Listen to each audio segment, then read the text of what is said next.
The system gave me my class on a Tuesday, and it was not a sword, and it was not a flame, it was a wheel. Do you spin at a carnival to win a stuffed animal worth less than the ticket? Then the words came up in front of my eyes and my heart did something I'd describe as briefly resigning. You have been awakened. God-tier profession. Lottery master. I want to walk you through what that sentence actually meant, because I had about 4 seconds to work it out myself, and I have never thought that fast before or since. For 1,000 years, everybody in the human race has awakened into a profession. Warrior, mage, assassin, support, defense, life skill. 6 families, and every single profession you have ever heard of lives in one of them. Your profession comes with a potential rank, and that rank is your whole life. F rank means you'll be scraping by until something eats you. SSS rank means you were born holding a winning ticket.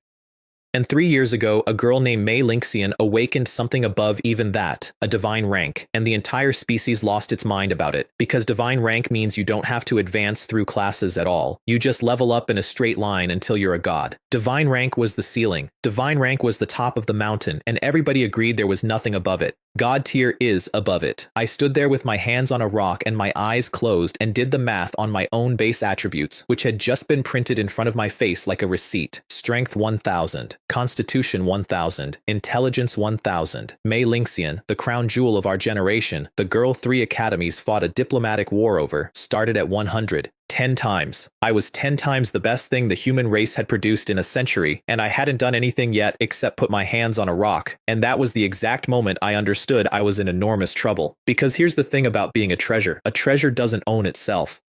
My grandfather is one of 2 legendary experts in this city, and he is very strong and very scary, and he could not protect me from what was standing above him, and above that, and above that. There is a saying everybody's heard, the one about how a common man is innocent until he's the one holding the jade. 7-year-olds understand that saying. I was 18. So I opened my eyes, and I looked at the legendary powerhouse who raised me, and I looked at the envoy from one of the 3 holy academies of mankind, and I made a decision that I have never once regretted. I lied to both of them. Elder, I said, I haven't disgraced the family. He burst out laughing and had to sit down. The envoy came closer. Fan Sangli, purple veil, purple dress with little silver embroidery on it, the kind of aloof that people practice in a mirror, eyes like she was already writing a report. What is the profession called? Lottery master. There was a pause you could have parked a carriage in. Lottery, master? Draw. Lottery master? Both of them knew all 3 of those words individually. Together, the words meant nothing to them at all. I watched 2 of the most informed people on the planet flip through their entire education and come up empty, and honestly, it was a little bit funny. Lottery master, Fan Shengli said again, in the tone of a woman being handed a receipt in a language she doesn't read. What is that? I thought about it for 2 solid seconds. I feel like the name is pretty self-explanatory. Fan Shengli. My grandfather coughed so hard he nearly went over. What the envoy means, he said, is your skills. Tell her your skills. Fine.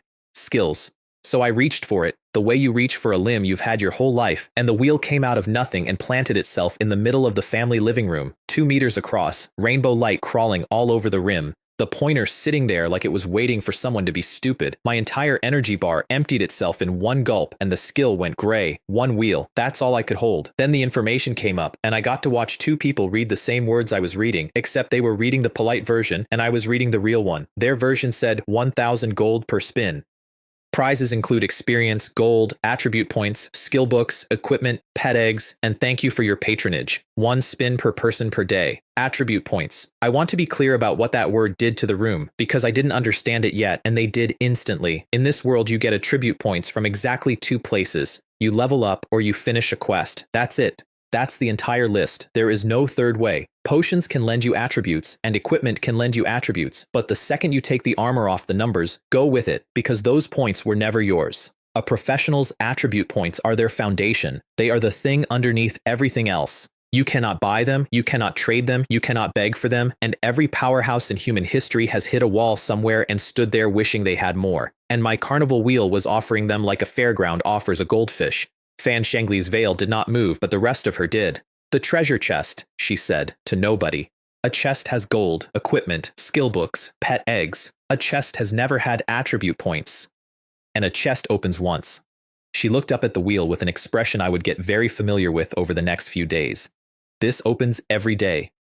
My grandfather wasn't looking at the wheel, he was looking at me, and his face had gone somewhere unpleasant, because he was a legendary expert, And legendary experts think 2 moves further than everyone else in the room. In his head, that thing wasn't a prize wheel. It was an upgraded treasure chest with the lid taken off and the bottom removed.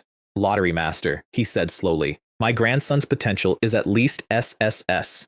It might be divine. I let him have it. It was safer than the truth by an entire order of magnitude. Now, my version of the wheel's information had a few extra lines in it, and I'd like to share those with you, because they are the reason I spent the next 4 days lying to gods. Existence, permanent, cannot be destroyed, cannot be collected, and then the prize table, broken out by color, from worst to best. Purple 10%, blue 1, cyan a tenth of that, green 100th, yellow 1,000th, orange 1 in a million, and red at 1 in 10 million. Purple gave 1 experience point, 1 gold, 1 attribute point, a low-grade skill book, a low-grade sword. Red gave 1,000,000 experience, 1,000,000 gold, 10,000 attribute points, a divine skill book, a divine artifact, a divine beast egg, a divine artifact. Out of a carnival wheel, at the odds of getting struck by lightning while already on fire, sure, but the number existed, which meant the thing existed, which meant that if I ever said this out loud, every god-level expert in the species would come here personally and politely explain that I now belong to them. 90% of the wheel, by the way, is thank you for your patronage. I want that on record early. 90% of my beautiful rainbow disc is a shrug. There was one more line, 1 designated winner per day. If the prize would be purple or higher, the owner cannot participate. A pity mechanic. A rigged spin I could hand to exactly 1 person, once a day, and it would land on something. And underneath all of it, the other skill, the one nobody could see but me. Banker takes all. Passive. Level 1. When another player draws a prize on your wheel, you receive a copy of that prize. Read that again. I did. Several times. Not a cut. Not a commission. A copy. Whatever comes out of that wheel, one of them goes to the person who paid, and one of them comes to me, and I don't pay anything, and I don't have to be in the room, and I don't have to be on the planet. The banker never loses. That's not a boast. That's the skill description. Can I try? Said Fan Xiangli. I said of course, and I meant it with my whole chest, because I had just read the last line of my own class panel, and it explained everything about how I was going to live the rest of my life. Every spin gives you experience. Not every kill, not every quest, every spin. Somebody else's 1,000 gold, somebody else's 5 seconds of hope, and I get paid. She took out 1,000 gold. The coins lifted out of her hand and vanished into the light. The pointer started slow, wound up fast, and everybody in that room leaned in exactly the same amount, which is when I learned that gambling is a universal language, and it does not care how many people you've killed. 4 seconds. The pointer slowed. Green. You have gained 100 experience points. 100. Fine. Small. I'd need a lot of people spinning to make anything of that, and I filed the thought away for later, where it would come back to bite the entire planet. Then the message came up over the wheel where everyone could see it. Congratulations, you have won 500 free attribute points. And a second one, only for me. Passive skill. Banker takes all triggered. You have gained 500 free attribute points. Fan Shengli said, it's real, out loud, in the voice of a woman who has just watched a law of nature take the afternoon off. 500 attribute points for 1,000 gold. She's the legitimate daughter of the Luo family, and she could produce millions of gold without checking a balance. And she had just been handed something millions of gold could not buy at any price on any planet. She looked at me. Then she started messaging her academy, fast, without even pretending to hide it. My grandfather did not look happy. He looked like a man doing arithmetic he didn't like. If it can pull attribute points, he said quietly, it can pull other things. So I asked him to spin. I want to be honest about my motives because I've told this story a few times, and people always assume it was sentiment. It was not sentiment. He was standing right there. I needed a second spin to hit level 2, and I wanted to see what happened to my passive when it leveled. He took out 1,000 gold, still frowning, and fed it to the wheel. And I used the designated winner. First one I ever spent. On my grandfather. The pointer went around for 7 or 8 seconds, which I would learn is the wheel being dramatic on purpose, and then everything on the disc went dark except one very thin slice, and that slice lit up orange. Orange. 1 in a million. Congratulations. You have won the legendary skill book, Holy Sword Judgment. Nobody said anything. Fan Shengli had gone completely still. My grandfather's hands were shaking, and he wasn't aware of it, and I stood there with light coming off me because I just hit level 2, reading my own notification, which said something considerably more interesting. You have obtained the legendary skill book, Holy Sword Judgment. Do you wish to learn it? Now, Holy Sword Judgment is a melee physical skill. It is restricted to warriors, knights, and swordsmen. It is one of the top legendary skills in the world, and a 9th tier expert who spent 30 years looking for one usually still doesn't have one, because skill books like that never reach a market. My grandfather had been hunting for one for 2 decades and had collected exactly 1 legendary book in his entire life. And I am not a warrior. I am not a knight. I am not a swordsman. I am a man who owns a carnival wheel. Learn, I said, mostly to see what would happen. You have acquired a new skill, Holy Sword Judgment. I leaned back so hard I nearly fell over. I want to explain why, because the number in the corner didn't matter. What mattered was that the game had just told me the 6 professional families do not apply to me, not that I'm in all of them. That the question doesn't parse. A lottery master doesn't belong to the warrior system or the mage system, and the reason nobody could tell me which one I fit into is that the shelf I go on hasn't been built. The skill sat in my bar grayed out with a note saying it needed level 100, which was fine. Everything needs a level. Levels I could get. Levels were the one thing in the world I was about to have a truly obscene amount of. Then my passive updated, and I had to work quite hard to keep my face neutral. Banker takes all. Passive, level 2. You receive double the rewards when other players draw on your wheel, double, at level 2. And the wheel skill updated too. You can now place 2 wheels. So let me lay out the machine for you the way it assembled itself in my head, standing in my grandfather's living room while he spun me around like a toddler, and I had to remind him there was an outsider present. More people spinning means more experience. More experience means more levels. More levels means more wheels and a bigger multiplier. More wheels means more people spinning. That's not a class. That's a wildfire with a class panel. Across the room, my grandfather was staring at a legendary skill book in his inventory, with an expression I had not seen on him since my parents died. Fan Xiangli was sending her 3rd message in 90 seconds to a mentor who was not answering. And somewhere behind my eyes, a very small voice was saying, "Whatever you do, never tell anyone what red means." Then he took me into the secret room and shut the door and told me the thing I already knew. Elder never expected that wheel to pull a legendary book, he said. This is going to be trouble. I know. Once word gets out, you'll be targeted by every faction there is. Even if I want to protect you, I may not be able to. He said that steadily, which is somehow worse. A man telling you he'd die for you is easy. A man telling you it wouldn't be enough is not. So I agree to the academy. You agree to the academy. There are 3 Holy Land academies in the human race, and they sit above everything. Star Sea is first, Star Universe is second, Starry Sky is third and last. And my grandfather, who had every reason to send me to the strongest one, told me to take the weakest. Why? Because the single strongest man alive is at Starry Sky, he said. Wang Jingshan. He killed a Starry Sky demon god in a straight fight and went to the top of the world in one afternoon. With him standing there, nobody touches that academy. Remember that name. You'll want it later, mostly for reasons involving a hammer. So we walked back out and told the envoy yes, and she nearly came out of her chair, and I stood there in the middle of 2 very powerful people making arrangements about my future, holding the 2 facts neither of them had, that I was not SSS rank, and that 90% of my wheel says thank you for your patronage, which meant that if I wanted to level, I was going to need a spectacular number of people to lose money. Fortunately, I knew where to find some. There was shouting outside the living room. There is always shouting outside the living room, and it is always the same person. Little Xuan, I've come to see you. My grandfather waved me off with the expression of a man hearing weather. It's that brat Lin Horan. Go, and remember to keep your mouth shut. Lin Horan walks with his feet turned out, which he thinks looks relaxed and actually looks like a duck with an appointment. He came around the corner, threw an arm over my shoulders, and did the eyebrow thing. We're basically inseparable, he said. Your house is my house. I removed the arm. You yell like you own the city lord's mansion. I awakened S rank, he said, pointing a thumb at his own chest. Xuanmin Shield Warrior. I am rock solid right now. That's actually good. It's a dual family profession, warrior and defense at the same time, which is rare and strong and means people will want him on their team for the rest of his life. I told him so, and he inflated to roughly twice his volume. What about you? Warrior, right? Your dad was a warrior, your grandpa's a warrior. No. He stared. Mage? No. He punched my shoulder, delighted. You're an assassin. You're an assassin and I'm the shield. From now on, you just unleash everything from behind me. I smiled and said nothing, which he took as confirmation, and honestly, watching him build an entire future out of a wrong guess was the most fun I'd had all day. Come on, he said, I'm taking you into the Sky Burial Dungeon to level. And there it was. Because I'd been standing in that living room doing the math the whole time, I get experience when people spin. My wheel cannot be destroyed and cannot be picked up, which means if it shows up inside a dungeon, everyone who finds it will assume it's a dungeon item, because what else would it be? Sky Burial is a big dungeon. There are a lot of people in it. And 1,000 gold is expensive for the average professional, but it is not out of reach, and gambling, as we have established, is a universal language. Sure, I said. Let's run a dungeon. Behind my eyes, another message came up.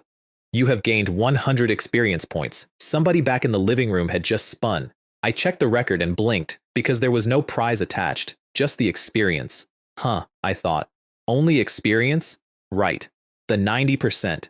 Somewhere behind me, a legendary expert who had won a legendary skill book on his very first spin was about to learn, in front of an envoy from a holy academy, exactly how a house edge works. I heard about it later. He rubbed his hands together, said something about how his luck was running hot today, and spun. Thank you for your patronage. Fan Shangli nearly hurt herself not laughing. It seems Lord Chen's good luck has just run out, she said. 90%, Grandpa. 90%. The Sky Burial Dungeon has 5 floors, and the first one is for people who awakened this week. Frogs with ambition. That kind of place. Lin Haran sent me a team invite the second we were through the portal, and then he froze, and then he rubbed his eyes like a man in a comedy. Teammate Chen Zixuan. Occupation, Lottery Master. Lottery Master, he said. What is that? What the hell do you mean, what is that? I said and walked off. Follow me. He scratched the back of his head and muttered it to himself about 4 more times, which is roughly the reaction I would get from every single person for the next 4 days, up to and including gods. I picked a spot that was visible but not busy, a little clearing off the main run where the chests spawn, and I put the wheel down. Lin Haran's eyes went the size of hen's eggs. He walked around it twice. He leaned back in what I can only describe as a tactical manner and pointed. You put that there? It's a wheel, 1,000 gold a spin. Wanna try? Can it really pull attribute points? Try it and find out. Trying won't get you pregnant. He is the son of the president of the largest chamber of commerce in the city, and he does not care about 1,000 gold, which is exactly why I picked him, and he threw the coins in with the air of a man being extremely generous. My pointer stopped on purple, which is the lowest prize on my board and still technically a win. Congratulations. You have won 1 experience point. He looked at that for a while. 1 experience point, he said. For 1,000 gold. Chen Zixuan. Why don't you just rob people? You should be quietly grateful you didn't win nothing at all, I said, and then light came up off my feet, because that spin plus the accumulated hundreds had just pushed me to level 3, and I stood there gaining 1,000 base attributes in every stat while my best friend complained about 1,000 gold. He noticed the light. Of course he noticed the light. How did you level? He got closer and read my rank off the team panel. Level 3? Weren't you just awakened this morning?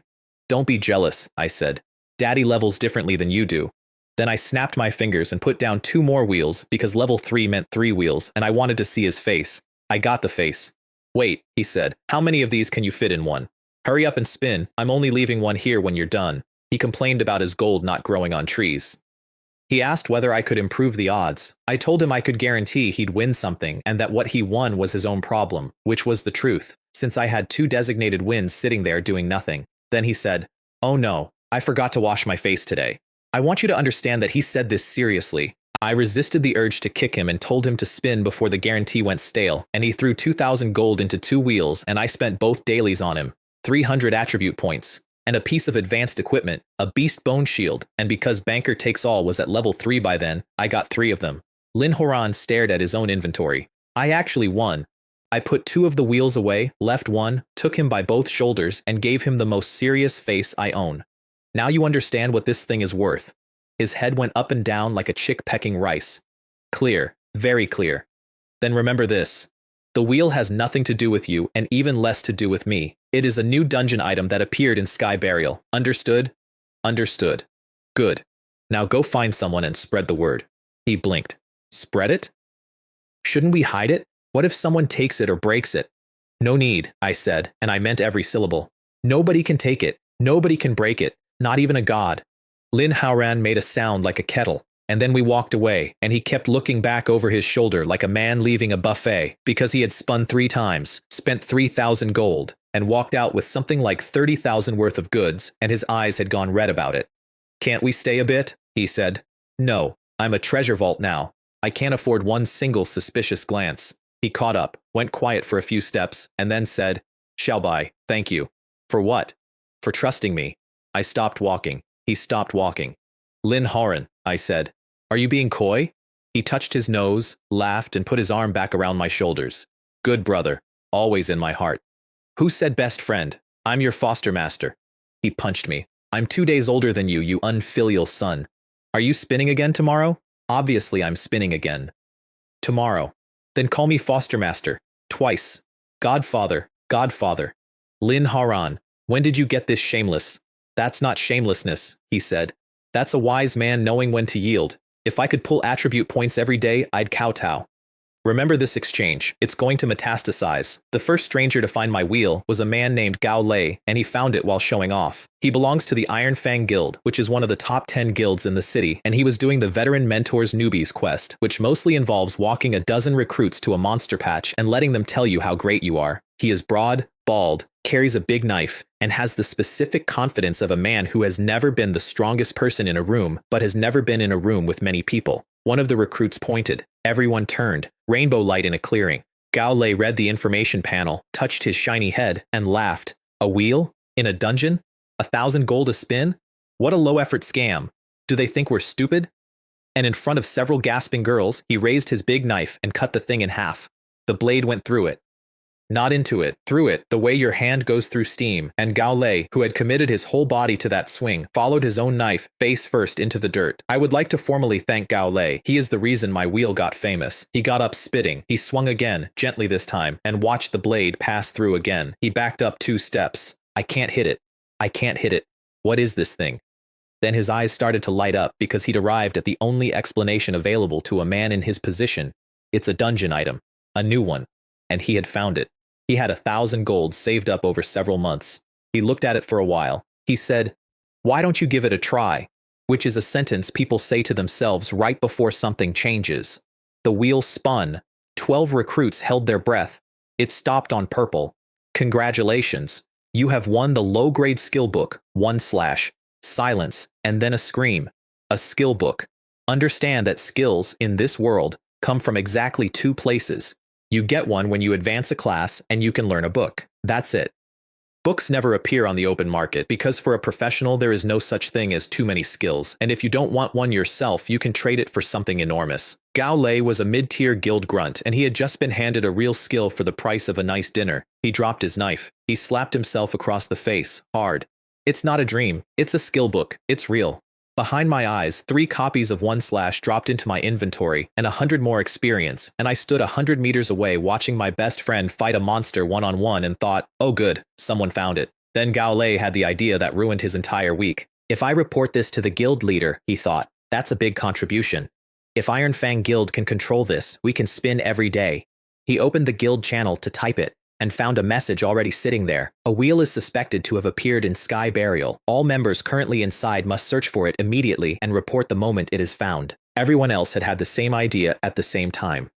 Here is what a rumor does in a world where 10,000 people can message each other instantly. I had counted on some of this. I had not counted on the speed. Inside 40 minutes, every guild in the city was moving. The Crimson Guild said, if it exists, it belongs to us. The Frenzy Tiger Guild said, I have confirmed the report, we will take it. Somewhere, a very large number of professionals stopped what they were doing and started running toward the first floor of a beginner dungeon, which had not been an important place since it was built. And I stood behind a rock about 80 meters away with my best friend, gaining a level roughly every 3 minutes. You have gained 100 experience points. You have gained 4 experience points. You have gained 100 experience points. You have gained 40 free attribute points. You have gained 100 experience points. Level 5, level 6. Lin Haran watched light come off me for the 4th time in 20 minutes and made a noise. How are you leveling again? I get experience when other people spin, I said. Looks like a lot of people are spinning.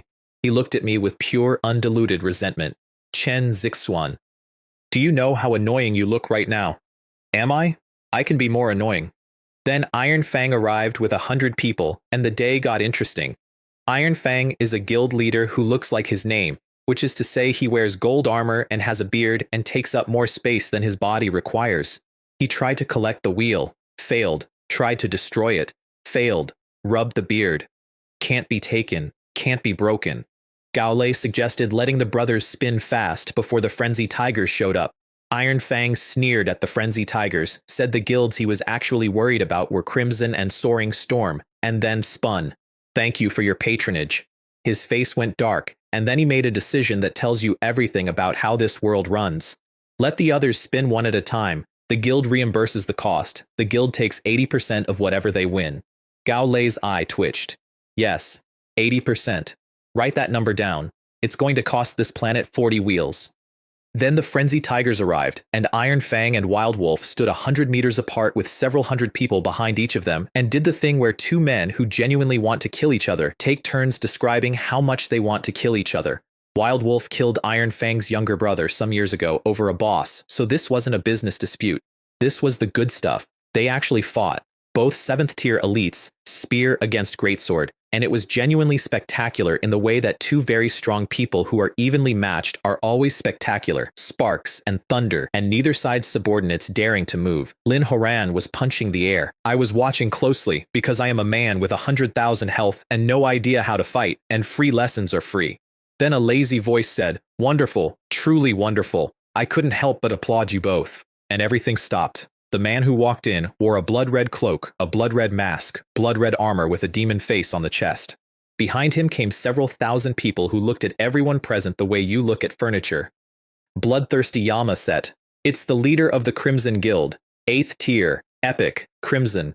Iron Fang and Wild Wolf stopped mid-swing and greeted him, because two elites together are not an epic, and everyone in that clearing knew it. Crimson did not negotiate. He said, "I want it. You two take your men and leave." And when they hesitated, his cloak moved without wind, and everyone within 100 meters heard something in it that was not wind. "I hate being threatened more than anything in my life," Crimson said pleasantly, "but I'm in a good mood today. Leave one finger each, and I'll spare you." Lin Horan, crouched behind our rock, whispered, "So imposing. When will I be that imposing?" "Get into the same academy as me," I said, "and you'll be worse than him." And then Soaring Storm arrived, because of course he did. Gold battle robes and a white jade paper fan, and the two epic tier guild leaders in the city stood on either side of my carnival wheel and looked at each other. Now watch what happens when the two strongest guilds in a city both want the same toy. Crimson went first. "Thank you for your patronage." Soaring Storm smiled, opened his fan, spun. "Thank you for your patronage. Your luck's just as bad," Crimson said. I loved it. Two epic tier powerhouses, 2,000 gold, and my wheel took both of them behind the woodshed. 90% gentlemen, 90% for everyone. The house does not check your rank. Then Crimson turned and shouted for his guild members to come up and spin, and Soaring Storm stopped smiling, because that's the actual fight. Not who holds the wheel, who spins it. They cut a deal. One of yours, one of mine, alternating, and Iron Fang and Wild Wolf, who between them had lost several dozen members to a single flick of these two men's hands, made the mistake of speaking up. "Lord Chen controls Sky Burial," Iron Fang said. "Do the two guild leaders intend to exclude Lord Chen?" Snap. Snap. Two crisp little sounds, two grunts, and both guild leaders went several meters through the air and landed badly. And then a cold voice came down out of the sky and said, "Even when you beat a dog, you consider its owner. Crimson, Soaring Storm, do you two not want to stay in this city? Xu Jianhong." Legendary tier, elder of the Transfer Guild Alliance, and the man the Alliance keeps in this city specifically to balance my grandfather. I did not love seeing him. Everyone bowed. He shouted at the epic guild leaders. They apologized without explaining, because both of them knew that explaining makes it worse, and Xu Jianhong got angrier because he had nothing to punish them with, and also because he could feel my grandfather watching from somewhere and knew that if he tried, my grandfather would appear, which my grandfather then did. He came down out of the air laughing, one step at a time, like a man descending a staircase that wasn't there. "How lively, even Elder Shu has come. This wheel must be quite tempting." Everyone bowed. Xu Jianhong's face got worse because two legendary experts is a tie on paper and not a tie in the room. They did the dance. Xu Jianhong said the dungeon belongs to the Alliance and the Alliance should decide. My grandfather said, "Absolutely, the Alliance should decide, and until the Alliance decides, as City Lord, it's mine," which is technically true and entirely infuriating. Xu Jianhong did the arithmetic out loud in his own head, and I could read it off his face from behind a rock. "This thing prints value. My grandfather's going to sell tickets. He'll make a fortune and cut me out. The Alliance needs to hear about this immediately." And then my grandfather did something that nobody in that clearing expected, and that I understood instantly, and that made my chest hurt a little. He stopped smiling. His voice went out flat over several hundred people. "As for everyone else, you may all spin. I, the City Lord, will not stop you. I will station the guards here. Anyone who tries to seize the wheel will be punished severely. Don't say I didn't warn you." Then he vanished. There was about 3 seconds of dead silence, and then the first floor of a beginner dungeon detonated. Did I hear that right? We can all spin? Lord Chen is really something. Some of them wanted to kneel, and I want to be very clear about what he'd just given away, because everyone in that clearing was busy being grateful and only 2 people in the dungeon understood. He could have charged admission, just admission. 1,000 people a day at 100 gold, and he'd have made more than the dungeon earned him in a year, and Xu Jianhong had already privately settled on demanding 40% of it, which he considered generous. Instead, my grandfather opened it to the world for free, and every faction in the city that had been about to fight over it now had a reason to keep it running instead. He did it so that more people would spin. He did it so that his grandson would level faster. Xu Jianhong stood there with his face like weather and thought, quite loudly, "He's an idiot. Buying goodwill? What a fool." And Lin Horan turned to me and said, "Is Elder Jiang really that generous?" I didn't answer him. I was watching Xu Jianhong contact the Alliance headquarters and doing my own arithmetic, which came out like this. My grandfather had just made an enemy of the man the Alliance keeps here to watch him, in front of witnesses, for me. "Elder's going to offend Xu Jianhong," I said. "Trouble's coming." Then I went home, because I had 200 more dungeons to visit and roughly 11 hours to do it in. Crystal Forest is a starter dungeon, which means the monsters apologize before they attack you. It's also full of people my age, which is how I ended up being chased across a forest by 3 of my own classmates. Wei Linlin spotted me at the entrance. Big eyes, long lashes, the specific horrible enthusiasm of someone who has decided you're their friend. "Chen Zixuan, it really is you. Are you alone? Isn't Lin Horan with you? The 4 of us can team up." "No thank you," I said, and left. She stamped her foot. Her 2 friends told her she'd had a crush on me for ages and couldn't miss this opportunity, which is the sort of thing friends say at volume when they think you're out of earshot. And then all 3 of them chased me. I had base attributes in the thousands. They had base attributes of 50. 4 minutes later, they were bent over, gasping in a clearing. I was on the other side of the map, and I want it on the record that Wei Linlin's response to being outrun by a factor of 9 was to grab both her friends and say, "Keep chasing him." I put a wheel down and left, and by the time she found it and put her own parents' gold into it, she pulled 1,000 experience points and went from level 1 to level 4 standing still, which is the point at which her father, the leader of the Soaring Storm Guild, found out about my hobby: Sun Lake, Frogtown, Glacier Palace, names off a map, one after another, an island in a lake, a corner of a swamp, a ledge above a frozen palace nobody visits. I put down a wheel, I walked away, and about 30 minutes later, a rumor started behind me. 40 of them, before nightfall. Here's what 40 wheels did to a planet. By evening, half of Blue Star knew. Not half the city, half the planet. In a world where everybody has a friends list, information moves like fire, moves through a dry field, and people started arriving at those 40 dungeons the way tired birds come back to a nest. From cities I'd never been to. From continents I couldn't find. Both of the great powers that run this planet, the Transfer Guild Alliance and the Starry Sky Mercenaries, moved in and took direct or indirect control of every single wheel within a day. And in Nine Dragon City, the Alliance held a meeting about it, and the vice president in charge asked the question nobody had asked out loud yet. What is it worth? Headquarters came back with an evaluation. 1 wheel is worth a divine artifact, not the prizes in it. The wheel, each one. I had 40 of them, and I was gaining 1 more every time I leveled. I was level 27 by mid-afternoon and level 47 by the time I went to bed, and I would like to describe what leveling felt like because everybody imagines something dramatic. It was not dramatic, it was constant. It was a light coming off me every couple of minutes, which is a genuine tactical problem when you are trying not to be noticed, and it went off while I was walking, while I was standing, and this is the part that ruined me, while I was asleep. Every level restarted my brain like a machine cycling, every few minutes, all night. I have been rich, and I have been powerful, and I have been hunted by a professional assassin, and I want to tell you that the single worst night of that entire week was the first one, because I could not sleep, and I was becoming a god about it. On the way between 2 dungeons, I stopped in a low-tier place called Magnetic Castle to test something. At the entrance, 2 men in city guard uniforms held out a hand. 100 gold. I paid it and walked in without a word. 100 gold to enter a low-tier dungeon is outrageous. A professional from an ordinary family has to kill dozens of monsters just to break even on the ticket. That's why the place was nearly empty 200 meters in. I passed maybe 4 people, draining the pond to catch all the fish, and then wondering where the fish went. A magnetic wolf found me. Level 13. 1300 health. A grayish-white thing made out of a shifting magnetic field, twice the size of a normal wolf, and honestly quite cool looking. I pulled out a crudely shaped stone knife, a mid-grade greatsword, class restricted to warriors, which I am not, which did not matter, and used 1 slash, the lowest grade skill in existence, the one Gao Lei pulled out of my wheel while trying to impress 12 teenagers, minus 414,521. I stood there for a second. I hadn't been paying attention to attack power because attack power isn't a base attribute, and I'd been busy watching the numbers that go up on their own. Turns out attack scales off strength and constitution just like health and defense do, at the same 10-to-1 ratio, and I had thousands of those. A wolf with 1300 health had just eaten 400,000 damage from a rock, swung by a man with no combat training, using the worst skill in the game. I got a little excited. I'm allowed. And then I looked around at the empty dungeon and the two men at the door charging 100 gold, and I decided not to put a wheel here.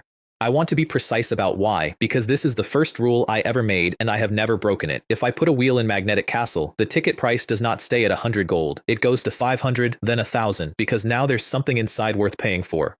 Everyone who spins pays twice, once to me and once to a man in a uniform who did nothing, and the second payment gets bigger every week until the ordinary professionals, the 50 attribute point ones, the ones who save 1,000 gold over 3 months, can't come at all. And then nobody spins. And then I don't level. My wheel is not a mine for other people to work.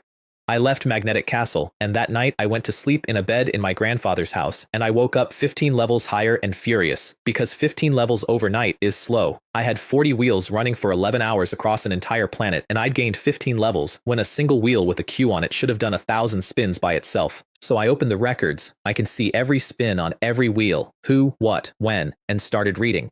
17 wheels had done fewer than 50 spins all night. 12 more hadn't cracked 500. I asked my grandfather about it over breakfast, and he told me, and his face changed while he was saying it. 2 possibilities. Either it was treated as private property, or the price was raised so high ordinary professionals couldn't afford it. I had known this was coming. I'd known it standing in Magnetic Castle the day before.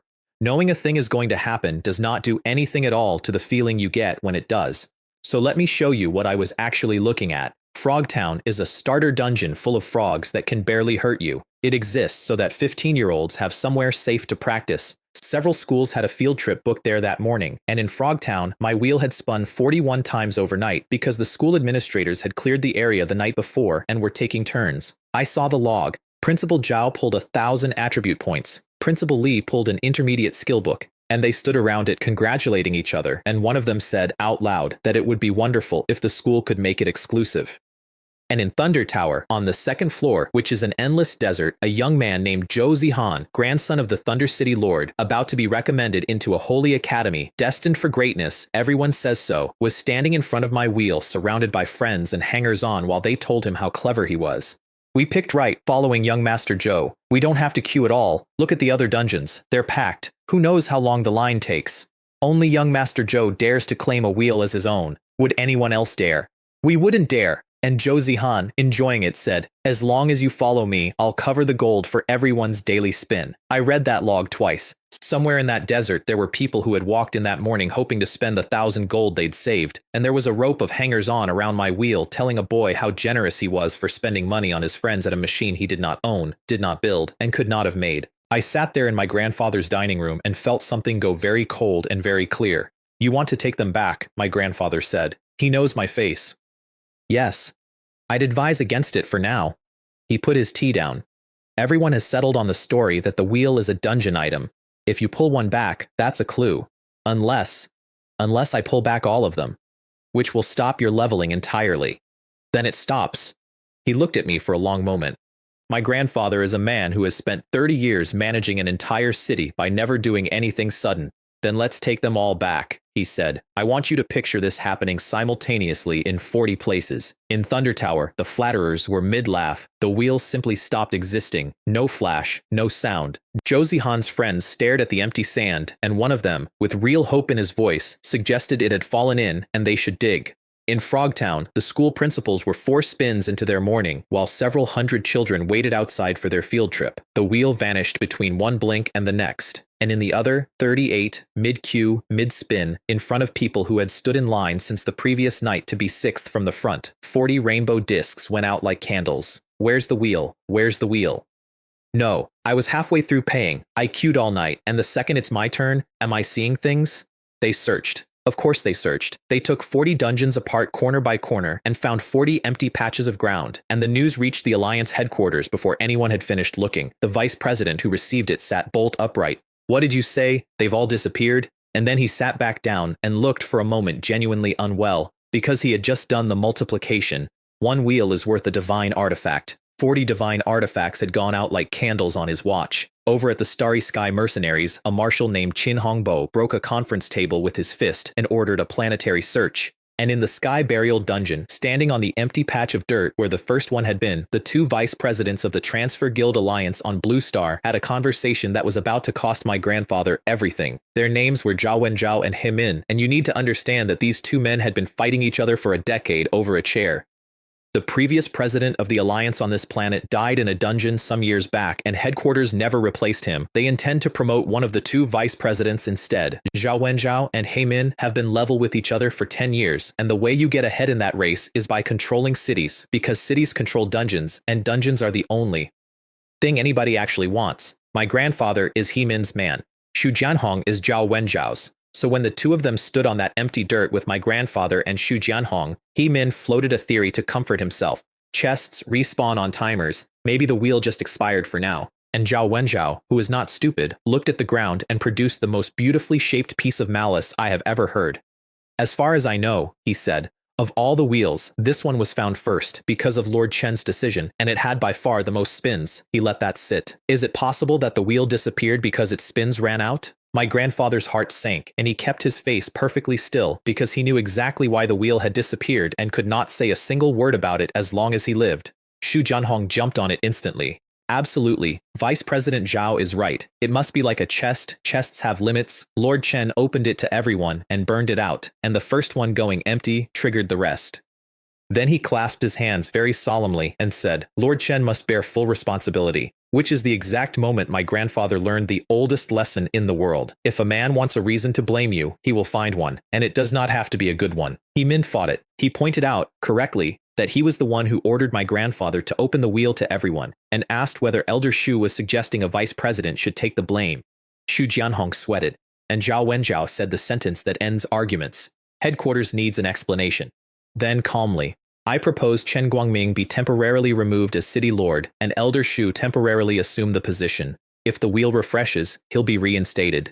Xu Jianhong nearly levitated, and He Min, who is a god-level expert and my grandfather's patron and had every intention of protecting him, went quiet because he had done the math too, and the math was ugly. If the wheels came back, fine. If they never came back, and He Min had spent all his credibility defending the man responsible for losing 40 divine artifacts, headquarters would eat him alive. He could not take that bet.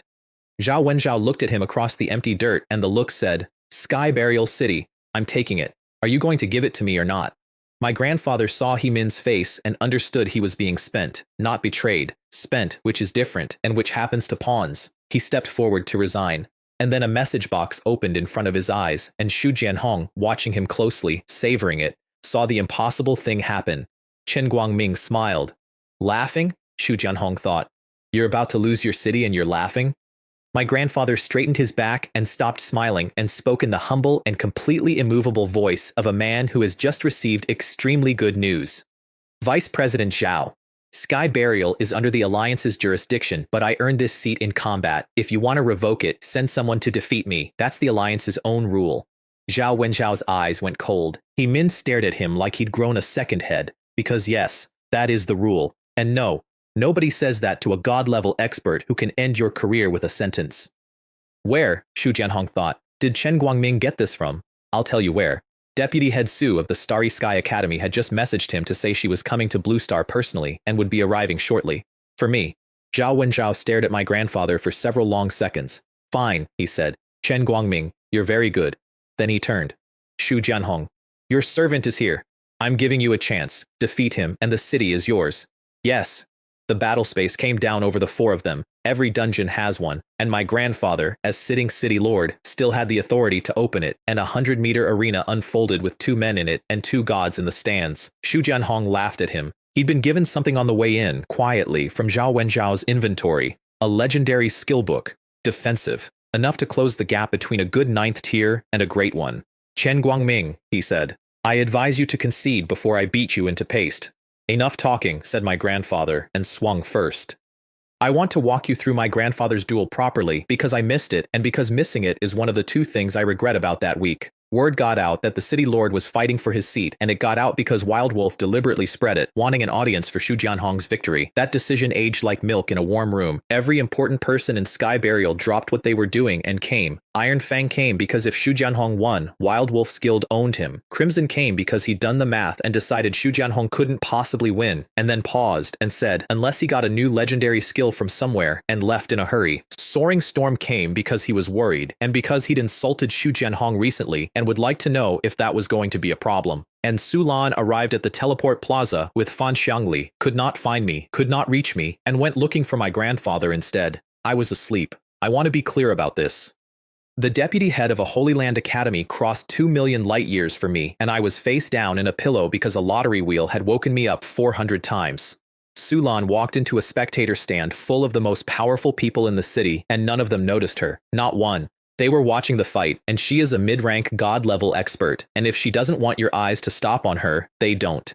Down on the field, my grandfather roared and put a 100-meter blade of sword energy through the air. Shu Jianhong answered with an endless gale that built a barrier out of wind. The sword energy shattered it. The wind rebuilt it. My grandfather stood there with the sword in both hands and asked calmly, "Is that your trump card?" Shu Jianhong floated up on his own wind, smug, looking down. "Chen Guangming, it's not too late to concede. A defensive skill can't beat me." He had noticed the crowd by then. So had Shu Jianhong, who thought about how good it would look to break the city lord in front of everyone who mattered and shouted, "Your heavenly sword slash can't break my barrier. You're going to lose today." My grandfather raised his eyes. "Since heavenly sword slash couldn't break your defense," he said, "I wonder if this move can." Then he drove the great sword into the ground, went down on one knee, and said 2 words in a voice that went out over the whole space. "Holy sword judgment." Shu Jianhong's eyelids started twitching before anything happened because a man who has been at the top for 40 years develops an animal sense for the wrong sound. The battle space hummed. Then the light came in from above. Not a beam, a gathering. Clusters of it converging into a shape until there was a sword hanging in the sky over that arena, gold and white, and over 100 meters tall, and the space itself made a noise like a bell under a hammer. In the stands, Crimson's body shook. Soaring Storm went stiff where he stood. And these are epic tier powerhouses. 2 tiers below them, Iron Fang and Wild Wolf and everyone else had gone the color of paper. He Min and Zhao Wenjiao both changed expression, which is the tell that matters, because gods do not usually change expression. "Holy sword judgment," Zhao Wenjiao said, and his face went gray. So that's what he was relying on. He Min started smiling and could not stop. Up in the stands, Fan Xiangli watched a sword fall out of the sky and thought about the fact that it came out of a carnival wheel for 1,000 gold, and Sulan, who had crossed a galaxy on the word of a student, sat there and confirmed with her own eyes that the report was true. Down on the field, Shu Jianhong's pupils shrank to pinholes. Holy sword judgment? Impossible. Chen Guangming, how could you possibly have a top-tier legendary skill? And that is the correct question, and it is the whole reason the next 4 days happened. Within this entire city, the person who knew my grandfather's skill list best was the man standing across from him. There was no version of the world in which Chen Guangming had that skill. He stacked wind barriers, as many as he could make. The sword went through them the way a knife goes through a stack of paper napkins, and Shu Jianhong screamed once and stopped. Nobody in the stands could intervene. That's the rule of the battle space, and even Zhao Wenjiao, a god-level expert, had to sit in his seat and watch a man he had personally armed get taken apart, because dungeon rules are dungeon rules, and even gods obey the heaven's path. The light faded. My grandfather put the sword away, looked at the wreck of Shu Jianhong, turned to Zhao Wenjiao, and bowed politely without saying a word. The silence afterward was extremely enjoyable. Wild Wolf fled the battle space, having correctly calculated that with Shu Jianhong finished, he had roughly 90 seconds before Iron Fang found him, and Iron Fang, who had been watching him the entire time, left about a second later. He Min laughed out loud into the quiet. Chen Guangming wins. By the rules, he remains city lord. That won't be the case for long, said Zhao Wenjiao. The second challenger has arrived. A man appeared in the arena, tall, heavy, hair standing up off his head like steel needles with lightning crawling through it, and the stands made a noise. Lei Jun, the Thunder Walker. Legendary Invincible. It's over. Chen Guangming's finished. Legendary Invincible is the tier above 9th tier Legendary and below God, and there are not many of them. This one had escaped a starry sky demon god once and killed one of their kind on another occasion. My grandfather looked at him and knew immediately and completely that he could not win. Lei Jun sat down cross-legged. "I'll give you time to recover," he said. "Fight me at your best." Which is, I want to note, a decent thing to do. Lei Jun is not a bad man. Lei Jun is a hammer, and hammers go where they're swung. My grandfather took a breath and started to sit, and a woman appeared in front of him out of nothing.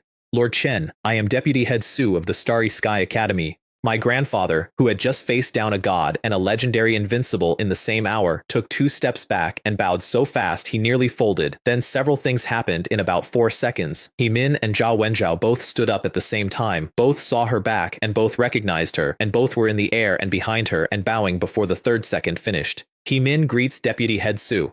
Zhao Wenjiao pays respects to Deputy Head Su.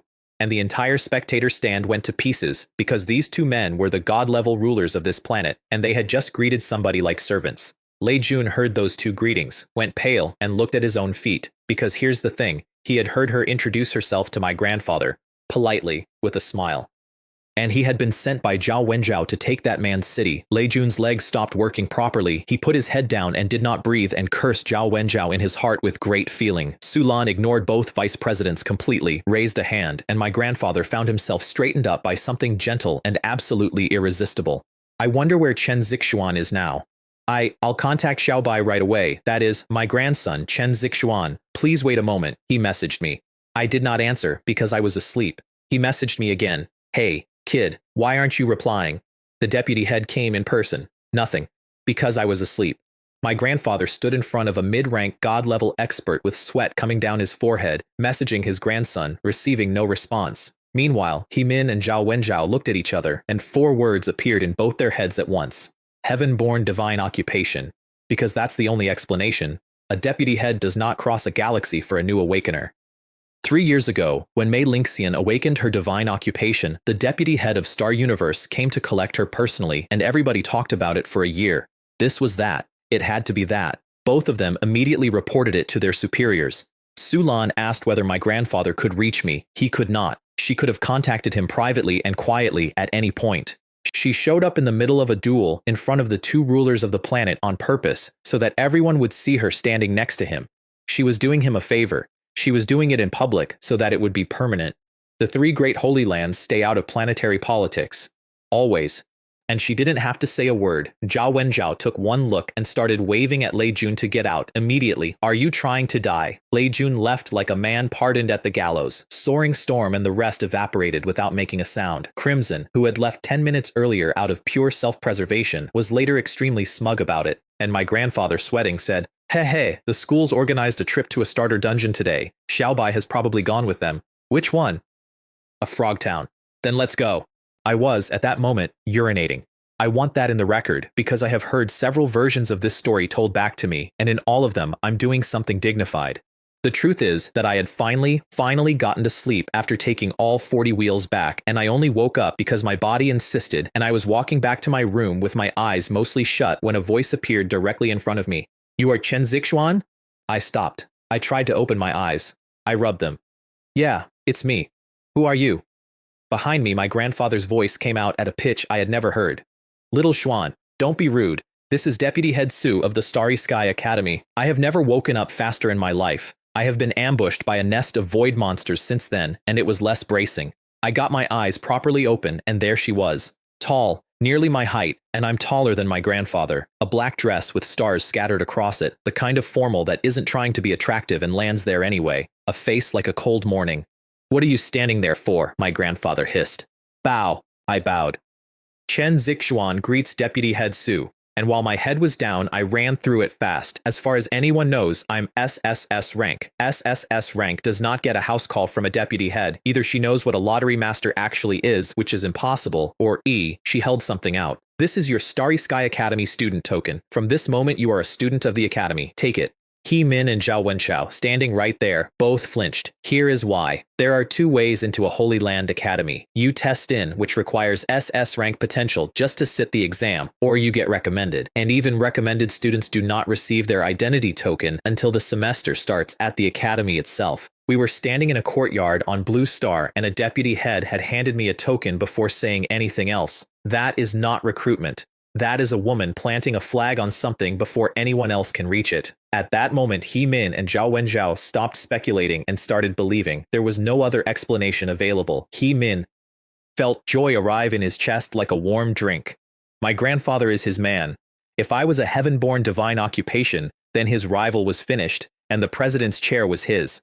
Zhao Wenjiao went the color of old paper because he had spent the last 2 days trying to take this boy's grandfather apart. The token turned into blue light and went into me, and my class panel updated with a new line, Identity, Starry Sky Academy student, which turned out to be a piece of equipment, which I hadn't expected. Sulan's face did something almost like relaxing. Chen Zixuan, from this moment you are a student of my Starry Sky Academy. I bowed again. And then she said the thing that made every single person in that courtyard stop. Chen Zixuan, would you be willing to be my student? Let me explain what she just offered. Not a place at the academy, a personal disciple, hers. And Sulan had never taken one, not once, in a career long enough that Fan Xiangli, a top student of another dean, audibly said so out loud in a voice with envy dripping off it. She had also thought this through very carefully on the way over, and her reasoning was this. The second I set foot in that academy, all 5 colleges would fight over me because everyone would want to know which one I'd put my wheels in.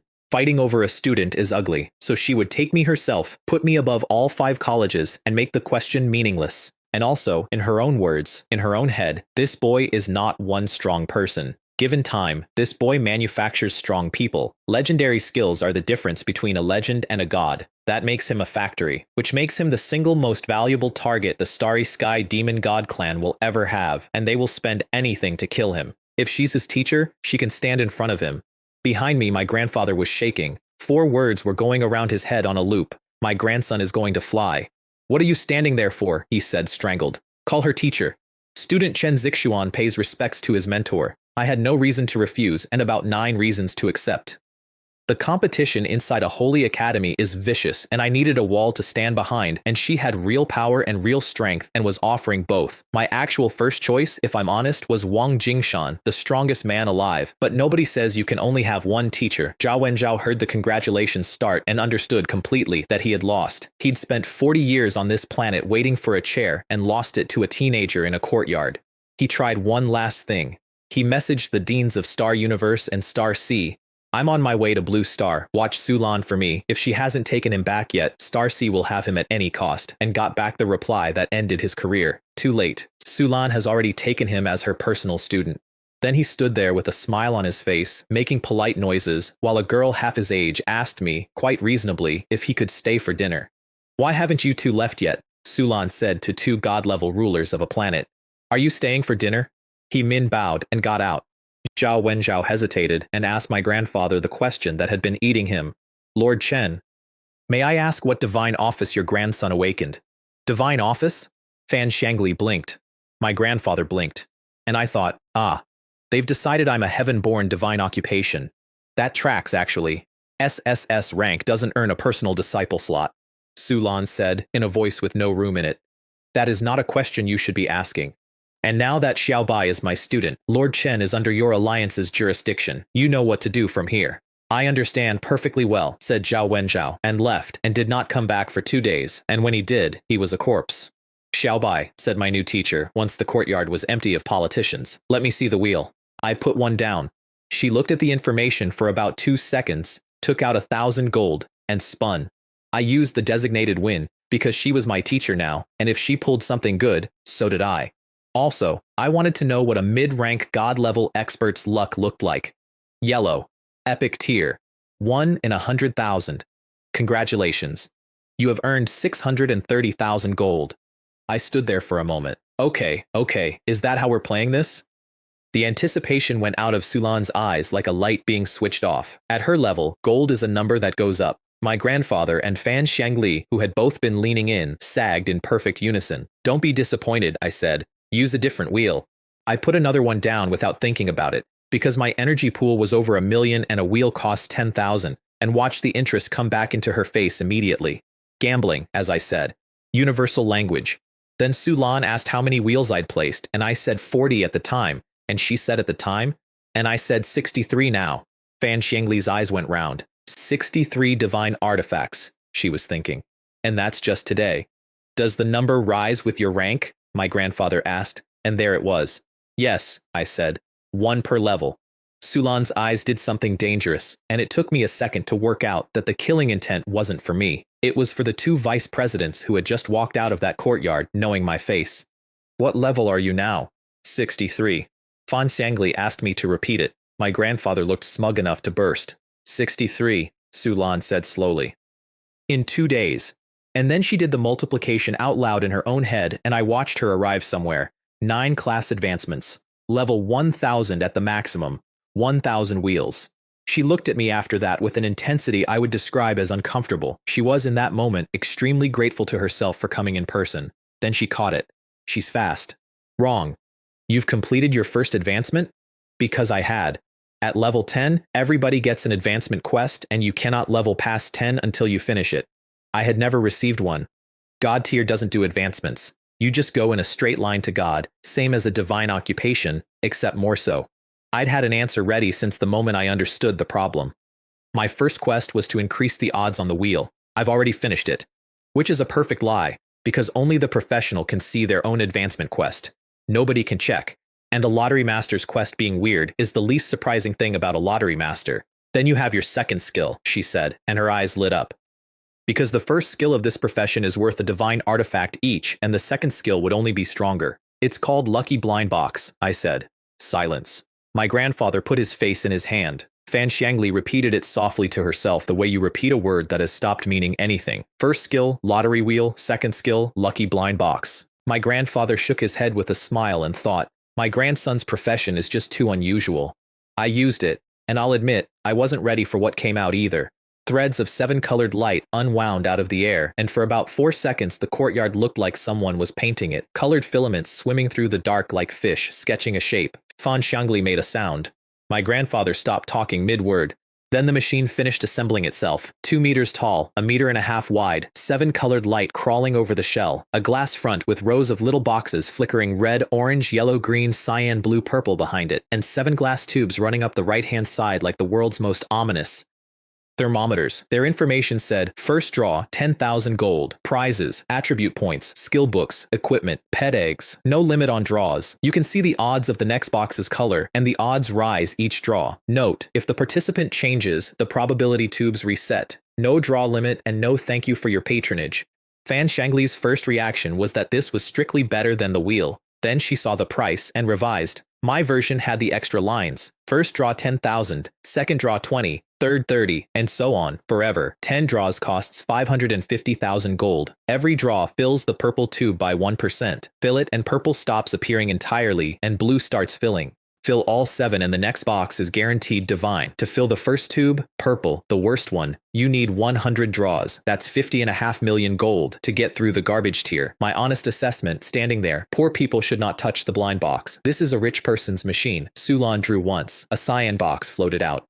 She opened it and it burst into fireworks, which I want to note is completely unnecessary and which I appreciated enormously. She got an advanced skill book. I got an elite one because Banker Takes All had gone up again, and it was a good one. A mage skill, hard to find in dungeons. I learned it on the spot. That's 4 professional families in my skill bar now, I thought. One step closer to being a full-time master. Then Su Lan gave the skill book to Fan Xiangli as a reward for finding me, and Fan Xiangli, who a few days ago had been annoyed at being assigned a solo awakening in a nowhere city, did some arithmetic about her own future and started thinking very seriously about how to stay near me. And then Su Lan did something I did not expect, and it took me an embarrassingly long time to understand.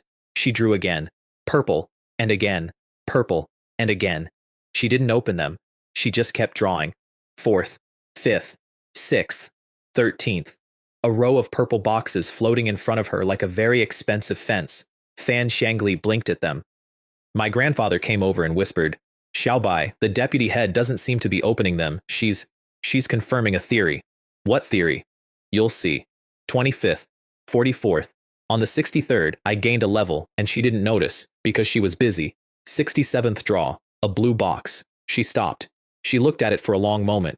66 purple boxes in a row, and then one that wasn't. 22,790,000 gold. That's the price of a decent piece of epic equipment. She had spent it on a hypothesis. She opened the blue one, a mid-grade pet egg, and she narrowed her eyes and said quietly, just as I thought, purple is low grade, blue is mid, cyan is advanced. So the 7 colors are 7 reward tiers in order, which means green is elite, yellow is epic, orange is legendary, and red is, her heart, in her own words, skipped, divine. She kept her face completely still, opened all 66 purple boxes to confirm, 1 attribute point, a rusty longsword, and did not ask me a single question about it. Fan Xiangli finished the arithmetic on the gold and made a small noise. My grandfather, who has less than 100 million to his name, thought about spending 22 of it on a hunch and felt physically unwell, and I stood there and thought, teacher, you could have just asked me. Later I worked out why she didn't, and it's the same reason I lied to her. If she asks and I lie, she's learned nothing, and I've learned that she's asking. If she buys the answer herself, she owns it. She did ask my grandfather one question, eventually, in a very casual voice. Lord Chen, when you drew the legendary skill book, was the light orange? He thought about it. It seems to have been orange. It was orange, said Fan Xiangli. I saw it myself, and I watched Sulan's fingers move, just slightly. So it was as I thought. He said SSS rank because he was afraid. Her breathing changed. She turned around and looked at me with her eyes shining, and I want to lay out what she had assembled, because she got most of the way there on her own with no help from me. 1. My leveling speed is not something a divine occupation does. 2. 63 wheels, and each one is worth a divine artifact, which means every level I gain hands the world another divine artifact. 3. An SSS rank profession pulling a legendary reward would already be an anomaly. She had now deduced that the top prize on both machines was divine. Her conclusion, Lottery Master is a heaven-born divine occupation, and the boy is lying about it for the obvious reason. She was wrong, of course, but she was wrong in exactly the direction I needed her to be wrong in, which is the best kind of wrong there is. And then she and I disappeared from the courtyard.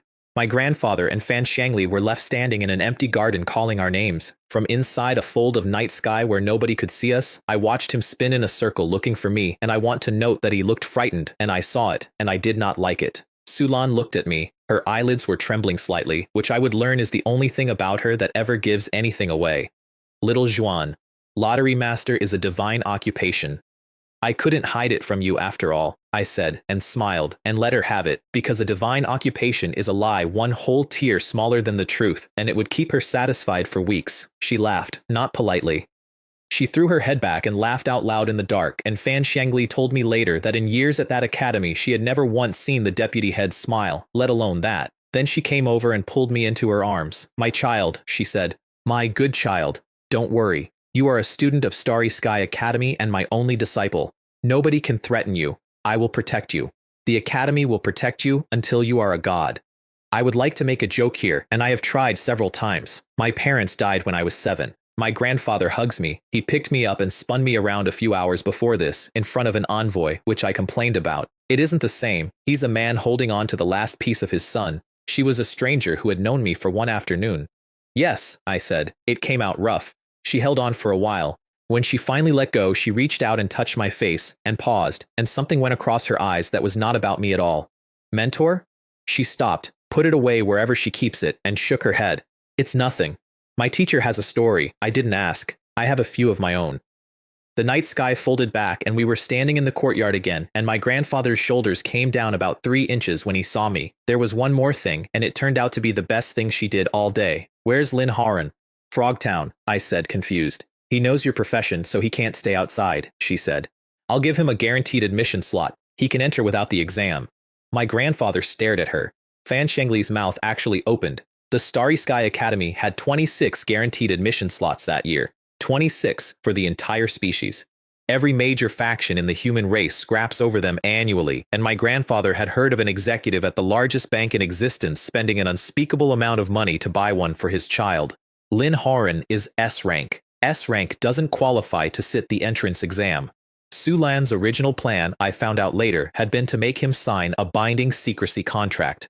There are a dozen ways to seal a mouth in this world, and most of them are unpleasant. She changed her mind the moment I admitted the divine occupation, and did it in the same breath, without discussion, in front of witnesses. I bowed. On behalf of Lin Haoran, I thank you. You must not say such things again, she said, and her voice had gone gentle in a way that did not fit her face at all. I am your mentor, and you are my student. I was doing what I should.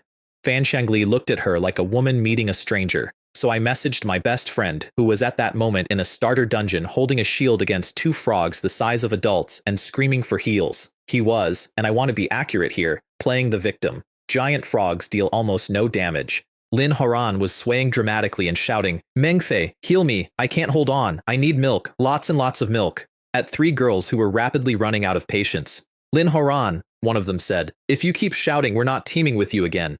You're shameless, said another. Wei Linlin said, idiot. And into this I sent, my godson. Are you ready? Your foster master is about to take you flying. Lin Haran. In Swans.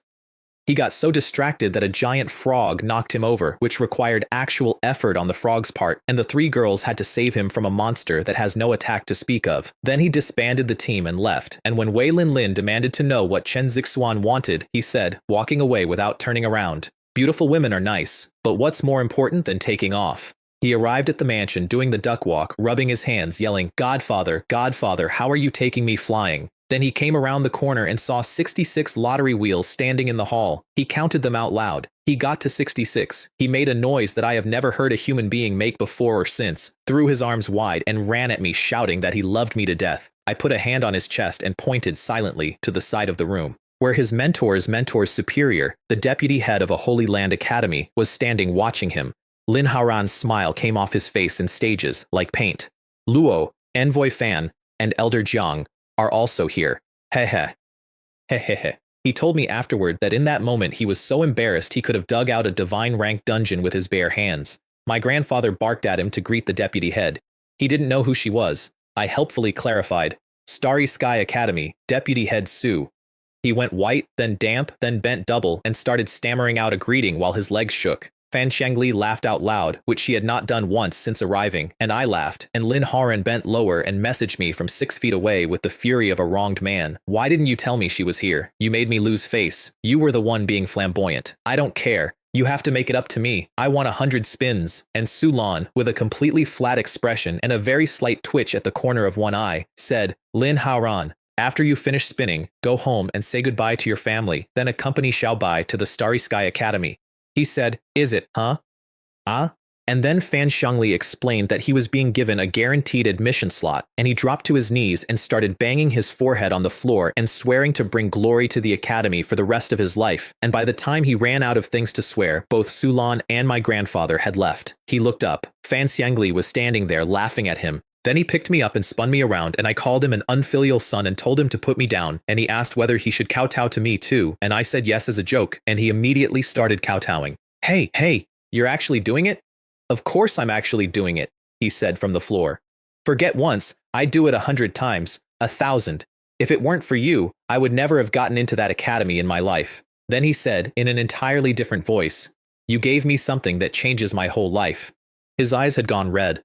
Don't be sentimental, I said, and waved a hand. You're my good son. This is what a foster master does. Then thank you for your guidance, he said instantly.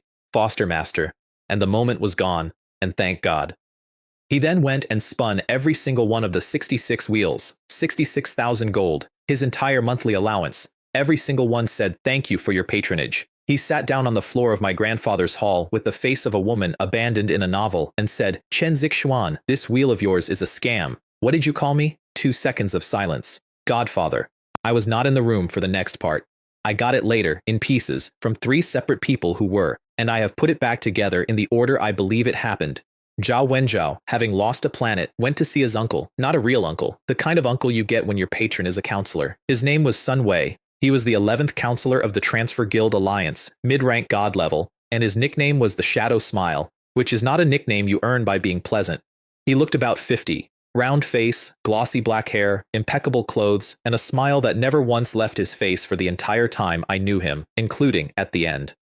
Zhao Wenjiao came in wailing about his career, and Sun Wei poured tea and let him finish, and then said mildly that Chen Zixuan might not end up helping him in at all. Think about it. When Xu Jianhong challenged Chen Guangming, did He Min stop it? When you sent Lei Jun, did He Min's invincibles show up? Zhao Wenjiao blinked. Uncle Zhu, you mean Chen Guangming will resent He Min for it? That's human nature, said Sun Wei, smiling. Then he asked for the dungeon entry logs. That is the entire trick. There is no cleverness in it beyond patience. Every dungeon logs who enters and who leaves. 40 wheels appeared over the course of one day. 40 wheels vanished at the same instant the next morning. All he had to do was pull the entry records of all 40 and look for a name that appeared in every single one. Zhao Wenjiao had already read those logs and found nothing because he was looking for a faction. Sun Wei searched for one name.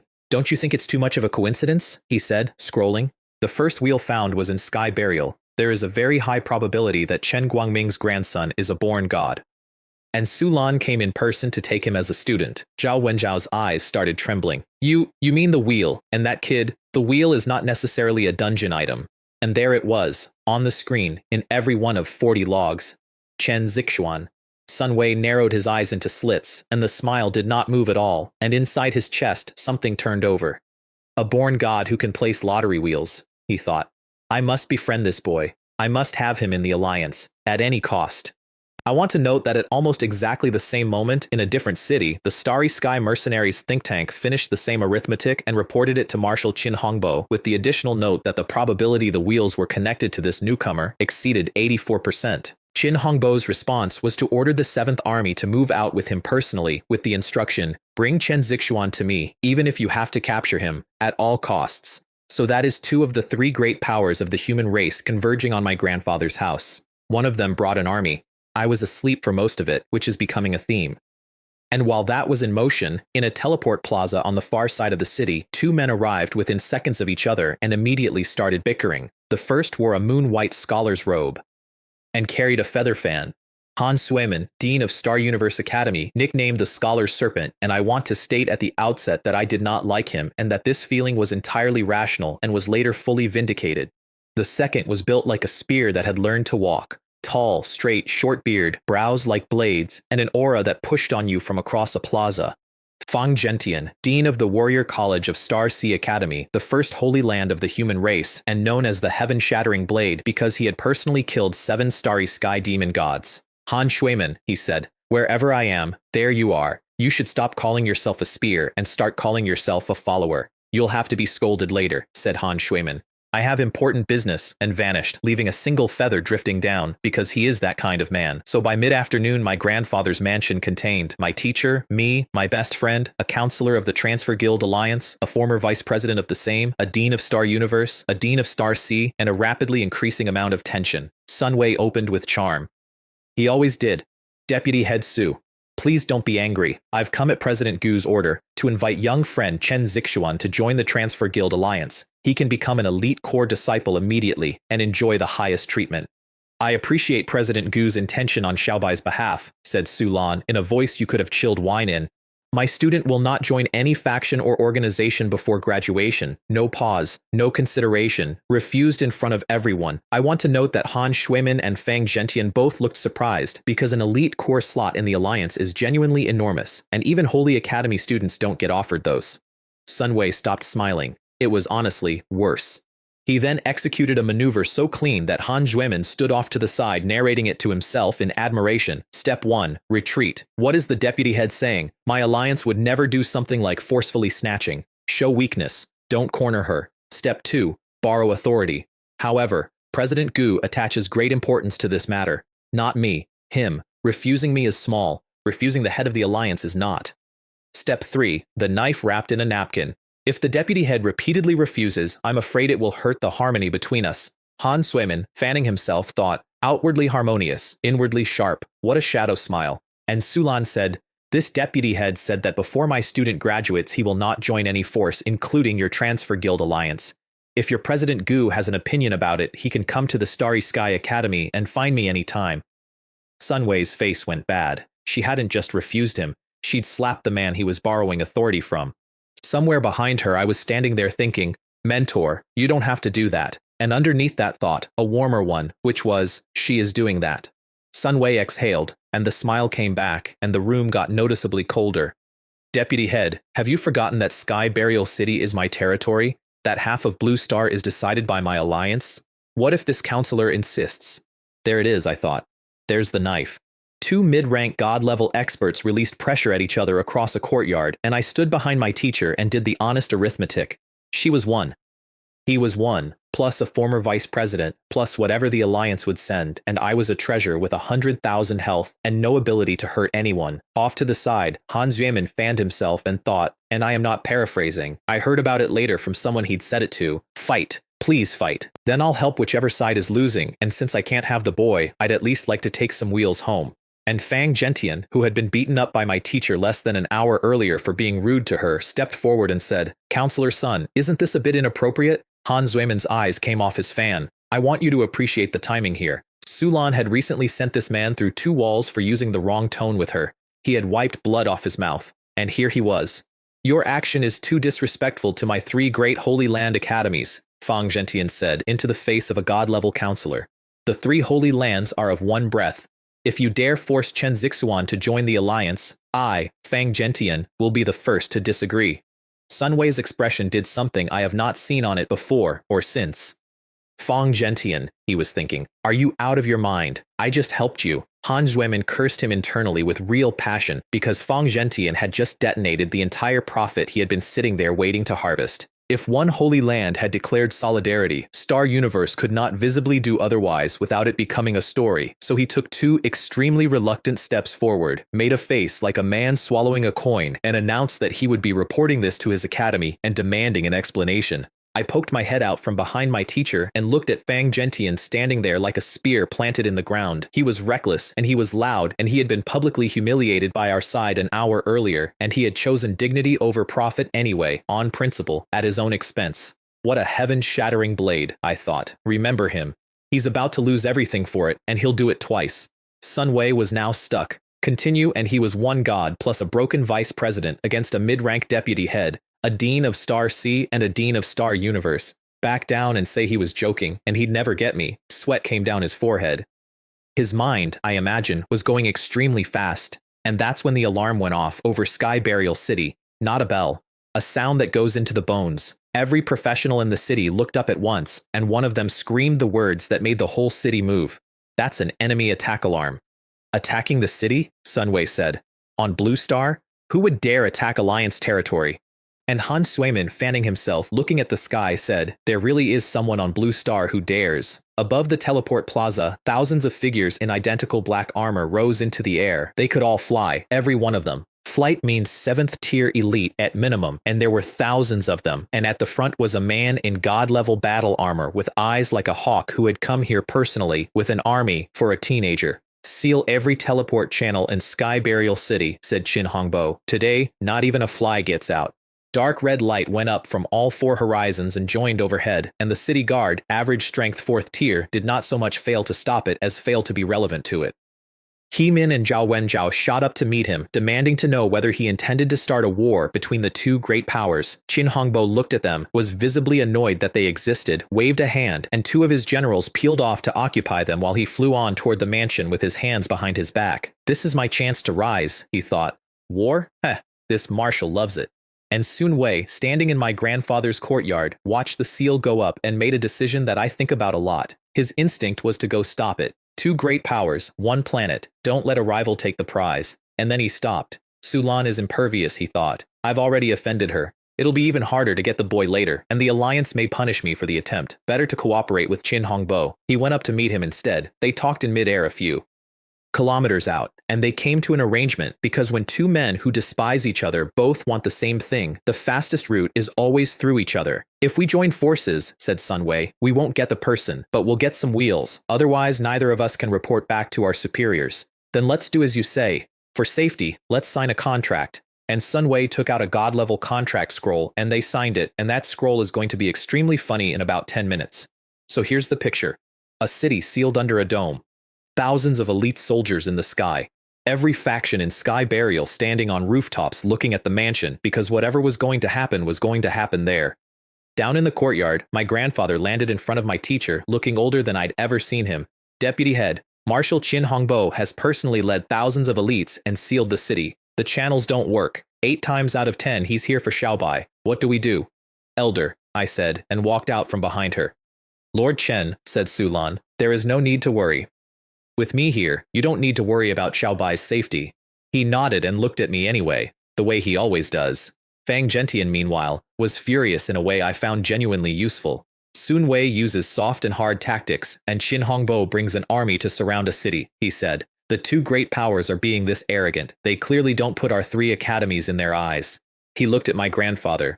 Don't worry, Lord Chen. Fang Gentian will not stand by.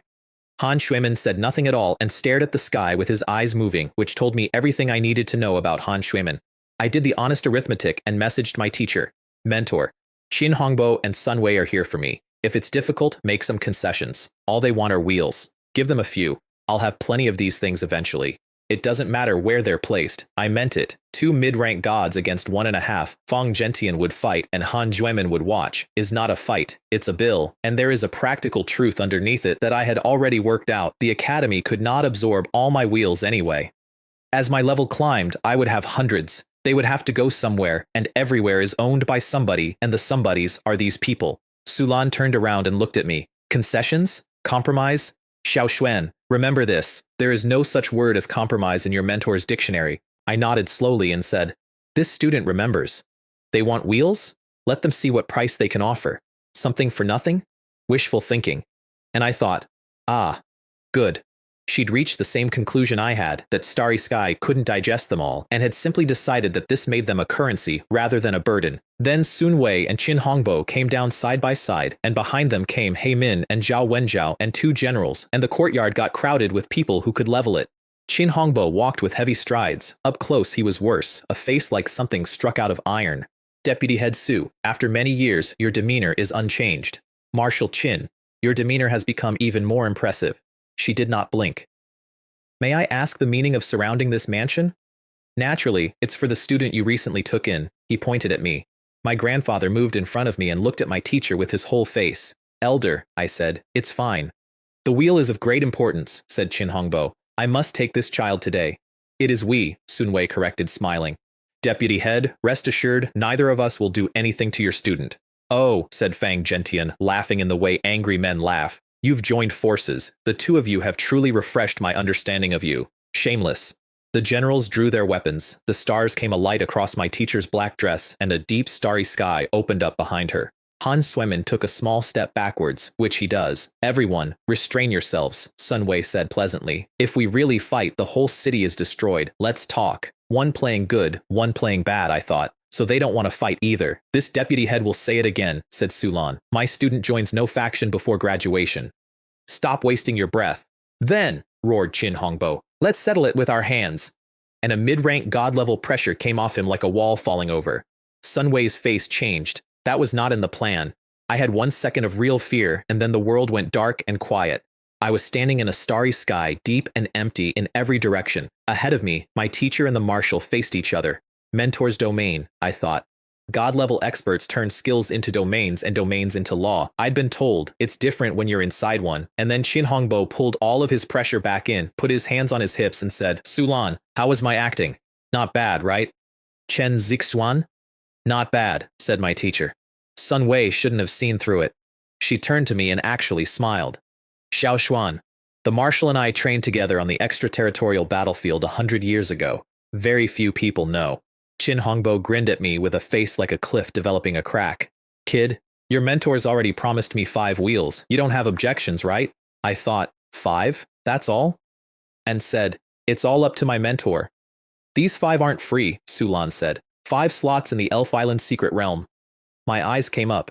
Elf Island is the only secret realm where a professional can contract an elf, and elves are considerably rarer than pets. 5 slots is not a favor, 5 slots is a fortune. Don't worry, said Qin Hongbo, waving. This is a wheel that can pull legendary skills. The military lord won't refuse. Mentor even negotiated that, I said. He laughed at me. This marshal signed a god-level contract with Sun Wei to cooperate in this performance. If your wheel couldn't pull legendary rewards, would I be giving up Elf Island slots? Sulan's eyebrow moved, very slightly. You signed a contract with Sun Wei? A god-level scroll. That smiling ghost is cunning and hard to fool. He nodded, and something sly went across his face. But the contract's contents are simple. Both sides join forces and advance together. I said, before I could stop myself. Then aren't you violating the contract? I didn't violate it. I don't understand. Marshal Qin, my teacher explained, has a rare skill called Void Contract. It exempts him entirely from a contract's binding effect. I stood there in a fold of starlight and thought about a man signing a binding god-level agreement with a counselor of the Transfer Guild Alliance while carrying a skill that makes contracts optional, and I decided that I liked the Starry Sky mercenaries. Then Qin Hongbo looked at me with his eyes burning and said, Sulan, the cost of using Void Contract isn't small. How about this? Let the kid join my mercenaries. And my teacher threw him out of her own domain. Outside, from the perspective of everyone standing in that courtyard, a marshal of the Starry Sky mercenaries came flying backwards out of nothing, stabilized himself in midair with his face pale, and glared at Sulan with shock and rage. That acting, I said sincerely. It's a waste for him to be a marshal. Fang Gentian sneered at the beaten marshal. Han Suimin's eyes moved between the two of them, and the strange feeling in his chest got stronger because Han Suimin is a genuinely intelligent man and the scene did not add up. You lost, said Sulan, clear as a bell. So keep your word. Humph, Qin Hongbo snorted magnificently. You don't need to. Remind me, this marshal keeps his word, and then, with a great violent wave of his arm, retreat! Zhao Wenjiao's face fell off, and Sun Wei started clapping. Good, good, good. Well done. He was smiling with his eyes narrowed to slits. This counselor felt something was off at the time. What a good show you've put on. Sulan and Qin Hongbo both changed expression by about 2%, which was 2% too much. Counselor Sun, said Qin Hongbo, hovering. What do you mean by this? Who's acting? Are you talking about this marshal? It's not important, said Sun Wei, and shook his head, still smiling. I felt something was off at the time. Fortunately, this counselor had a backup plan. Otherwise, I really would have been fooled. Sulan said, What do you mean? And the whole city shook. The dark red seal over Sky Burial turned dark yellow. Qin Hongbo's face changed, and so did all 6 of his generals. My teacher's voice arrived in my ear. Careful. The marshal's seal has been replaced. The Alliance army has arrived. Figures started coming out of the mansion's own teleport channel, packed shoulder to shoulder, filling the sky over the courtyard. Tens of thousands. Each one no weaker than the marshal's elites, and more than a dozen auras among them at god level. As expected of the smiling ghost, my teacher said quietly, he must have applied to mobilize the Alliance army from the very beginning. I looked at Sun Wei standing there with his hands folded and his face pleasant and thought, what a schemer. He'd signed a contract he intended to keep, offered a partnership he intended to honor, and simultaneously called up an army in case his partner turned out to be lying, which his partner was. Sun Wei, Qin Hongbo roared, are you tearing up the contract? Do you want war with my mercenaries? Marshal Qin, where did you get that idea? Sun Wei asked, mildly confused. Didn't you break the agreement first? Didn't you mobilize your army first? This counselor is merely acting in self-defense. Then he turned to my teacher and said, cheerfully, in front of everyone, Deputy Head, this counselor needs 10 wheels to complete my task. Agree, and I'll let you go. That shouldn't be difficult, right? And he took out another god-level contract scroll and tossed it up and caught it like a man flipping a coin. Sulan said nothing. Her face was ice. It seems you don't agree. Sun Wei sighed, put the scroll away, and said with genuine regret in his voice, then I can only capture your student and force him to sign. Sun Wei, Fang Gentian snapped, don't bring trouble on yourself. Alas, Sun Wei sighed again. For the sake of the Alliance, if I don't go to hell, who will? After I return and complete my task, I'll go to the Starry Sky Academy personally and offer a humble apology. Then he waved his hand, and tens of thousands of soldiers and a dozen god-level experts moved, and the sky went black, not dark, black, edge to edge, in an instant, with clouds boiling up out of nowhere and lightning walking around inside them. Then the ground, a field of electricity across the entire city, silver-white arcs crawling over every surface, and every hair on my body stood up. That's a god-level skill, my grandfather said, and he sounded frightened. It's Mentor! Fan Xiangli shouted from somewhere, and I have never heard anyone so happy. Mentor is finally here. Sulan let out a breath, and her own aura started rising. Sun Wei's pupils shrank. A god-level lightning mage skill, he said, and for the first time all day he was not smiling. Up inside the thundercloud, a woman in a moon-white mage robe and a pointed soft hat stood with a staff held high, with thousands of bolts crawling around her and lightning in her eyes, and she looked exactly like what she was, which was the dean of the Mage College of Starry Sky Academy, arriving to find that somebody had touched her academy, Xiao Meiling. Remember her too. She is going to be the single least dignified god-level expert in this entire story, and I mean that with love. Across the city, professionals looked up and went to pieces. Xu Jianhong, in a bed, dragged himself upright on broken ribs and started laughing hysterically about how Chen Guangming was finally going to die. Wild Wolf knelt down on the floor because his legs stopped working. Iron Fang's pupils shrank to points and his lieutenant said out loud what everybody was thinking. Why did it escalate to this? Is it worth it? Is it really worth it? And Crimson, hoarse from a rooftop. Of course it's worth it. Qin Hongbo risked a war between two powers. Counselor Sun mobilized the Alliance army. That tells you the wheel is worth more than we imagined. No matter how valuable, it's a dungeon item, Soaring Storm said, and his voice was cracking. It can't be controlled and it's already gone. Why go this far? Are we really sacrificing a city? Pray, said Crimson. Pray a real fight doesn't break out. If it does, everyone in this city dies with it, including you and me. I want that on the record. That's what it looked like from the street. That is what my carnival wheel had done to a city of ordinary people who had never spun it in 3 days.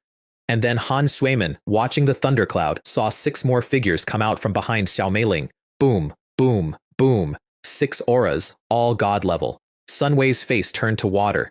Zhao Wenjiao's Adam's apple went up and down and his face went the color of a fish. 3 mid-rank god level, he said. 3. He Min looked at Zhao Wenjiao's expression and privately had the best afternoon of his career. Here's what had happened, in case you like your miracles explained. Xiao Meiling had been stuck in a planet-level dungeon on Mars with 6 friends, failing a clear, which is why Fan Shangli couldn't reach her for 2 days. She came out, found a stack of messages, read the phrase heaven-born divine occupation, and asked 6 god-level friends to come help her with a problem. They said yes without asking what it was, because that is what that word means to them. My teacher's clear, cold voice went out over Sky Burial City. Counselor Sun, this deputy head gives you 10 seconds. Either leave with your army or come back to the Starry Sky Academy with me. 10. A bolt came down and hit the yellow seal, and silver light spread across it in rings. Zhao Wenjiao messaged frantically, Uncle Zhu, should we still retreat? 9. 2 bolts as thick as barrels. The shield flickered hard. Uncle Zhu, they clearly have 4 mid-rank gods and who knows how many hidden. Let's go. We can't sever ties with the academy completely.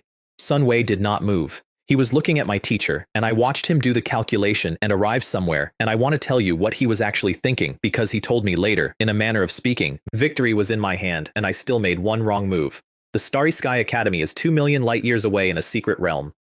The transmission alone takes most of a day. There is no way Sulan could have known my plan in advance. Where did the problem lie? 8. 3 bolts. Cracks in the yellow shield. Zhao Wenjiao was begging by now, and Sun Wei messaged him back one line, Wenjiao, you are still too young. Then a second line, do you really think you can leave today? Zhao Wenjiao's pupils trembled. 7. 4 trees of lightning across the shield. The Alliance Army's seal shattered. And the instant it broke, the stars on my teacher's dress went off like a flare, and 4 beams of starlight came up around Sun Wei and folded into a cage. Counselor Sun! Zhao Wenjiao shouted, and moved, and a hand landed on his shoulder. Qin Hongbo had been standing behind him for some time. If you don't want to die, he said, don't move rashly. Above, tens of thousands of Alliance elites saw their counselor caged and surged forward. A yellow-brown ripple went out across the sky, and every one of them turned to stone in midair, even the dozen god-level experts thrashing like men in quicksand. 3 figures came down out of the thundercloud and landed outside the cage. The 3 mid-rank gods Xiao Meiling had brought with her. My teacher appeared beside them and looked at the man sitting cross-legged in the cage with a completely composed expression, offering no resistance at all. Smiling ghost, she said, you're truly cunning. Since I can't escape anyway, said Sun Wei, eyes closed. This counselor never does meaningless things. Then he opened them and looked directly at me and smiled.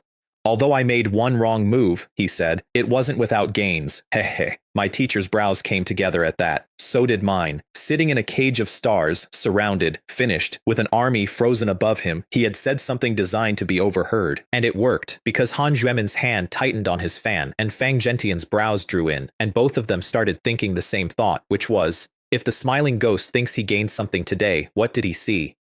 Then my vision blurred, and there was a woman standing directly in front of me. Moon-white robe, moon-white pointed hat, a staff with a jewel on the end throwing colored light around, an oval face, dimples, and eyes that narrowed when she smiled. Call me big sister.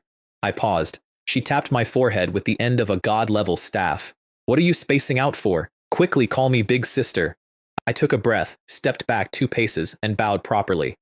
Student Chen Zixuan greets Dean Xiao. I kept my head down because my mouth was doing something. Oh, you recognize me? The student recognized the dean's voice. Don't call me Dean, it makes me sound old. Call me big sister from now on. The student wouldn't dare. Why wouldn't you dare? I'm afraid my mentor would beat me to death if she heard. She laughed out loud. You're an interesting kid. Shame the old fox got to you first, or you'd be mine. I put my head down further because my gums hurt. Who are you calling an old fox? Said my teacher's voice, from directly behind her. Xiao Meiling turned around. Me? Exactly, said Sulan. You're over 100 years old and you spend all day making students call you big sister. Only an old fox would do that. Xiao Meiling went red, put a hand on her hip, and pointed at a mid-rank god with her other one. I stood there quietly recalibrating everything I thought I knew about Holy Land academies. Enough, said Sulan, and her face went serious. Sun Wei has probably worked out that Xiao Xuan's wheel can produce rewards above elite tier. He may have a backup plan. I need to take him back immediately. Xiao Meiling put the playfulness away instantly, which is a thing she does, and looked at the man in the cage with murder in her face. How dare he touch a student of my academy? If you weren't stopping me, I'd strike him with lightning. Don't be reckless. He's the 11th counselor. We can't kill him easily. A pause. But he must suffer. Then she turned to my grandfather. Lord Chen, the academy has a rule prohibiting student relatives from entering. Xiao Xuan's situation is special. You may visit periodically. He nodded without saying anything, and I looked at his face and said, Mentor, it's too dangerous for my grandfather to stay here. I'm worried someone will harm him. She thought about it and gave me an answer I've since come to appreciate as a small masterpiece of politics. After this conflict, someone will certainly target him. But it's fine.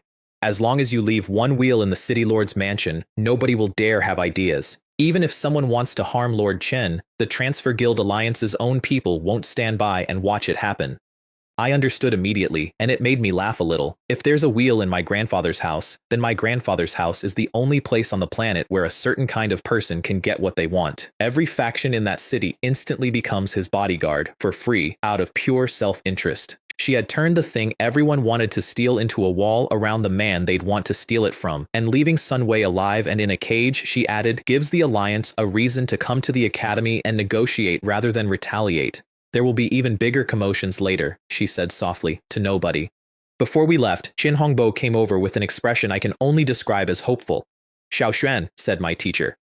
Marshal Qin would like a spin before he goes. You can refuse. It's up to you. Qin Hongbo looked at me with his hands behind his back and his eyes doing something no iron face should do. Behind him, Fang Gentian and Han Xuemin were also looking at me, and I realized that the spin was secondary. They wanted to see the wheel with their own eyes. I looked at the star cage. Sun Wei was watching me. He narrowed his eyes and smiled. I looked at my teacher. Here. Xiao Meiling snorted. Somewhere else. That old thing's watching. And Sulan said, they'll see it sooner or later. Perhaps Sun Wei already has. Do it here. I looked at her, and then at Han Xuemin and Fang Gentian, and an answer assembled itself in my head. I put down a wheel, and the last trace of doubt went out of every single person in that courtyard. Qin Hongbo, Han Xuemin, Sun Wei in his cage. All of them had now watched a teenager produce a divine artifact-class object from nothing with a flick of the wrist. Xiao Meiling stared at it like a woman discovering a continent. Then this marshal will draw first. He put 1,000 gold in.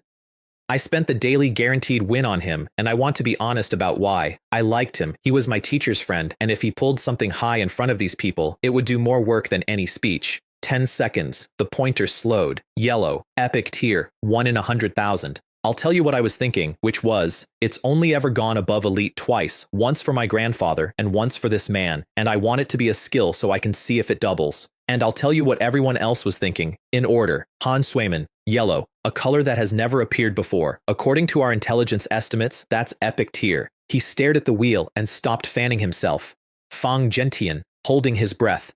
The deputy head of my academy could calculate a corner of Gao Mingyu's fate and could not see Chen Zixuan's future at all. What exactly is this kid's profession? Sun Wei, in the cage, stood up and walked to the bars. And Qin Hongbo, who has read a full analytical report on my wheel prepared by his own strategists and who had honestly expected nothing, looked at a color no one had ever pulled and started to hope. The words came up. Congratulations. You have obtained 1,000 attribute points. You could have heard a pin drop. I got 67,000 because Banker Takes All was at 67, and I looked at it and thought, only attribute points? I wanted equipment. I wanted to see if it doubled. And then my grandfather's voice, strangled. 1,000 attribute points. His eyes were coming out of his head. Marshal Qin is god level, I said, honestly puzzled. 1,000 points shouldn't be much for him, right? Not much? He turned on me, and his face was red. For those of us who aren't born to it, after you advance to god level, you gain 1,000 free attribute points per level. I did not immediately understand. 1,000 points, my grandfather said, at a volume he does not use with me. Marshal Qin basically leveled up. Once. Right there. I said casually, just one level. What do you mean just one level? He was actually shouting. I have known this man my entire life, and I have been shouted at by him perhaps twice. You have no idea how difficult it is for god-level professionals to level up. It takes a massive amount of experience and a long period of accumulation. On this entire planet, there are plenty of low-rank gods. How many mid-rank gods do you think there are? I stood there and woke up. I had been treating levels as a resource I had a great deal of because for me, they arrive like weather. For everyone else on this planet, a level at God tier is a decade of work and several near-death experiences. I had just handed a marshal a decade in 10 seconds for 1,000 gold, and I had been mildly disappointed by it. Qin Hongbo, meanwhile, had gone very quiet. Then his face did something, the muscle by his mouth, then more of it, and then a marshal of the Starry Sky Mercenaries, a man who has stood on a wall made of the dead for 200 years, started laughing like a boy who found money in a coat. Ha ha ha ha ha ha ha ha ha, and his laugh woke everyone else up. Sulan looked at the wheel, and her heart was going hard because she was thinking, yellow isn't even the top, there's orange and red above it. How many attribute points are those? 2,000? 4? Han Shuemin forced himself to look away from it and looked at me instead, and I could feel it, and my grandfather quietly messaged me, Xiao Xuan, can your wheel pull more attribute points than that? 10,000, I told him. That's the top. His hands started shaking, and inside his own head he said the word he'd been looking for all day, which was perverted. Then Xiao Meiling shouted, Fang Gentian, what do you want to do? And everyone turned around. Fang Gentian had been slowly approaching me. Sulan's gaze went sharp enough to cut. Xiao Meiling put herself in front of me. Qin Hongbo stared at Fang Gentian with pure killing intent, which I found interesting, because 10 minutes earlier he had been besieging the city. Just a moment of excitement, Fang Gentian said, going red. Just excitement, I have no ill intentions, I'm just a little excited. He'd thought 500 attribute points was the ceiling. He is the dean of the Warrior College of the First Academy of Mankind, and he has spent his entire life in pursuit of strength, and that hunger got worse rather than better after he became a god, and he had just watched a machine hand a man 1,000 attribute points for pocket change. I truly have no ill intentions, he said, and by now he was flushed and stammering. I just wanted to ask Chen Zixuan, and also I wanted to draw a prize. Please don't misunderstand. Han Shuemin looked at him with open contempt and thought, what a brute, and simultaneously calculated that if a fight broke out, he could intervene against Fang Gentian and earn credit with our side, which is who Han Shuemin is. Okay, I said. Han Shuemin's head came around so fast I heard it. He had just been in the middle of privately sneering, you? Draw? Qin Hongbo only got to draw because of Su Lan. How could that kid possibly let you? Huh? He said. Huh? Fang Gentian had been disrespectful to my teacher within the hour. He had also, an hour after that, stood in front of a god-level counselor and told him the 3 holy lands are of one breath, at direct cost to himself, on principle. Those are 2 separate accounts and I settled them separately. Also, when Starsea eventually came to buy wheels, I intended to charge them extra. Fang Gentian took a deep breath, clasped his fists at me, and said thank you like he meant it. Then he walked up to my carnival wheel and bowed to it. Fists clasped, full bow, solemn. Han Shuemin made a noise. This is a lottery, not a temple. Do you really think clasping your hands will make you win? Fang Gentian ignored him completely. I shook my head, speechless. Xiao Meiling, beside me, nodded seriously and said, quite devout. With the odds this bad, it's only right to be a bit superstitious. My smile froze slightly. Good heavens, superstitious drawing has appeared. Fang Gentian took out 1,000 gold and held it in both hands, carefully, the way you hold something at a funeral. The coins flew in, the wheel spun. Han Shuemin's fan slowed down. He very badly did not want this to work, and every one of my designated wins for the day was spent, so this was pure, unassisted, 1,000 gold luck. The wheel stopped. Every segment on the disc went dark except one narrow slice, and that slice lit up like a gem. Orange. 1 in a million. Legendary. Han Shuemin's fan fell out of his hand and drifted to the ground. No way, he said out loud. Metaphysical drawing actually worked? Then the text came up over the wheel, and Han Shuemin, who had picked his fan back up, dropped it a second time. Congratulations, you have drawn a legendary skill book, Shadow Erosion Eternal Night. Now, I got 67 copies, and they did not upgrade, which is how I learned that Banker Takes All only improves rewards below a certain tier at my current multiplier. Fine. Noted. 66 spare copies of a legendary skill book gathering dust in my inventory is a problem I was prepared to live with. But the skill itself, I read it and my eyes came up. It's an assassin skill with a domain effect. When you go up from legendary to god level, skills become domains and domains control laws. A legendary skill that already has a domain effect is the closest thing to a god skill that isn't one. Among assassins, they have a name for those. Ultimate Assassination Profound Truths. They are the sort of thing a god-level expert can meet, but not seek. Fang Gentian stood there looking at it in his inventory with red eyes. He is a warrior. It was useless to him personally. It was also the most valuable object he had ever held because he could trade it for a warrior-class domain skill, which would measurably raise his odds of surviving the promotion quest to mid-rank god. Don't underestimate measurably. Low-rank gods will do almost anything for a single percentage point on that quest. He turned to me, and in front of everyone he clasped his fists and bowed deeply, and said in a voice like a bell, "Little friend Chen, thank you. I, Fang Gentian, owe you a favor. If there is anything you need in the future, say the word, and I will go all out." I smiled and nodded, and privately noted that a favor owed by a top low-rank god is an extremely liquid asset. Xiao Meiling, at this point, leaned over to my teacher and whispered, "Old fox, does this wheel guarantee a win if you spin it? Always so disrespectful. You have no sense of hierarchy whatsoever." All right, I was joking. Deputy head, my dear deputy head, can you tell me now? No, thank you for your patronage is over 50%. Hiss, so rigged. It is rigged, said my teacher seriously. All right then. This deputy head will tell Xiao Xuan you shouldn't draw anymore. Don't. Xiao Meiling grabbed a mid-rank god by both arms and shook her. Qin Hongbo, who had gone quiet for a while, coughed twice and looked at me with a warm and friendly smile. Chen boy, can I draw again? You can name the price. Hey. I looked at my teacher. No, said Sulan. Marshal Qin Hongbo, Chi. And then Han Shuimin came over with his fan and his brightest smile and pointed at the wheel very carefully. Hey, little friend Jiang, I haven't drawn yet. Marshal Qin and Dean Fang have both drawn. Hey, can I also draw once? Everyone turned to look at Sulan because that's how it had gone the last time, and I said, without any expression at all, no. The reason is simple, and I didn't bother hiding it. This man had spent the entire day positioning himself to profit from whoever lost. When he finally stepped forward against Sun Wei, it was only because Fang Gentian had said the words "the three holy lands are of one breath in public" and made it impossible for him not to. His calculations had been flying visibly across his own face for hours. Did he really think everyone else was blind? Han Swemin's smile froze on his face, and I watched the anger come up the back of his neck and stop at his jaw, and he did not say a single word, because a wheel that can pull legendary rewards might be able to pull divine ones, and if he offended me, his academy might not get one at all. He tightened his grip on the fan until the veins came up on the back of his hand. How dare he refuse, he thought. How dare this kid? Qin Hongbo noticed the hand and shook his head. Han Shuimin, your cleverness has backfired. And my teacher looked at him with cold eyes, and she was seeing further than I was, she told me afterward. Han Shuimin did not simply want to profit off the loser. Star Universe's ranking against Starry Sky is worth an incalculable amount in secret realm allocation, and with me in the picture, Starry Sky would pass Star Universe inside a decade, which raises a possibility. When she'd taken me into her domain earlier to talk to Qin Hongbo, she had not only been hiding from Sun Wei. If she had left me standing in that courtyard, she believed there was a real chance Han Shuimin would have killed me during the confusion. She had no proof. He never moved, so there was nothing to be done about it, but it did mean that even if I had said yes, she would have said no. Fang Gentian, who had found Han Shuimin insufferable for years, was having the time of his life.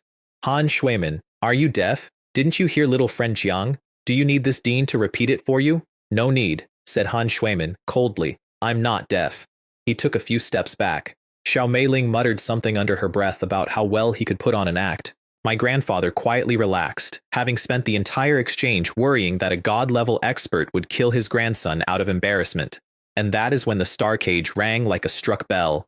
The starlight went wild, and the cage swelled visibly, and inside it, Sun Wei was gone. In his place was a red-faced, fanged thing with tusks, a ghost god, expanding, stretching the cage out of shape. It's Crimson Yama! Not good! Sulan and Qin Hongbo both moved, and Xiao Meiling snapped her fingers with a bored expression. A second layer of 7-colored light closed around the outside of the cage, and the whole thing stabilized instantly. She said. Sun Wei, you old cunning fox, do you think this dean doesn't know how tricky you are? Still want to run? Stay put. The red mist drained away, and Sun Wei was sitting cross-legged exactly as before, as though nothing had happened. When did you set that up? He said in a low, hoarse voice.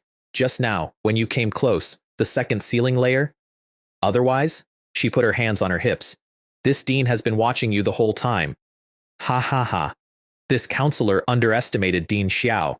So that's what Shadow Smile means, I thought. His profession is a ghost god type. Warrior family, technically.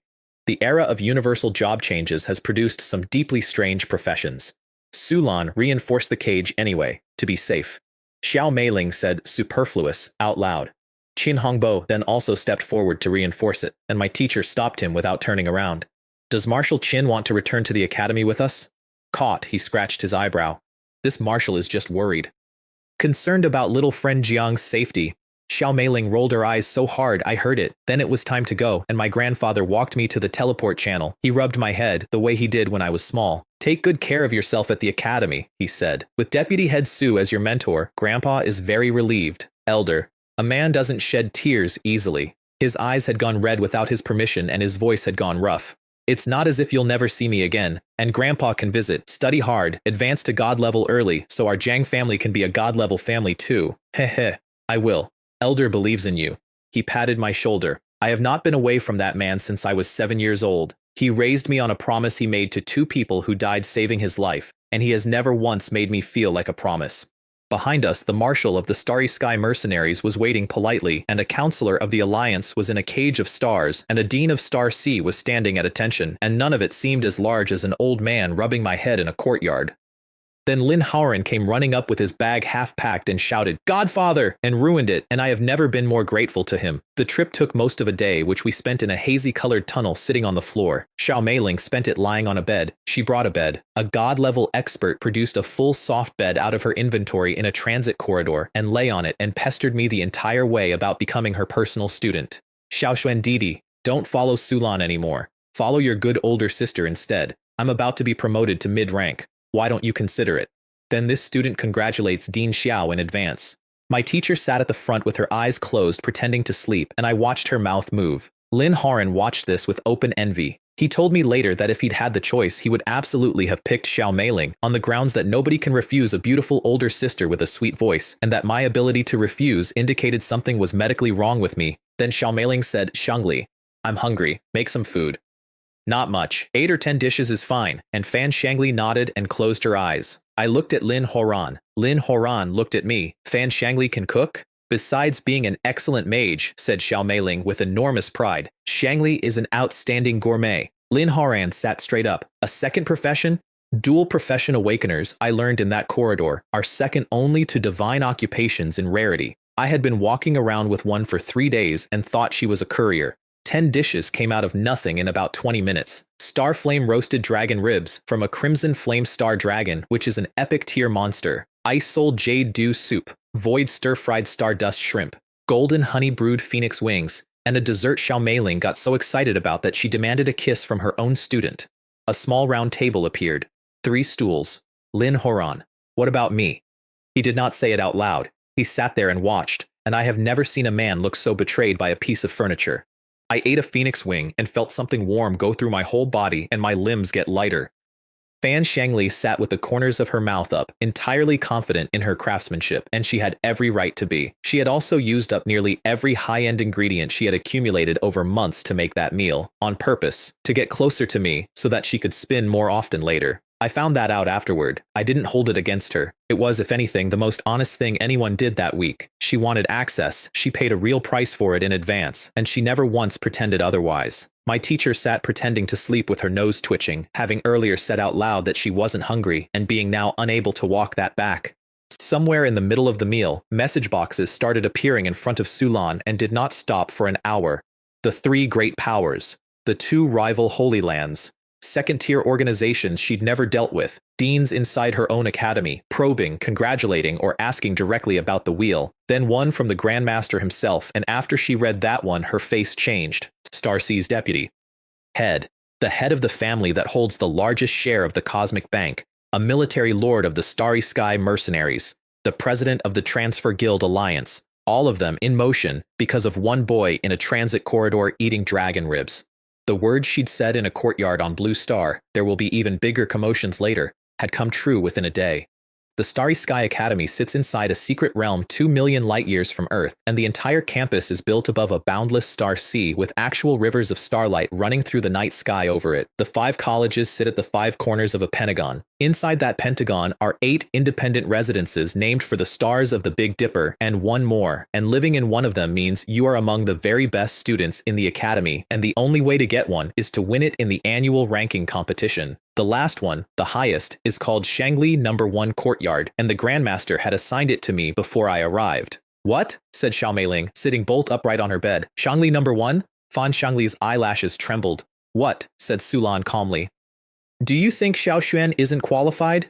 Old fox, stop trying to trick me. Xiao Xuan Didi is definitely qualified, but that courtyard has always gone to the top student of the academy. Even people with divine occupations have to compete for it. If he moves in directly, those kids are going to be unhappy. Unhappy? Said my teacher. Once the wheel appears, they'll be happy. Which was true, and also completely beside the point, and I sat there working out why the Grand Master of a Holy Land Academy would do something so obviously provocative for a student he'd never met. He wanted them unhappy. I'll come back to that. Meanwhile, Fan Xiangli's information broker friend was messaging her from the academy in increasing distress. There's a sign-up on Xiangli number 1. There's a rumor a newcomer moved in. The academy is in an uproar. Students from all 5 colleges are outside it right now. And then, senior, this has made Zhou Qifeng very unhappy. He was determined to take that courtyard this year. I also heard his younger brother's recommendation slot got taken by someone else. He's already announced that whoever dares move into Xiangli number 1 is an enemy of the Thunder Flame Guild. Fan Xiangli read that and glanced at Lin Haoran, and her mouth opened slightly. Zhou Qifeng's younger brother. What was his name again? Zhou Zihan. The boy in the desert with the wheel and the flatterers, whose recommendation slot had gone at the last minute to a certain S-rank shield warrior who had once forgotten to wash his face. I looked over at Lin Horan, who was busy scratching his head, and decided not to mention it yet. Outside Xiangli number 1 courtyard, several hundred people were shouting.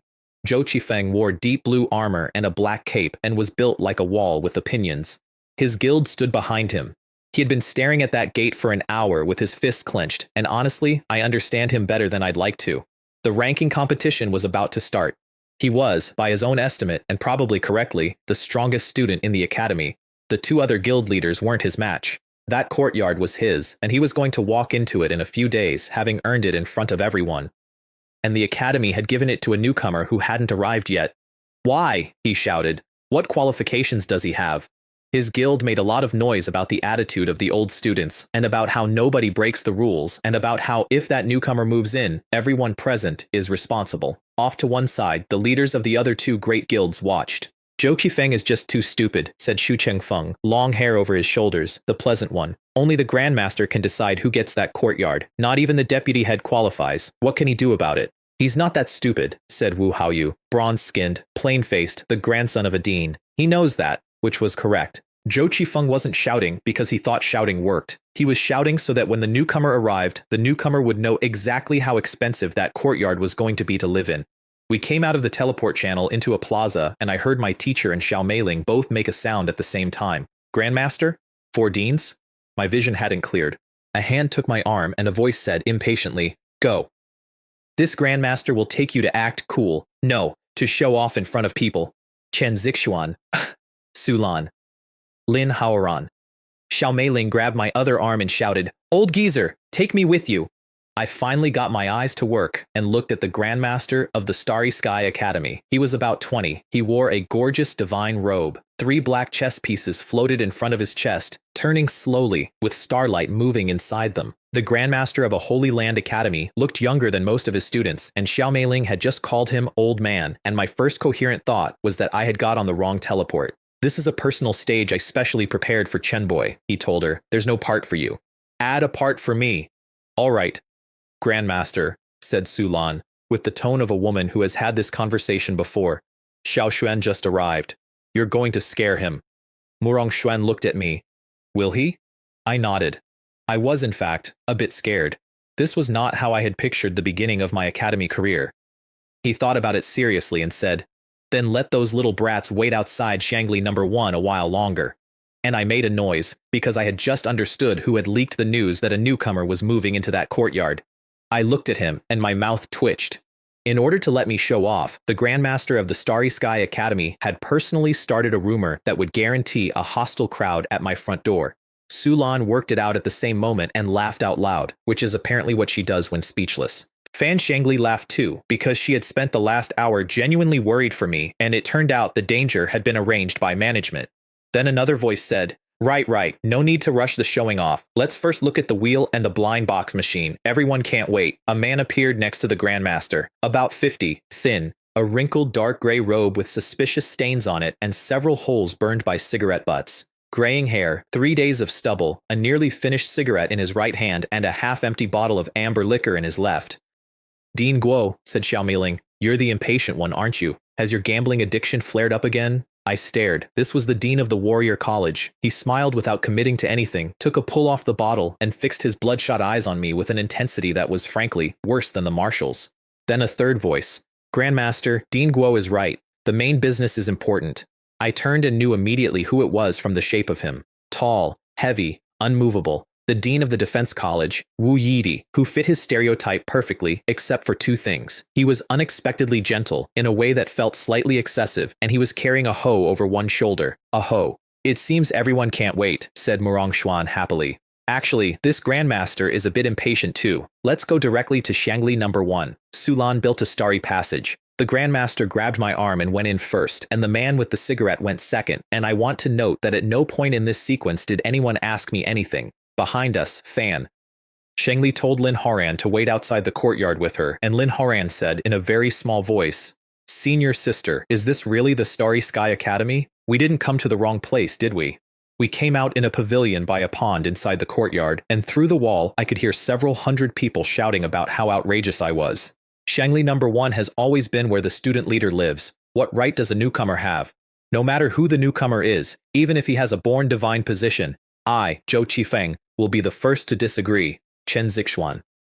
Murong Xuan listened to it with his head tilted and nodded, pleased. Listening to the commotion outside, the effect is quite good. I gave him a face full of question marks. The greater the emotions, he explained kindly, the better the effect when you show off.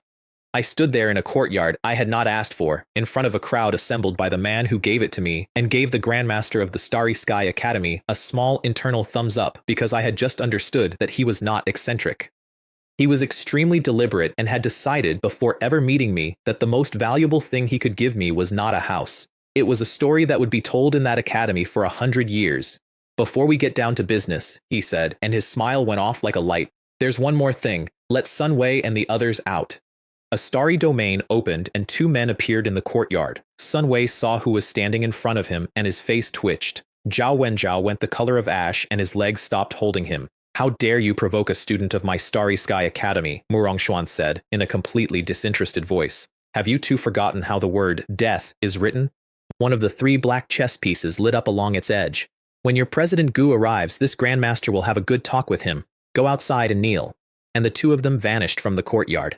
The shouting outside stopped, not all at once, in pieces, like a fire going out. Here's what happened on the other side of that wall. Several hundred people were staring at a gate.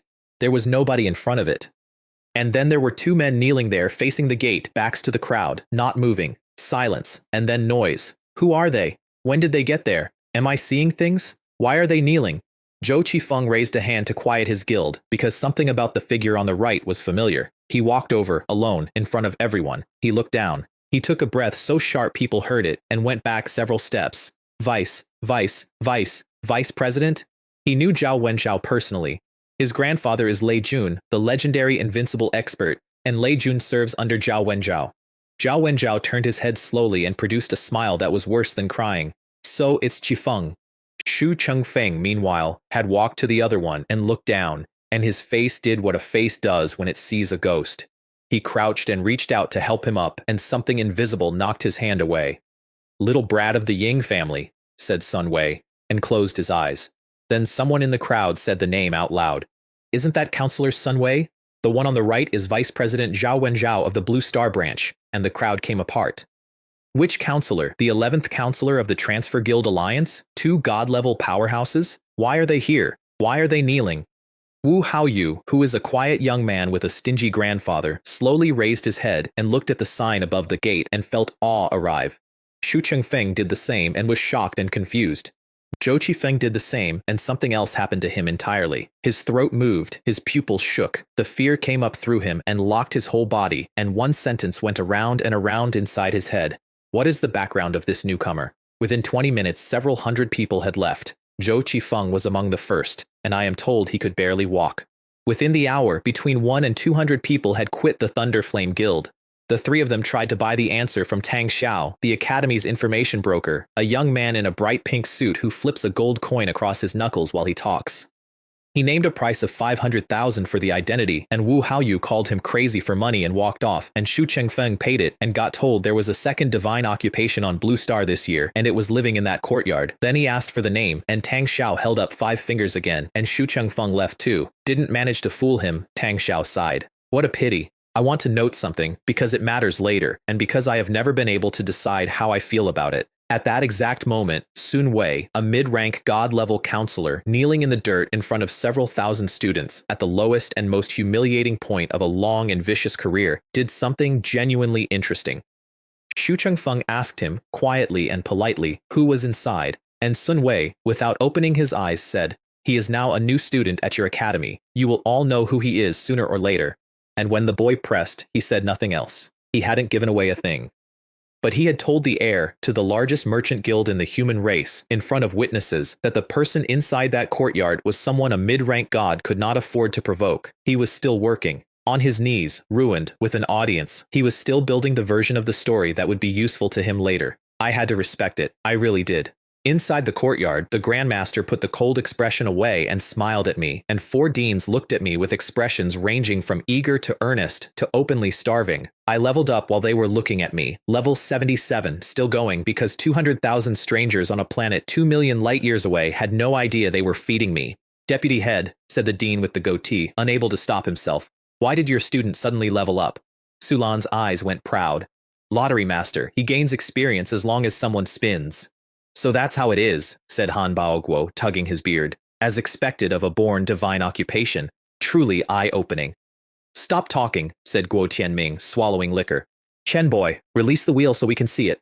I hesitated. "How many should I release?" "Release as many as you can," said the Grandmaster cheerfully. "Let everyone spin a few more times." I waved my hand. 76 beams of colored light went up at once. The 4 deans had to squint. And then 76 lottery wheels stood in a courtyard, filling it corner to corner. Han Baoguo made a noise. "So many." 76? "Wasn't it 63? said Wu Yide, counting. "On the way here," Sulan said, and sighed. Xiaoxuan leveled up several times. Guo Tianming's fingers were trembling. "Of course, the more the better. I can't wait. I'll draw first." "Wait!" Xiao Meiling grabbed him. "Xiaoxuan, the number of your wheels can still increase?" And Murong Xuan said, "The deputy head only told me. It rises with his level." 5 pairs of eyes lit up. "Ha ha ha ha," said Guo Tianming, slapping his thigh. "Great. I was worried this small number wouldn't satisfy me." "In that case, my defense college can get a larger share," said Wu Yide happily, and Murong Xuan said the sentence that made all 5 of them stop. "I have discussed the distribution with the deputy head. Everything will be decided by Chen Boy." Silence. Xiao Meiling looked at him in disbelief. So did the other 4.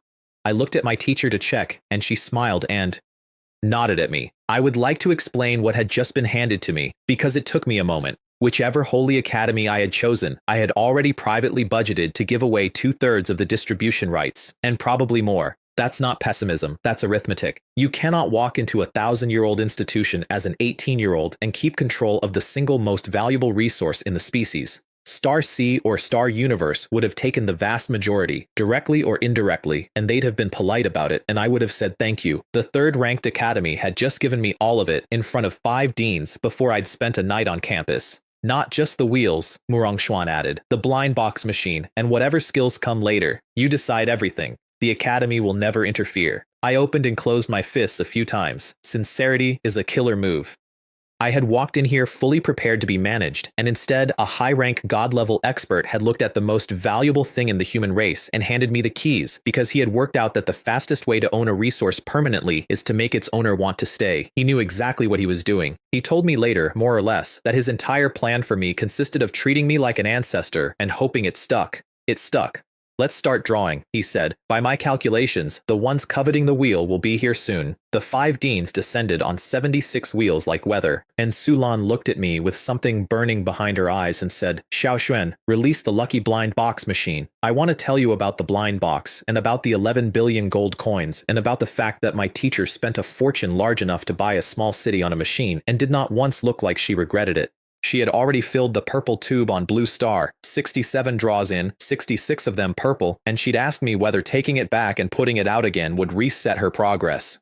I told her no, as long as nobody else drew in the meantime, so the machine remembered her. She started at draw 68 and just kept going. Draw 99. Purple, 99%. Draw 100. 1 million gold for a single box. The purple tube filled. And she stopped and stared at the machine, and I realized she was afraid, not of the cost, of the rule.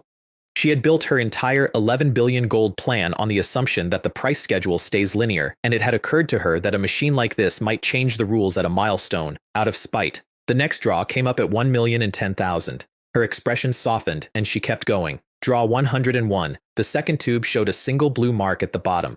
Purple 0%, blue 1%. Murong Xuan, standing beside her, smiled and said, "The probability rises and never falls. That's a good thing." He was more relieved than he showed. So was she. Because they had both just confirmed that this machine, given enough money, does not gamble. It converts money into certainty at a fixed rate. There is no such thing in this world. Not for skills, not for equipment, not for anything. You can buy elite gear. You can buy epic gear if you're rich and patient. Legendary equipment can be bought if you find a seller and the seller is insane. You cannot buy divine. Divine items come out of god-level secret realms and planet-level dungeons, and god-level experts go into those places knowing they might not come out, and most of the time they come back with nothing. That's the entire supply chain of the top tier of this world. Risk your life, probably fail. It's why most low-rank gods are still walking around in legendary equipment. My teacher was standing in a courtyard, turning gold into a divine reward at a fixed exchange rate with no risk at all, and both of them knew it, and neither of them said it out loud. 2 minutes later, the cyan tube filled and I hit level 83. At the 5th tube, the pattern broke. Yellow didn't drop to 0, it dropped by 0.5%, which meant every draw from then on had a floor of epic tier. I read that and thought, oh, that's what this is. The blind box machine is not a scam. The blind box machine is a machine that eats absolutely everything you have and then, past a certain point, starts paying you back better than anything else in the world. If you can survive the first 5 tubes, every single pull afterward is epic or better, and then legendary or better, and the whole time the divine tube is filling. Poor people should not play the blind box. Rich people should not play it either. It is a machine specifically for people with the wealth of an institution, and it will take all of that, and then it will hand them something that cannot otherwise be bought. The 6th tube filled. Orange 99.9%, red 0.1. Every pull now was legendary minimum. She kept going. I kept leveling. The 7th tube filled, and the machine did something new. All 7 tubes lit up, and the light poured out of them and up into a 7-colored pillar that would have been visible across half the academy if my teacher hadn't wrapped the entire area in her own domain first. Next, lucky blind box probability, divine, 100%. Sulan's breathing had gone uneven. Murongxuan's heartbeat had gone up, and he is a high-rank god. And just as she reached for the last draw, I asked her a question. Mentor, what do you want to draw? A divine artifact, a divine skill, or a divine pet?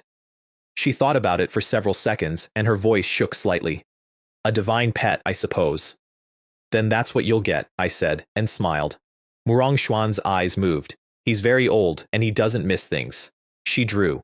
The pillar of light bent down and went into the machine. The machine hummed, spat out a ball of 7-colored light, and vanished. Congratulations, you have drawn a divine lucky blind box. And at the same instant, light came off me. Level 101. The box cracked. Red light came out of it hard enough that she had to squint, and then it condensed into an egg half the height of a person, obsidian black with dark gold magma patterns crawling across the shell and natural mountain-shaped markings on it. It's really a pet egg, she said, and she did not sound like a mid-rank god. Murongxuan's pupils shrank, and he turned and looked at me. Because he'd heard the question I'd asked, I got my own copy. One, not 101, one, and not the same one. A translucent silver-white shell with crescent patterns on it and something curled up inside. I worked out why fast enough. Both eggs were low-tier potential, but mine listed a 20% chance of breaking through to mid-tier, and hers listed 10. Banker Takes All hadn't given me more, it had given me better. Titan Core, my teacher said, reverent. The pet egg of the mountain giant ape. Then she said, you became my disciple and I haven't given you a gift. The reason I wanted to open a divine pet was to give it to you.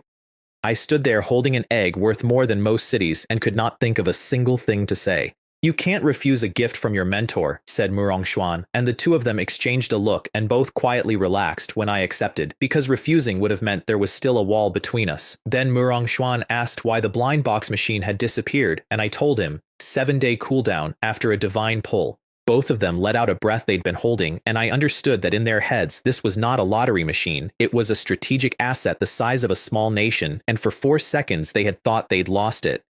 Then he asked curiously what I'd pulled, and I took out the silver egg, and both of them looked at it and then at each other, and then at me. Chen boy, said Murongxuan. You drew that? Yes. How many draws did it take? My teacher asked, and there was something dangerous in her voice. I held up my right index finger. 10, I said. 10 times. I regretted it instantly, because my teacher's face twitched, and the Grandmaster looked at me like I'd walked out of a wall. She had spent over 11 billion gold. I had spent 550,000. She slowly raised a hand and put it over her chest. As expected, she said, to nobody, human joys and sorrows are not the same. Murongxuan sighed after a long moment. Having your own stuff is really good, a divine pet in 10 draws. Ah, this Grandmaster is tired. I scratched my eyebrow and thought privately, good thing I didn't say it took one. Level 101 gave me a third skill, and I read the name 3 times before I accepted it. 7 colored golden egg smashing, wheel, blind box, now golden eggs. My class progression was, I had to admit, extremely on brand. The description had 2 modes, and a line at the bottom that I'm going to quote directly because it tells you everything about what I'd just been handed. 1 egg for poverty, 1 egg for wealth, 7 colored golden eggs change destiny. This is a gambler's carnival. This is a European emperor's feast. Jie Jie Jie. Chen Zixuan. What the hell is Jie Jie Jie? I found out roughly 4 minutes later. Outside the living room, 5 deans were still working through 76 wheels with the grim commitment of people who have not won anything and are not going to admit it. So I stepped out and said, in the friendliest voice I own, esteemed deans, fighting hurts harmony. How about a fair and interesting method instead? I snapped my fingers. 7 beams of rainbow came down out of the sky and braided themselves at the landing point into a lottery platform. 7 dark gold pillars around the base, each carved with a relief of the goddess of fate, each capped with a gem of 1 color. A 7-sided crystal display stand in the center with 7 golden eggs the size of human heads floating over it, each shell running with a different color like liquid. Above the whole thing, an antique bronze scale, gold coins on one pan, a skull on the other, and above that, a holographic screen on which 2 lines appeared. 7 eggs hang the fate, 1 hammer decides the universe. Gamble everything or lose everything. Then the information panel came up, and 5 god-level experts read it, and 5 deans made 5 separate noises, because for the first time the odds were printed on the outside. Purple 32.5%, blue 30, green 20, elite 10, epic 5, legendary 2, red, divine, 0.5%, 100,000 gold per smash, unlimited attempts, and a guarantee every 100 smashes, 1 guaranteed reward. I want to be honest, I gasped too, because my version showed me something theirs didn't. The published odds are the starting odds, and every time a participant hits a given color, that color's chance quietly drops for them specifically. 1 set of numbers on the wall, and a different set behind it. But even the public numbers were obscene. The wheel's divine chance is 1 in 10 million. This was 1 in 200, on a rainbow carnival machine, in a courtyard, with a hammer. Not 0.5% divine, that is not gambling, that is a ladder. 5 deans looked at that number, and 5 deans stopped being deans. The ground shook. Wu Yid hit the courtyard with his hoe, sent an earth-brown ripple out in every direction that knocked the other 4 back on their heels, walked calmly to the machine, put down 100,000 gold, and said with an honest smile, 4 deans, I apologize. You old stone lump, Xiao Meiling shrieked. You have no martial virtue. You launched a sneak attack. Wei Shuimo, the dean of the Assassin College, who is mute, wears a brilliantly colored opera costume and communicates primarily through sign language and kicking, gestured furiously. Exactly. How can you use skills? Dean Wu, your usual honest and kind appearance is fake, isn't it? Said Han Baoguo, beard bristling. Say whatever you want, said Wu Yid, and shouldered the hoe again. Then laughter came out of the holographic screen. Low, excited, funny, and unwell. Hey hey hey. 7 eggs determine fate. 1 hammer settles everything. Participant welcome. Let's happily smash the golden eggs together. Hey hey hey. I stood there with my eyebrows up. It talks. Of course it talks. 7 beams came out of the gems and formed a rainbow hammer in front of Wu Yide, and Guo Tianming, whose hands had begun to shake, said, Wait a moment, Dean Wu, how many times do you plan to smash? The other 3 arrived at the problem simultaneously. Unlimited smashes, a guarantee mechanic. Wu Yid is a dean with a dean's treasury, and if nobody stops him, he will stand there for a week. We can't let him keep going, said Han Baoguo. Let's take turns. Okay, said Wu Yid agreeably. Then I'll smash 5,000 times first. How many? Are you insane? Wei Shuimo, unable to speak, put both hands on his shoulder and pressed down. 5,000 smashes is 500 million gold. I did the arithmetic and rubbed my chin and thought, Dean Wu is going at a pace that will bankrupt a bloodline. 5,000 isn't much, he said. You're going to smash the gold coins off your own coffin, Han Baoguo said. They negotiated him from 5,000 to 1,000 to 500 and got stuck there and were about 30 seconds from an actual fight between two god-level experts in my front garden when I suggested that whoever hits a prize hands over the hammer. All 5 agreed instantly, and I want to note the exact reason they agreed, which Wu Yi said out loud in his own head, and I later heard about. Offend Chen Zixuan, and it doesn't matter how many smashes you negotiated, you won't get one. Wu Yi took the hammer, then white light came on in his eyes, a probing skill. I looked around and my eye twitched, because all 5 of them had done it at the same time. 4 different colors of light in 4 sets of eyes, 5 god-level experts scanning 7 eggs for a tell. They stood there doing it for quite a while. They saw nothing. Obviously, they saw nothing. It's a divine skill effect. The rank is the rank. Han Baoguo glanced at me with confusion, thinking, we're both god-level professions. Why can't I see through this at all? Wu Yi picked the 3rd egg from the left and hit it. The instant the hammer touched, the other 6 eggs turned to light particles and dissipated, and gold cracks went across the shell like a spider web. Blue light came through the cracks. He hit it on the first try, and he was visibly disappointed because blue is intermediate tier and he had come for red. Congratulations, you have obtained a blue reward.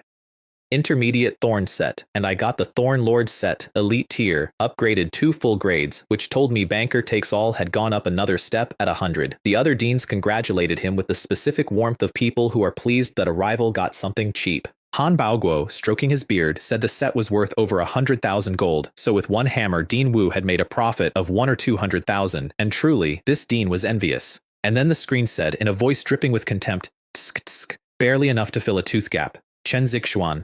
5 deans. The level of mockery, I want to say, was outstanding.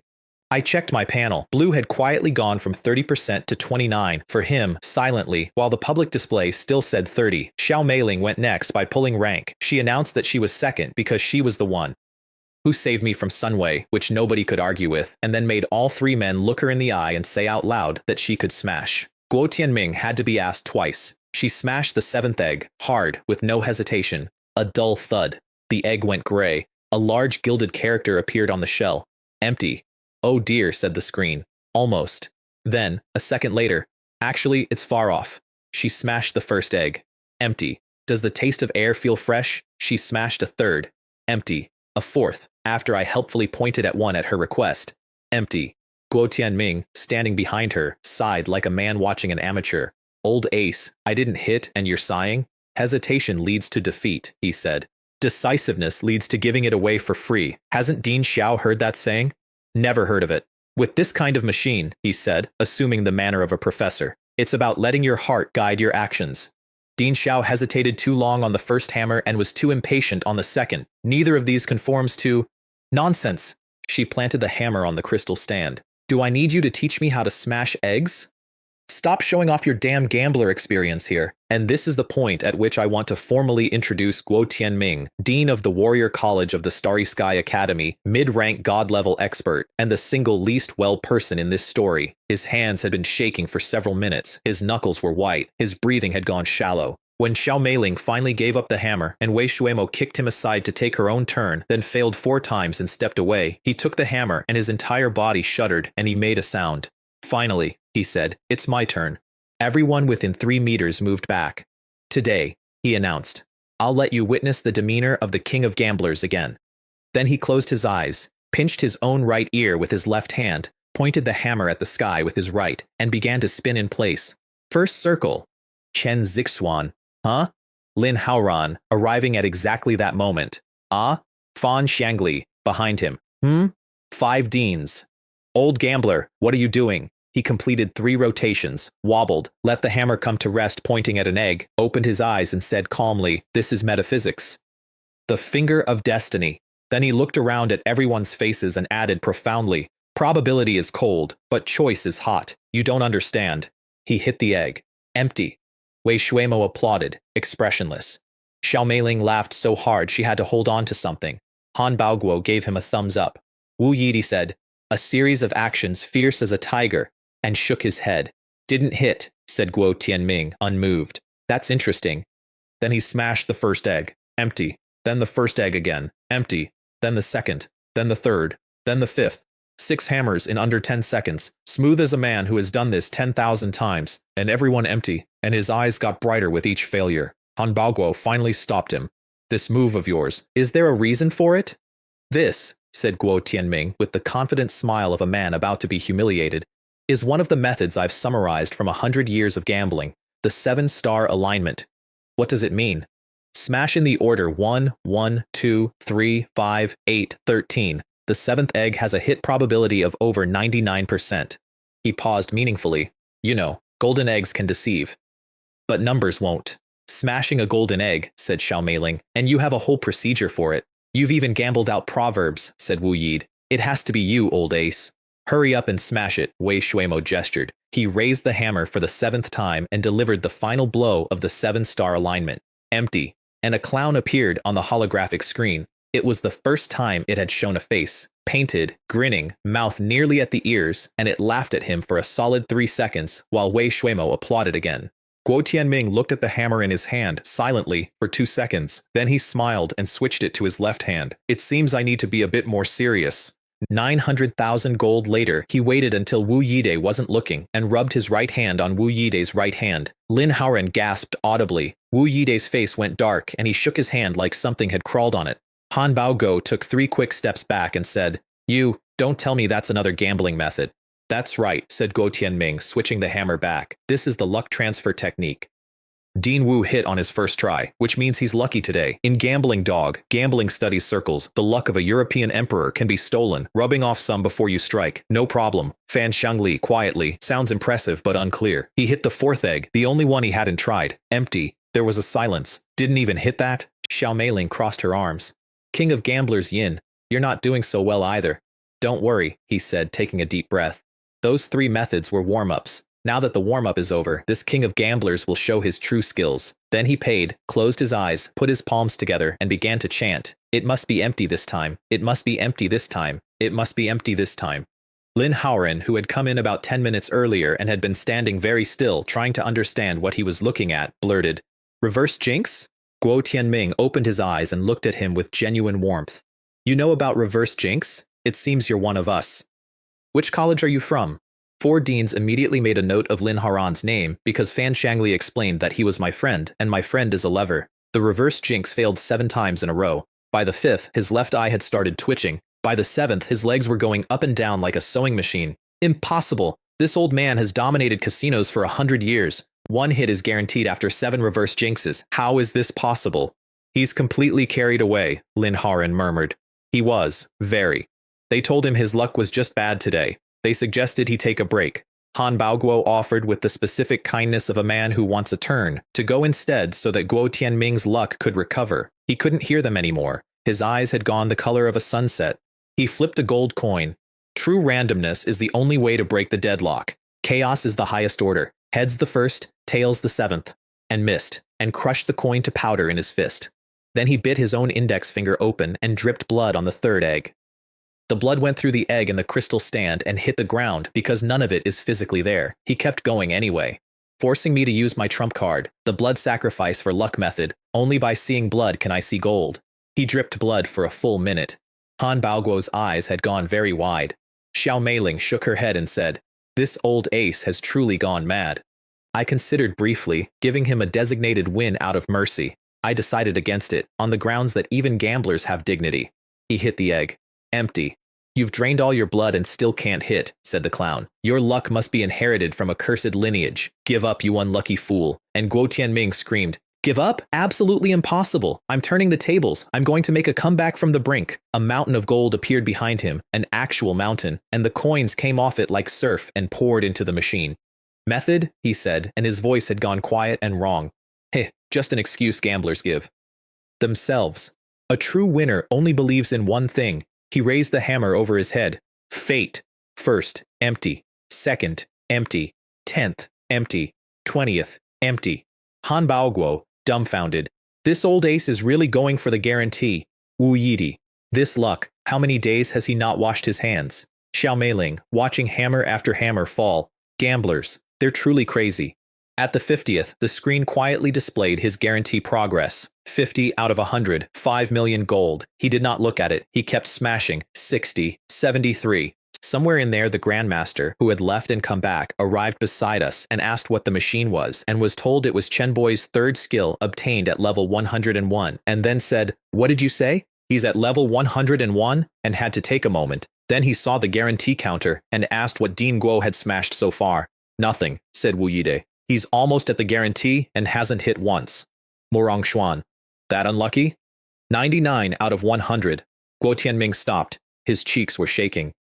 His eyes were bloodshot to the point of being frightening and also completely, terribly clear in the specific way that only happens to a man at the exact bottom of something. He licked his cracked lips. 99 times, he said in a voice like rusted gears. "Good. Truly damn good." I could not watch anymore.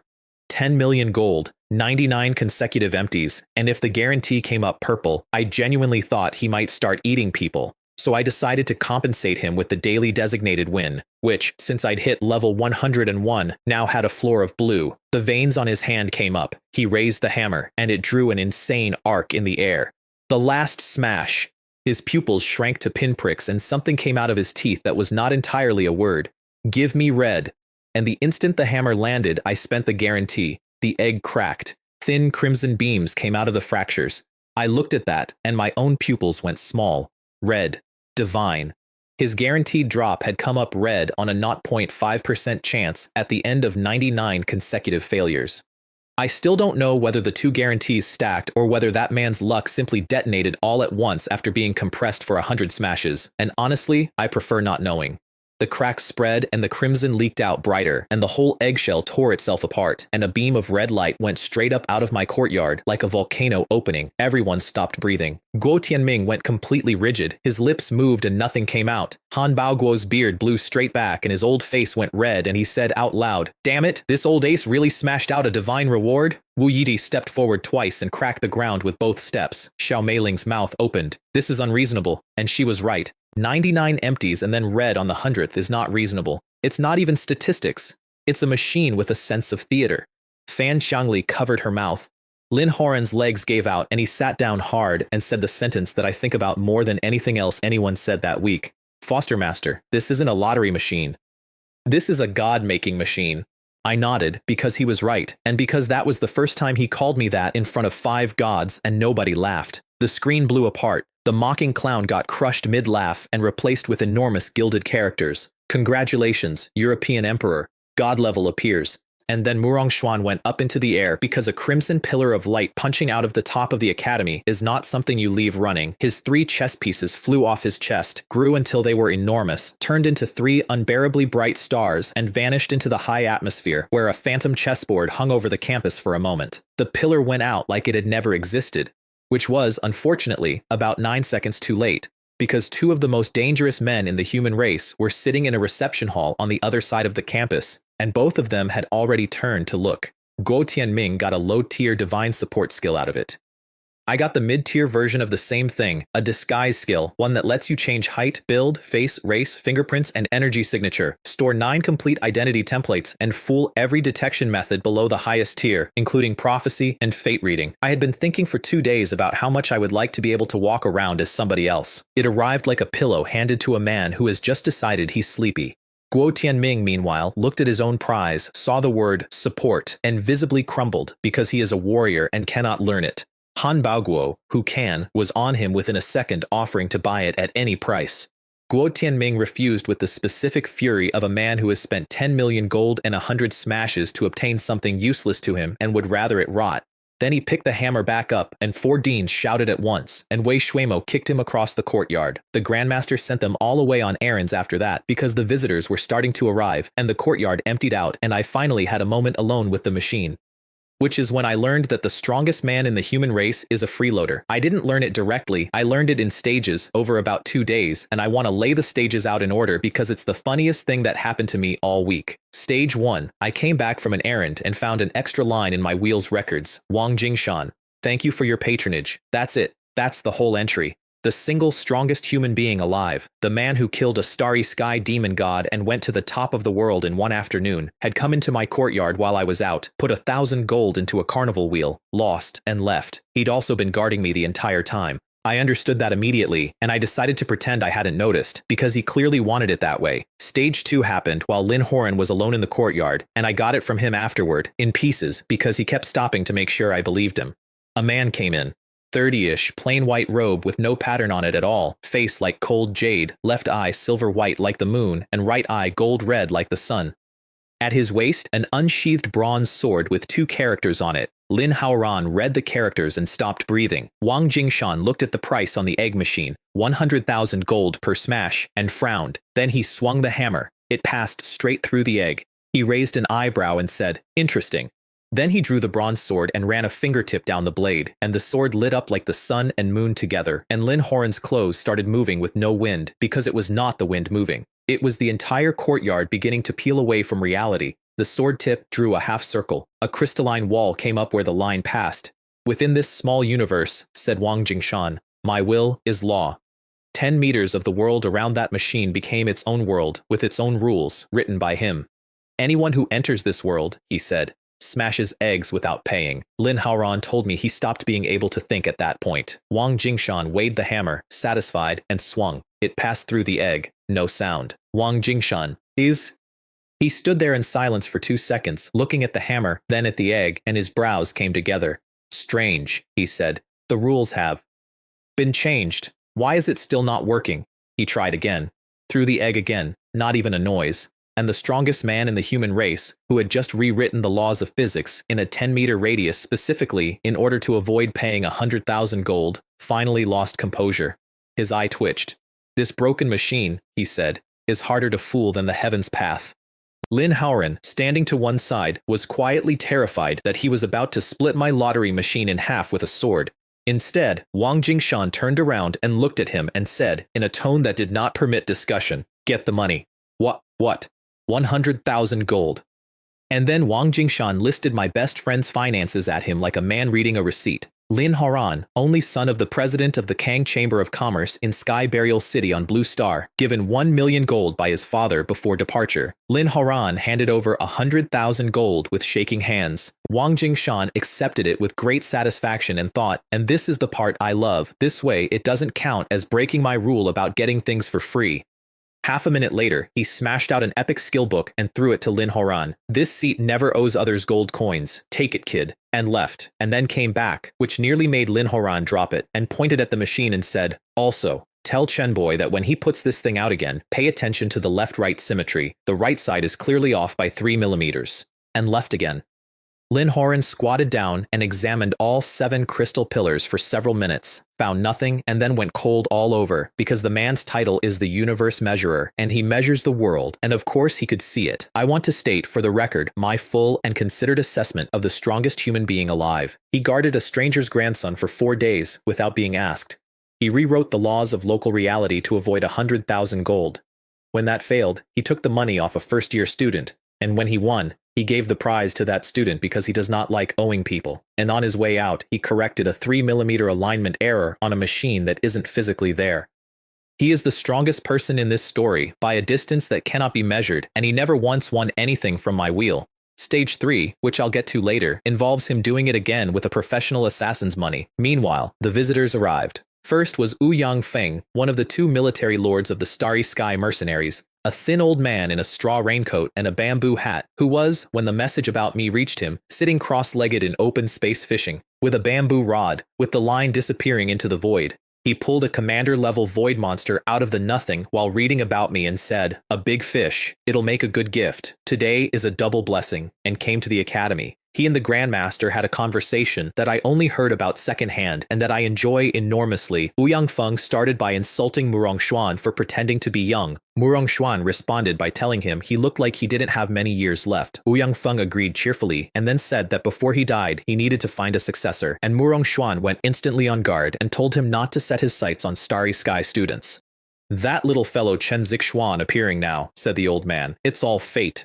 "Fate my ass. You already found a successor years ago. Don't think this Grandmaster doesn't know." "Although that girl Ling Xian is good," Ouyang Feng said, "compared to Chen Boy, she is still a bit lacking. That's Mei Lingxian, the divine occupation from 3 years ago, the strongest of her generation, currently on the extraterritorial battlefield killing demon gods, above level 900. He had come here to hand me an army and considered her second best. Murong Xuan told him Chen Boy was already the designated next Grandmaster of the Starry Sky Academy, which was news to me, and Ouyang Feng immediately asked with real concern, "You don't have many days left to live either, Murong Xuan." Then the old man tried to buy more wheels with a sealed commander-level void monster, and Murong Xuan turned him down flat and haggled him down from 5 wheels to 3 to 2 to 1, and then refused that too, and finally said, "It's not that this Grandmaster disagrees, it's that this Grandmaster cannot make the decision. How the wheels are distributed is entirely up to Chen Boy." That is the joint decision of the entire academy. Ouyang Feng took a full 20 seconds to digest that. Then he asked to meet me, and Murong Xuan looked pointedly at the ball of fishing line in his hand until he handed it over, and then said, "Thank you on my behalf," and told him to come back in a few days. This was originally intended as a meeting gift for little friend Jiang, Ouyang Feng said, too late. What a cunning old fellow. I got a sealed commander-level void monster out of it, which is equivalent to a low-rank god-level human wrapped in transparent fishing line with a dozen closed eyes on it. Murong Xuan warned me it would take a legendary skill to kill even in that state. I said I'd hold on to it. Remember it, it's a door. And then everybody else arrived at once, and the Grandmaster called me into a hall to meet them, and told me on the way that I would be sitting in his chair. I refused. I want that recorded, because everyone assumes I wanted it. I did not. 5 minutes earlier, I had been told I'd be distributing the wheels myself, which I had accepted. Sitting in the seat of the Grandmaster of a Holy Land Academy in front of the leadership of the human race is a different order of provocation entirely. He explained his reasoning. It boiled down to, the greater the emotions, the better the effect. I want to note that this man's entire strategy for handling the most dangerous political crisis in a century was theater, and that it worked completely. The Dongyang Star Palace is where the Academy receives guests. When I walked in, the seats were almost full, and the incense could not cover the smell of gunpowder. President Gu Long of the Transfer Guild Alliance. Black and gold armor with a 5-clawed golden dragon on the chest, a face that had never once been warm, and eyes that opened the moment I came through the door. Ouyang Feng, straw hat, 1 foot up on his chair, who immediately took the foot down. Lin Yuan, head of the largest family in the Cosmic Bank, white suit, no dust on it anywhere. Zhou Yunqi, deputy head of Star Universe Academy. A dark court dress with subtle star charts on the hem, an ice phoenix pin in her hair, skin so pale it was nearly translucent, lips like cinnabar, and eyebrows like knife blades. She had a flower in one hand and a pair of small silver scissors in the other, and she was destroying the flower 1 petal at a time while she looked at me. Qin Guang, deputy head of Star Sea Academy, solemn, with a compass hanging on his chest whose engravings glowed with causal light. And behind Qin Guang, a young man in a silver-patterned star robe with a golden divine rune on his forehead, who straightened up like a bowstring when I entered and looked at me with 2 eyes full of undisguised hate. Gao Mingyu, the heaven-born divine occupation of our generation, apostle of fate, 1 per generation, that's the rule, that's the Heaven's Path's rule, and it does not bend. He had been the only one, and now, as far as everyone in that room believed, there were 2. Fang Gentian stood up and greeted me warmly, and I bowed and said, "Dean Liu, we meet again," and he beamed, because he had already traded that legendary domain skill for something he wanted, and was in an excellent mood. Gao Mingyu did not bow. He met my eyes from above, which was a choice, and Fang Gentian barked at him for it, and Qin Guang, who is his teacher and who should have corrected him, sat there rubbing his compass and said nothing at all until Fang Gentian privately messaged him a reminder that they were here to ask Starry Sky for something. Then Qin Guang said mildly, "Mingyu, do not be rude, apologize." And Gao Mingyu clasped his hands with visible reluctance and said, "Deputy head, this student was rude." Sulan said, "How could this deputy head bother with a mere student? Don't you agree, Deputy Head Qin?" And Qin Guang, whose student had just been used as a probe and who knew exactly what he was doing, nodded slightly and said, "It should be so." I filed that away. Then the Grandmaster led me up the steps and sat me in the main seat. He stood on my right. My teacher stood on my left. The 2 highest-ranking people at my academy stood on either side of an 18-year-old like guards. I sat in the chair that represents a holy land of mankind and looked down at the assembled leadership of my species. I will be honest with you. My fingers were cold on the armrest, and I liked it more than I should have. Nobody spoke. Gao Mingyu's robe moved without wind, and his hatred came off him like heat. Qin Guang's hand stopped moving on his compass. Ouyang Feng's hat came up, and his eyes were very wide, and the only thing in his head was, is Murong Xuan actually dying? Is that why he's abdicating? Isn't he in a hurry about it? President Gu leaned back and tapped the armrest, and his mind went to a crimson pillar of light and a chessboard covering the sky, and his fingers stopped. Red, he thought. And then, in front of every single one of them, I leveled up. Milky white light with gold flecks in it, rising off a boy sitting in a chair doing nothing at all. Gao Mingyu's pupils shrank to points. He was clearly sitting there. How did he level? How did he level? And then it happened again and again. President Gu leaned forward. 3 in a row. 40 wheels. Related to the wheels, Lin Yuan runs the largest financial organization in our species. His own attendant messaged him twice asking how my leveling worked. He did not reply either time. He did not know. And I sat there with my hands on the armrests thinking, quite clearly, every single one of you came here to negotiate for a piece of me, and you are watching me get more valuable while you wait. The Grandmaster looked out at a silent room full of stunned gods and smiled so hard he had to look away. Sulan messaged him, "Isn't your arrangement a bit too showy? Too showy? This is nothing yet. There's something even more showy coming later." And she thought about it, and then messaged Wang Jingshan to ask if he was here. "Yes," he replied, within 3 seconds. "I've been here the whole time." Above the dome of that hall, in a plain white robe, the strongest man alive stood with his sword and smiled at nothing and thought, this kid's leveling method is truly enviable. Han Shuiman broke first because Han Shuiman always breaks first. If I'm not mistaken, Deputy Head, your student's leveling method is related to the wheel, correct? Nobody answered him. Not me, not my teacher, not the Grandmaster. He sat there with his smile going stale on his face while the entire room pretended he hadn't spoken, and I would like to say it was petty of us, and it was, and I enjoyed it. Zhou Yongxi cut in, cold. "Stop saying useless things. Let's talk business." She looked at Murong Xuan. "How does your academy plan to distribute the wheels?" He spread his hands and smiled. "Our guests have come from afar. There's no rush. I presume you all know the wheels can produce legendary rewards." The hall came alive.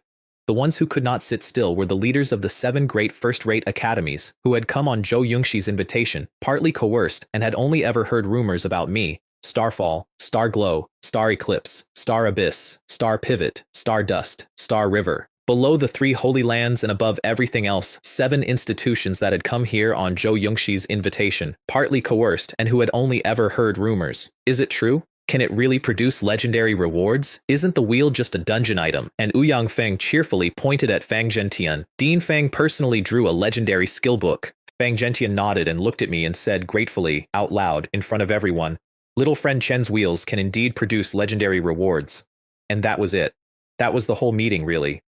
7 manor heads who had come here as part of a coalition against the Starry Sky Academy turned around inside 3 seconds and started competing to compliment me. Deputy Head Sulan has taken in a fine student, as expected of a heaven-born divine occupation. For Starry Sky to receive such a student truly makes us envious. Zhou Yongxi watched them with her jaw tight and messaged Lin Yuan. These 7 old fogies agreed to stand with us, and the moment they heard legendary, they couldn't sit still. Fence-sitters. Look at Starfall's face, like an old dog wagging its tail for pity. The one that infuriated her most, she said, was the Star River Manor head, who was smiling at me warmly while stealing glances at my teacher. Does he think he can get a piece of the pie by sucking up to that woman? And Lin Yuan replied calmly that there were only 40 wheels. The mercenaries have already taken 5. The rest isn't enough to share. Just watch. They'll come to their senses. I want to note that Lin Yuan was, at that moment, the only person in that room doing correct arithmetic on the wrong number, and it cost his organization more than anyone else lost that week.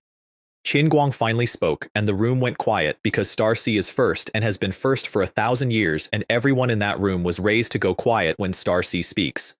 Chief Helion, stop being cryptic. Nobody here except Dean Fang and Dean Han has seen a wheel. How about you let us see the true face of it? And Murong Xuan said, Deputy Head Qin, don't be in such a hurry. He turned to me. Whether you can see the wheel today isn't up to this Grandmaster. You'll have to ask him. He pointed at me, and my teacher's clear, cold voice said, the distribution of the wheels is entirely up to my student. Neither the Grandmaster nor I will interfere. The hall detonated. President Gu's face changed. He was thinking about a red pillar of light and a Grandmaster who spent a god-level technique hiding it, and now this, they're letting the boy decide, and he arrived at the correct conclusion for the wrong reasons, which is that the wheel must be able to produce a divine reward. Qin Guang, Lin Yuan, Zhou Yongxi, the 7 manor heads all had the same reaction and none of them understood it. The wheel was worth a high-grade divine artifact each.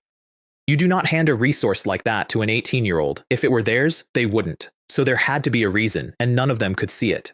The reason was that Murong Xuan had decided a week earlier that the correct price for permanent loyalty was everything and had paid it up front. I raised a hand and put a wheel on the platform, and Gao Mingyu, without a second's hesitation, used the first skill of the Apostle of Fate, Eye of Destiny. It lets him look at the fate trajectory of a person or an object. Below God level, it will show him profession, level, core skills, current state, and a stretch of your future. Once a day, he had been told by his teacher to save it for the wheel. The rune on his forehead lit up. Two golden interlocking gears of fate turned in his pupils. The wheel magnified in his vision, and his sight went past the surface and into the core. And there was a sound, like glass breaking. The gears in his eyes came apart into points of light, then a wet noise, like fruit crushed by hand.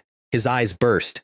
Black-red mist sprayed out and bloomed across the front of his silver robe, and there were two ruined sockets where his eyes had been, and the golden rune on his forehead split down the middle like something had taken a blade to it, and light leaked out of the crack like sand out of a bag. He staggered backwards, both hands over his face, and screamed, and the sound went through the whole hall. Everyone turned. Qin Guang had been doing his own version at the same moment. He is a karma observer, his profession is causality, and with a high-grade divine artifact on his chest amplifying him, he can trace the last three major karmic events of anything he looks at. He had turned that on my wheel and found nothing, which had never happened to him before against a target below God level. Then his student started screaming behind him, and he spun around, and for the first time all day, his face moved. That was Eye of Destiny backlash. There is no other thing it could be, and backlash means the target was above him, which is not supposed to be possible because they are both heaven-born divine occupations and there is no above. I watched all of this from the main seat with an expression of confused concern that I had constructed on purpose because Gao Mingyu had been staring at me with obvious hostility since I walked in and I had been keeping half an eye on him.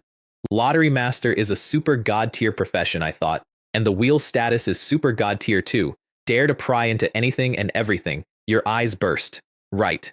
Around the hall, everyone was reaching the wrong conclusion, which was that Gao Mingyu had been foolish enough to look at one of the 5 high-ranked gods in the room. That was the only explanation available. Murong Xuan did not think that because he was facing the room and had watched Gao Mingyu's line of sight, and he knew exactly what the boy had looked at, and he sat there outwardly calm and inwardly rearranging his entire estimate of what I was. Perfected god-level profession, he thought. He was still one whole tier low. Qin Guang crushed a legendary single-use healing consumable, a jade bead worth a fortune, and it did nothing. Gao Mingyu kept screaming. The whispers started. Even that can't heal it. What did the kid look at? Then Qin Guang took out an accessory shaped like a crystal teardrop with silver time sand moving inside it, and someone in the 7 manor head said out loud, "That's a high-grade divine artifact, Tear of Time Reversal." My heart moved. A high-grade divine artifact is one step below perfect. It's a defective product, Murong Xuan said quietly beside me. There are cracks on the surface. A complete one repairs itself.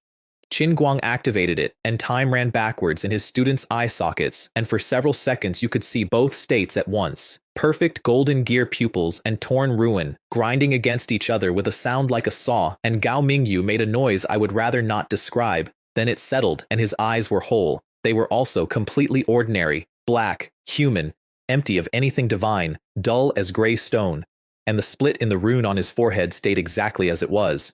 The tear cracked further. 3 uses left. I watched a deputy head of the First Academy of Mankind spend a chunk of a high-grade divine artifact and get back a boy with working eyes and nothing behind them. Then Gao Mingyu looked at his own panel and his voice came apart. How is this possible? Eye of Destiny had gone gray, not on cooldown, not disabled, gray. His only divine skill, the thing that made him what he was, had stopped existing as an option. He raised his head slowly and looked at the platform with real fear, and everyone in that hall turned to follow his eyes, and saw Murong Xuan standing in front of the wheel, apparently examining it, blocking me from view completely. I want to note the timing on that because I only understood it afterward. The Grandmaster had moved before Gao Mingyu looked up. Qin Guang messaged his student. What exactly happened? Eye of Destiny turned gray. I can't use it anymore.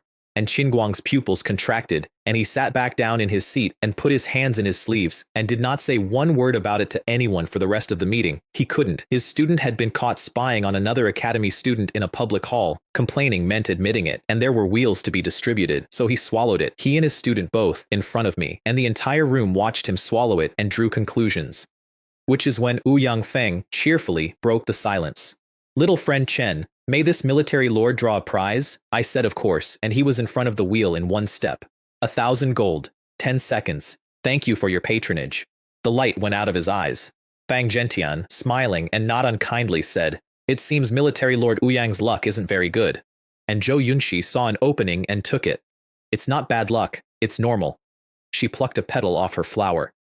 Thank you for your patronage is as high as 85%. You need very good luck to win anything. Her meaning was clear. Your miracle machine is a slot machine, and everyone here should calm down. Director Lin, what is the Cosmic Bank's data analysis? Lin Yuan frowned. 88.47%. Zhou Yunxi laughed and flicked her fingers, and the flower withered. Cosmic Bank's analysis has always been unique, she said, and looked up at the platform. Sulan, may I know what probability your starry sky calculated? And I understood, finally and completely, that this woman had not come here for a lottery wheel. She had come here for my teacher. Sulan replied evenly, whether you win or not depends on luck. Calculating it is meaningless. Zhou Yunxi's fingers tightened and the dead flower turned to powder and fell out of her hand, and she opened her mouth to say something worse, and stopped, because Han Suimin was messaging her frantically from the side, telling her that if she kept provoking us, we might not get a single wheel. You don't need to remind me, she snapped back. This deputy head knows what she's doing. She could restrain herself. She could not bow her head to Sulan. Those were the only two options she had, and she had chosen the first one, and it was costing her physically. And I said, into the middle of that, my mentor is right. Don't mind the probability. Not winning this time doesn't mean you won't win next time. I put down a second wheel in front of Ouyang Feng. Military Lord Ouyang, try again. What if you win this time? I want to be honest about what I was doing. I liked the old man, and my teacher had just been publicly cornered, and Zhou Yunxi had built her whole attack on the number 85%, and I had a designated win sitting unused. He spun. Blue. Congratulations. You have obtained 10 attribute points. 10 is 10, he said happily. Even a small mosquito is still meat. And my teacher's lips curved, and she said, in a voice like a spring hitting jade, Deputy Head Zhou, according to the probability you just quoted, Military Lord Ouyang should have gotten thank you for your patronage this time as well. Zhou Yunxi's fingers went white inside her sleeve. Then the 7 manor heads started asking, all at once, like a row of old men at a market, and I said guests are welcome, and put down 5 more wheels and let all 7 of them spin together. Under some subtle management on my part, 4 of the 7 won, and 1 pulled an elite skill book. You want to fight about probability, Deputy Head Zhou? Let's make you speechless. Lin Yuan buttoned his jacket, stood up, and came onto the platform himself with his attendant behind him, and this is the point where I want you to watch the alliance between Star Universe and the Cosmic Bank come apart in real time. Zhou Yunxi had brought him here. They had an agreement, and he walked up onto the platform of the academy she was fighting to spin a wheel in front of her. Han Suimin watched it and sighed to himself. There are no eternal enemies, only eternal interests. In front of this wheel, nobody can remain unmoved. I let Lin Yuan have 2 wheels. He and his attendant got nothing. He walked off expressionless, and I put the last 2 away. And the people who hadn't spun yet went pale, and the ones who had spun looked thoughtfully at Zhou Yunxi. She stared at me and understood precisely what had happened, and there was killing intent in it now, real and cold. Grandmaster Helion, she said, what is the meaning of this? He waved a hand and smiled. Don't ask me. I can't make the decision. Her eyelid twitched. She turned to me slowly and opened her mouth, and I got there first. Anyone can draw a prize today, I said, but not your Star Universe Academy. The hall went silent in a way it hadn't yet. I'll explain my reasoning because it was not a tantrum. If I hadn't known that this woman and my teacher were enemies, I'd have given Star Universe a spin out of politeness. I'd already decided to dislike Han Suimin, but dislike is cheap, and the 3 Holy Lands are supposed to be one thing. Then I found out. Murong Xuan messaged it to me during Lin Yuan's spin, and I have never seen the temperature of my own opinion drop so fast. Whatever's between them is old, and it has a corpse in it somewhere. She'd said something earlier about Elf Island and about Sulan taking someone's life voluntarily, and my teacher's stars had come up, and both of them had said the rest of it privately. So, no wheel, not 1 spin, not 1 wheel, not ever. Ma Li, Lin Yuan's attendant, looked at me like I'd started speaking in tongues. Gao Mingyu's ruined eyes lit up because he saw an opening for Star Sea and Star Universe to unite, and immediately messaged his teacher to say so. And Qin Guang replied, you're thinking too simply. That kid is a mouthpiece. Without secret instruction from Sulan or Murong Xuan, would a junior dare fall out with Zhou Yunxi? He did not believe for 1 second that the decision was mine. Nobody in that hall did, except the 2 people standing beside my chair. Zhou Yunxi stood up. The divine patterns on her robe rippled with her breathing, and mid-rank god-level pressure started rolling off her, and the floor of the Dongyang Star Palace began to crack in a spiderweb out from her feet. What a starry sky academy, she said quietly, and the temperature dropped. What a good student Sulan has taught. Starlight rose off my teacher. The Grandmaster's chess pieces spun faster. Neither of them had expected me to do that, and both of them moved to stop her from killing me for it, and neither said a word against it. Deputy Head Zhou is overstating things, I said. The wheel is mine. Who I let spin is up to me. The students Sulan teaches are truly unique, she sneered, and exceptionally bold. Kid, who gave you the guts to publicly humiliate my Star Universe Academy? 2 attacks in 1 sentence. Me for arrogance, my teacher for raising me badly. So I leaned forward, put my elbows on the arms of the Grandmaster's chair, and asked her the same question back. Deputy Head Joe. I'd like to ask you the same thing. This is the Starry Sky Academy, not your Star Universe Academy. Who gave you the guts to speak to me in that tone? The room stopped. Ouyang Feng, President Gu, Lin Yuan, all of them looked at me and then immediately at my teacher and the Grandmaster to see what they'd do. Neither of them did anything. The 7 manor heads started messaging each other in a panic. Are they really letting him do this? Helion must have told him to say it. Is Starry Sky actually falling out with Star Universe? They're not going to start fighting, are they? Zhou Yongxi's face twisted and the pressure came off her like a tsunami and the whole hall's floor split. Little beast, you're courting death! And starlight came down out of the ceiling and pressed all of it back into her body. Zhou Yunxi, said Murong Xuan, and his voice was terrifyingly calm. Are you sure you want to make a move on my territory? One of the 3 chess pieces on his chest was gone. The air stopped moving. Ouyang Feng and President Gu both tensed without meaning to. Gao Mingyu was the only happy person in the building. Fight, he was thinking. Please fight. Ideally, she kills him by accident. Zhou Yongxi's chest was going up and down. She stared at me with enough killing intent to leave a mark, and then she messaged Lin Yuan, Director Lin, it's time to repay the favor you owe me. And Lin Yuan, who had spun my wheel 5 minutes earlier, replied, Deputy Head Zhou, a favor is a favor, but regarding today's matter, I advise you to stop while you're ahead. Her pupils contracted. That was the moment she actually lost. Not the insult, the message. Good, she said. Very good. Star Universe has noted the humiliation from Starry Sky today. She turned, robe cutting an arc. Let's go. Wait, I said. She turned back. I waved a hand, and a new wheel appeared in front of her. Star Universe Academy, I said, can actually have 1 spin. The whole hall went still. She stared at me, trying to work out whether it was humiliation, charity, or a trap. However, I said, the fee is no longer 1,000 gold. For you, it's 100 million per spin. Deputy Head Zhou, do you want to try? Sulan's mouth curved about a millimeter. Murong Xuan coughed and adjusted his cuff to hide his face. Zhou Yunxi went white, then green, then red. She raised a shaking finger. You little beast, you? Who? I said. Is the little beast calling? The little beast is, of course. Her voice stopped in her throat.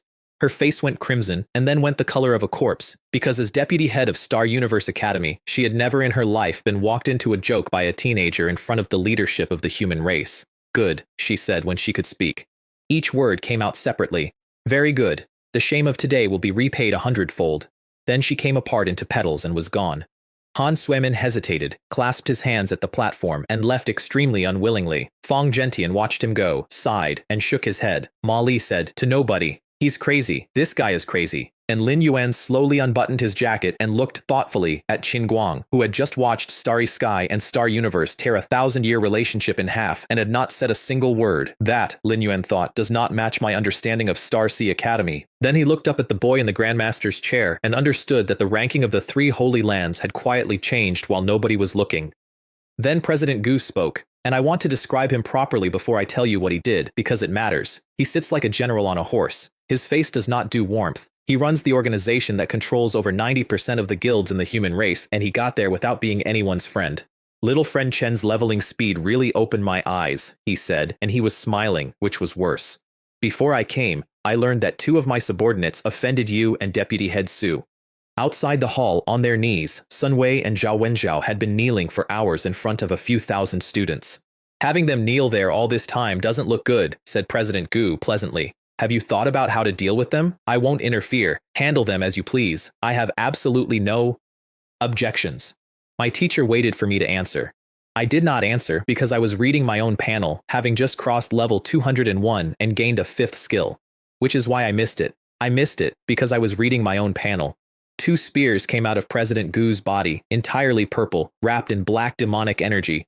They tore the air open and crossed the hall and went through both kneeling men's foreheads before anyone had finished turning around. Sun Wei stayed kneeling, with his head tilted back at 45 degrees, eyes wide, full of unwillingness and regret, and no surprise at all. Zhao Wenjiao's face still had fear on it. The 11th counselor of the Transfer Guild Alliance and the vice president of the Blue Star Branch, both dead in under a second, killed by their own leader as a courtesy. Nobody expected it. Not me. Not the 4 other high-ranked gods in the room.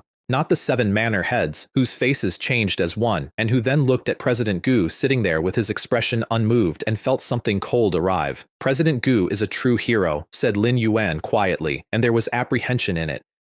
He is even more ruthless than this military lord, said Ouyang Feng, shaking his head. Qin Guang looked at the 2 bodies dissolving under the demonic energy and said, "It is not easy to cultivate a mid-rank god, to kill them like that.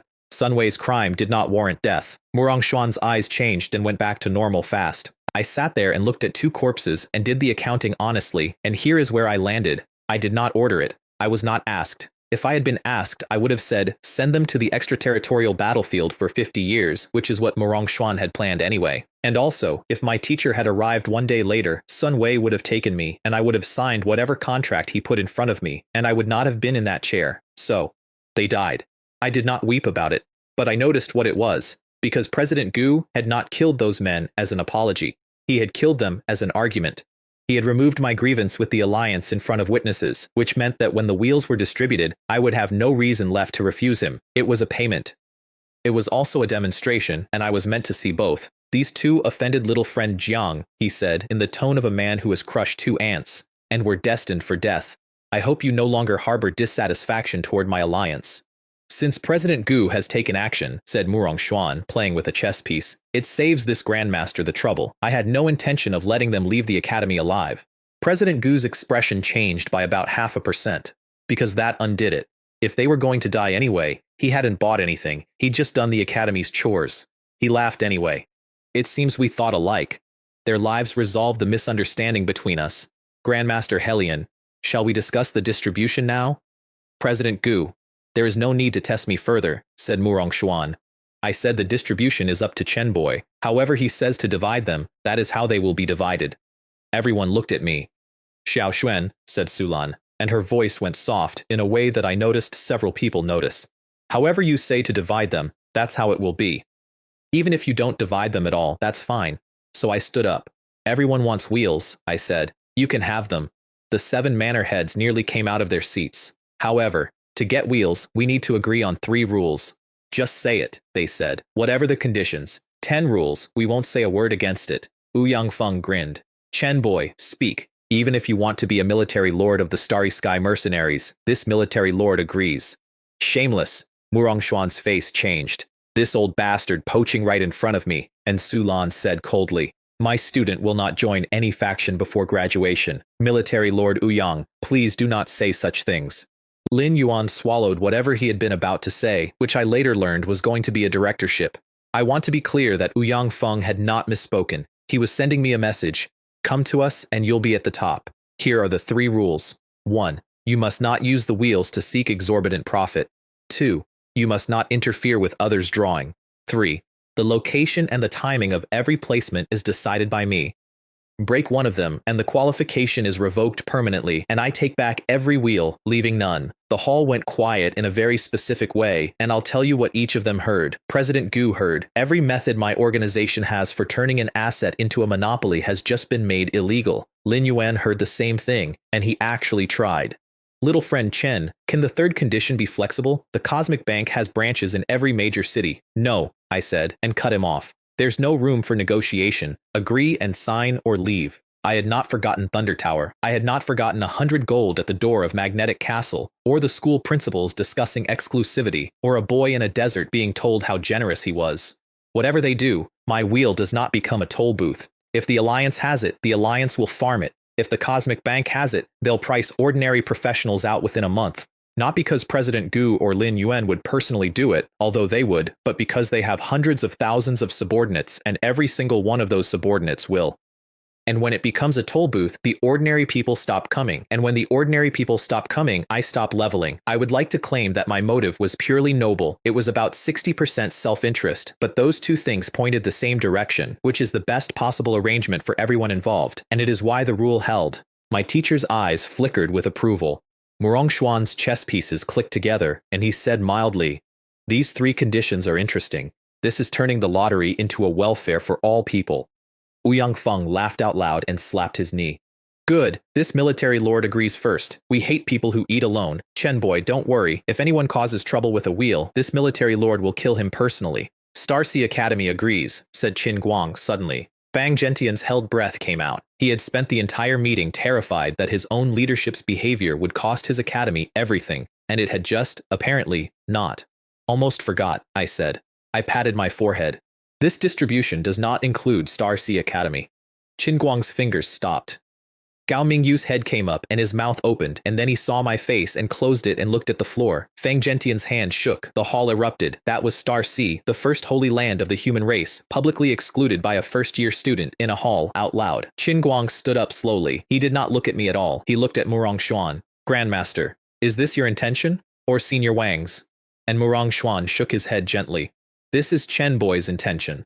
Then, after a pause, with the chess pieces starting to turn again, it is also the intention of my Starry Sky Academy.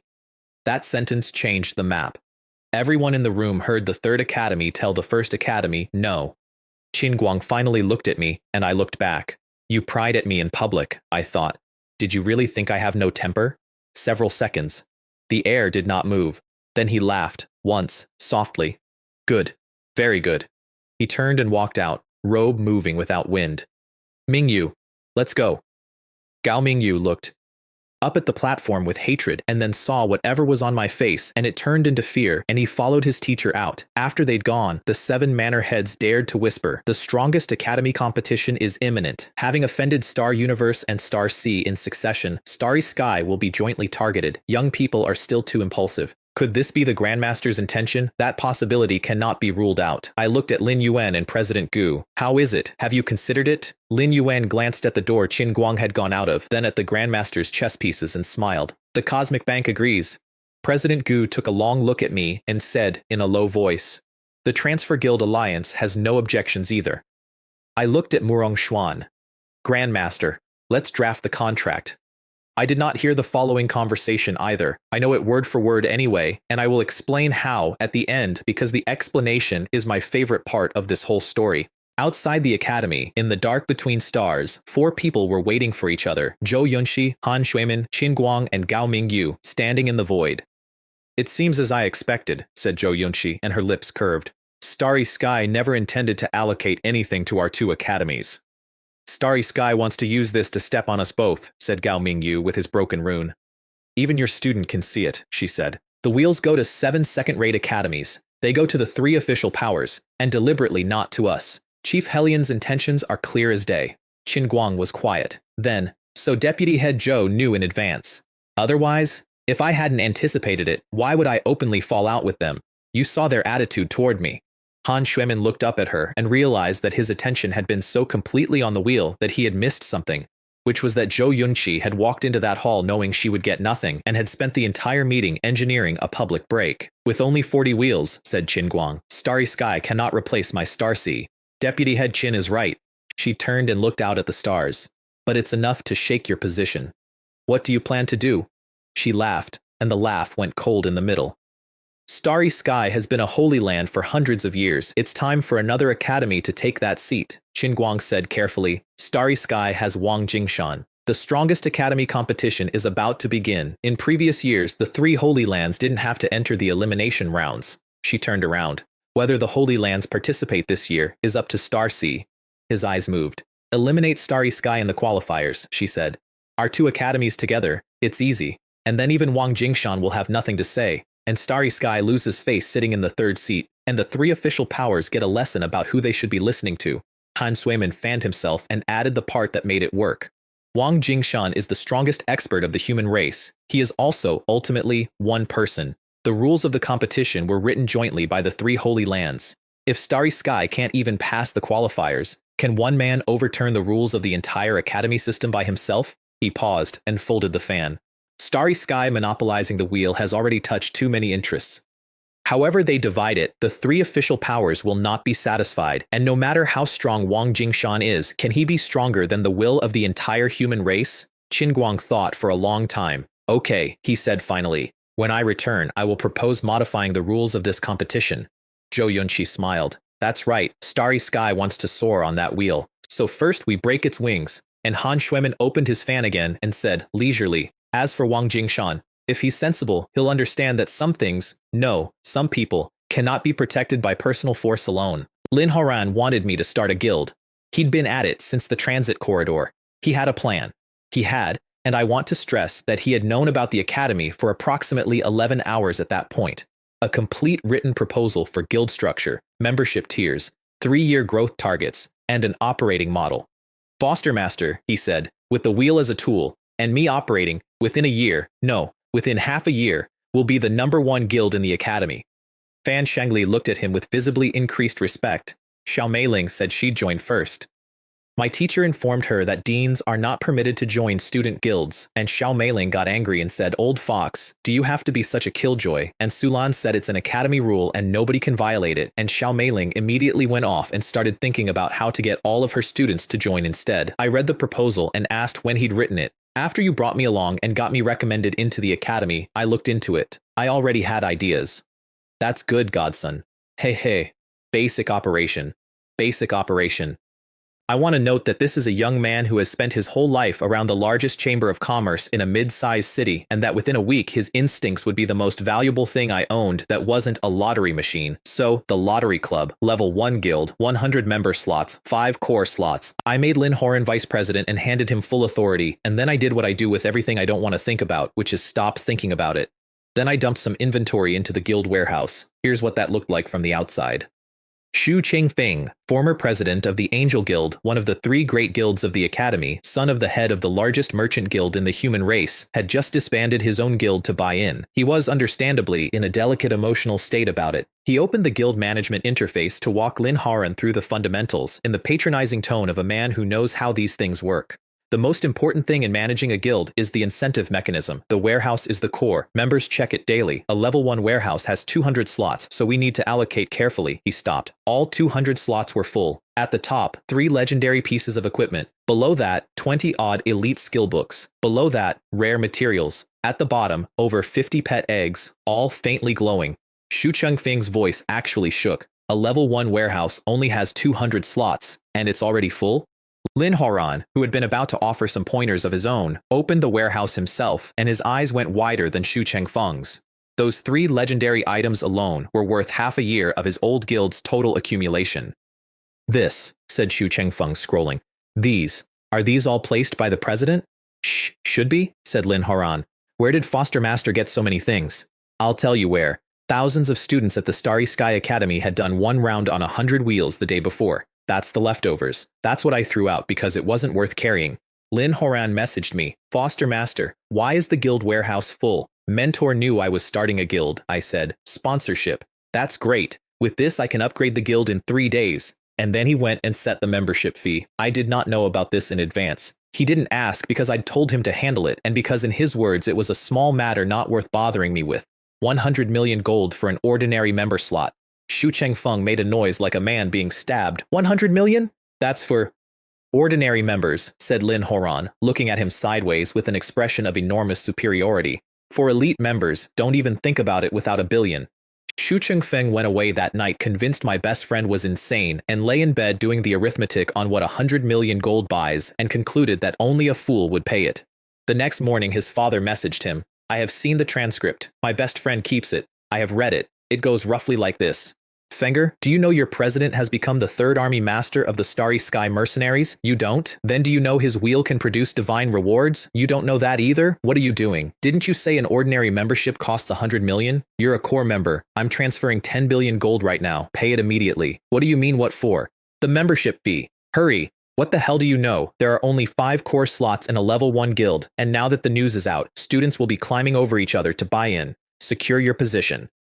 Xu Chengfeng sat there with 10 billion gold in his inventory and understood that in his father's estimation his position had a price and that his own painful sacrifice of the Angel Guild had been, by that measure, extremely cheap. Wu Haoyu had it worse, and I still owe him an apology I have no intention of making. He'd sworn in front of Lin Haoran that he would never disband the Golden Left Hand before graduation. Then he went to his grandfather, Wu Yid, dean of the Defense College, owner of a hoe, and reported the whole conversation smugly. Wu Yidi told him to disband it immediately. "Elder, you haven't woken up yet, have you?" His grandfather hit him with the hoe. I want to be clear that Wu Yid is the gentlest of the 5 deans, that he is famous for it, and that he hit his grandson with a hoe 4 separate times over the course of that conversation while shouting that the boy had no idea what Chen Boy's future looked like and was not going to be allowed to miss it. Then he transferred him 100 million gold, which is notable because this is a man who has never given his own grandson a single coin in his life, and who was described by another dean that same week as inheriting his stinginess from ancestors. Wu Haoyu looked at the money in his inventory like it was a ghost. Then he raised a hand toward his grandfather's face to check whether he was real and got hit with the hoe a 5th time. He came to buy in that afternoon, and my vice president took his money without blinking. Xu Chengfeng opened the courtyard door, looked at him without expression, and said, "Oh, isn't this Wu the novice?" Then Lin Haran sold him an ordinary membership for 100 million gold and did not blink. I want to record the exact exchange when Wu Haoyu, standing outside the gate afterward, asked whether the price could come down. "Do you know," said my best friend, "what it means when someone once placed a sincere opportunity in front of you? My best friend is going to be terrifying in about 10 years, and I intend to be standing behind him when he is." That night, Lin Haran came into the courtyard, alone, and asked whether he could spin. I'd been leveling all evening, everyone in the academy was still going, and I was somewhere north of 290 dan, and I snapped my fingers, and over 100 wheels filled the open space outside the living room. Fan Shangli and Zhao Shanshan, who had arrived a minute earlier, stopped talking. "Haha," said Lin Haran, and grabbed me. "So many. There are actually so many. Foster Master, I love you to death. Let your adopted son give you a hug." I kicked him. He rubbed himself and trotted off to spin, and the two girls turned to me with an expression I've come to think of as the standard reaction. "Can we really draw as much as we want?" "Draw as much as you want," I said, and went inside, and then the courtyard turned red. I came back out fast. A crimson pillar of light was going up into the sky in front of Lin Haran, and Lin Haran was standing under it completely frozen. Divine reward. The first one anyone had ever pulled out of a wheel. Not a blind box, not a golden egg. The wheel, at 1 chance in 10 million, on a machine I had made and could not rig beyond 1 guaranteed spin a day, which I had already spent. My best friend. "I actually drew a divine reward," he said, and he was shaking. "Divine skill, divine artifact, or divine pet. Divine pet. Please be a divine pet."